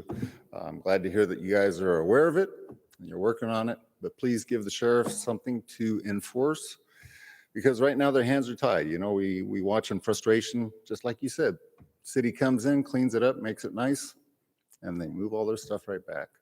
And there's nothing else that the sheriffs can do legally, So, thank you. We agree with you, so thanks. Okay, that is all of our oral communication. So that takes us to our remarks, and I have 2 little things here today. I want to let you know that our senior center is reopened to the public on Tuesdays and Thursdays from 2 to 4, beginning today. And once again, our older adults will be able to reconnect and meet their friends, so that's a good thing. The Moonlight's July concert lineup begins on July the 6th with the Piano Men, the music of Elton John and Billy Joel, and that should be a super concert. I think that would be wonderful. Ticket information is online at moonlightstage.com. And that ends my remarks. So I guess I'll start at the other end today. How about Councilmember Melendez? Awesome. Thank you, Madam Mayor. I just want to say thank you to staff and to my colleagues on council for a great discussion today. It's late, we're tired, we're hungry, time to go to sleep. But I also want to say, ladies, thank you so much for coming in. I have gotten your emails, and I'm not sure if you saw my response about what the city is doing, but connect with me afterwards. I'll get your phone number and let's plan a walk over there, because I have done some outreach in that area, but like you're expressing, there are a lot of legal limitations and resource limitations and just social limitations that make this situation really hard. But I do want the community to know that there are things being done, right? And like our city manager explained, it might not look like it because, it just kind of is a rotating challenge. So let's connect afterwards and we'll plan a walk. Okay, Councilmember Contreras. I also want to thank all my coworkers on staff for putting together this extremely heavy agenda book. We've had really good discussions, and we had a lot of public participation today, which is really good. So I'm always happy to see the public, letting us know what's going on, what's important.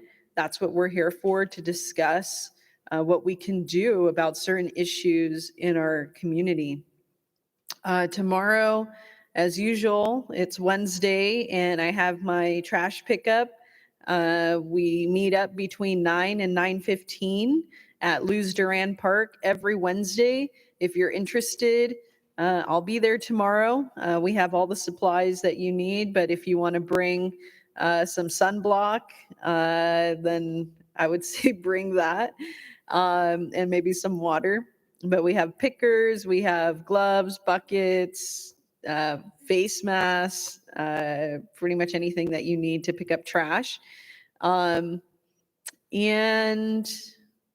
I hope everybody has a really good night. We've been here for a while. We actually took our council picture earlier today at 4:30 and then had a closed session. And we're about to wrap up here. And I know I'm probably not the only one that's really hungry. So that's all I'll have to say. Thank you, public, so much for bringing a vigorous discussion to our council chambers today. Councilmember Franklin. Special thank you to the three of you who waited all night You're long right. to offer your comments. We appreciate that, and I know that wasn't easy. To my colleagues, thank you very much for a spirited discussion. I know we don't always agree on everything, whether it's large or small, but I appreciate the opportunity to come to a compromise through discussion. And of course, as always, our staff, thank you for all the good and hard work that you do. Deputy Mayor. 4 hours and 11 minutes. 4 hours and 11 minutes. You guys are superstars, okay? I've seen the complaints on Nextdoor and Facebook, and I get tagged on everything. I get messaged, I get emailed like the mayor. I'm harassing Mr. Johnson regularly. You guys waiting this 4 hours and 11 minutes in our chambers here just shows how important this is to our citizens. And yeah, we are doing work, we are trying, but we can always do better. And I think with the communication is where we can do better. And Mr. Johnson said it best. We said, hey, we'll do some more posts. We'll let you know what we're doing. And I want to also offer, I love meeting new people. So if you're going to go for a walk with Miss Katie, holla at your boy, okay? I'm great at making friends. Bring me on by too. There's a Starbucks close by. I got you, okay? So that's for you guys. Thank you so much. I just want to specifically thank you. John Conley, my man. Bro, so many presentations tonight. Great job. I never hear anything except for exceptional things. Our whole staff is amazing. Mike looking good. Patsy Chow, big props. But John Conley, pink tie, plaid shirt. Congratulations. You are the man once again. It's Taco Tuesday in the city of Vista, and I've been thinking about that since 7/21. So that was... thinking things open anymore. No. I will let you know. There is a Eriberto's, there's a Philly Berto's, there is an Albert Tacos, there's an Armando's, all available. In addition, there's a Del Taco and a Taco Bell, all within 3/4 of a mile of this particular establishment. So any of you that want tacos, go ahead. 508, unfortunately, will not be serving you their taco specials because they are closed. Let's see. With that, every Wednesday morning, I miss her trash pickup, okay? 7 a.m., I'm with the Kiwanis in Vista. So if you guys want to come hang out, do some stuff for kids, every Wednesday morning at 7 a.m., I'm at the Coyote Cafe eating bacon and working for our kids, giving out scholarships, honoring city employees for being employees of the quarter, and doing a lot. So come to the Coyote Cafe at 7 in the morning. I'll buy you breakfast any Wednesday. Whoop, whoop. I'm actually the speaker tomorrow if you want to know more about Vista. And lastly, and most importantly, my council colleagues. I don't agree with all of you 100% anytime. I don't agree with my wife 100% of the time either. But I respect all of you, and I appreciate all of you, and I appreciate your love and your passion for the city. And I think everybody who started in the meeting and everybody who's here at the end will agree with me that your passion is undeniable, and I kindly thank you. Have a great night, Vista. Have some tacos. City Manager Patrick Johnson. Thank you, Mayor. I'll try to make it brief. Our Fire Chief, Ned Vanderpool, is trying to remind everybody that consumer fireworks are illegal in Vista. We'd encourage you not to use illegal fireworks, but rather go to Bringo Terrace on Independence Day, which is 4th of July, and see the wonderful fireworks show right above your head at Bringo Terrace. There are no anticipated city council meetings, hence anticipated city council meetings until August 10th. So that is our next scheduled meeting. And I too did want to say thank you to John Conley for carrying all the public hearings and the discussion item. It's certainly not the first time. And to Patsy Chow and Michael Ressler back there for their work on the housing element. That is no small task. And while we're almost at the finish line, it's a great piece of work. So thank you very much. Thank you. City Attorney Daryl Piper. How about our City Clerk, Kathy Valdez? How about our Assistant City Clerk, Claire? Nothing? Oh, with Madam that, Mayor, before we adjourn, we forgot to say thank you to our sheriff's deputies who've been on their feet all night. Thank thank you. you, our sheriff's deputies. Yes, they stood there. I hope they ate tonight. Did you get a snack before we started this meeting? Yay, okay. Okay, so with that, thank you, everybody. And we are adjourned at 9:44.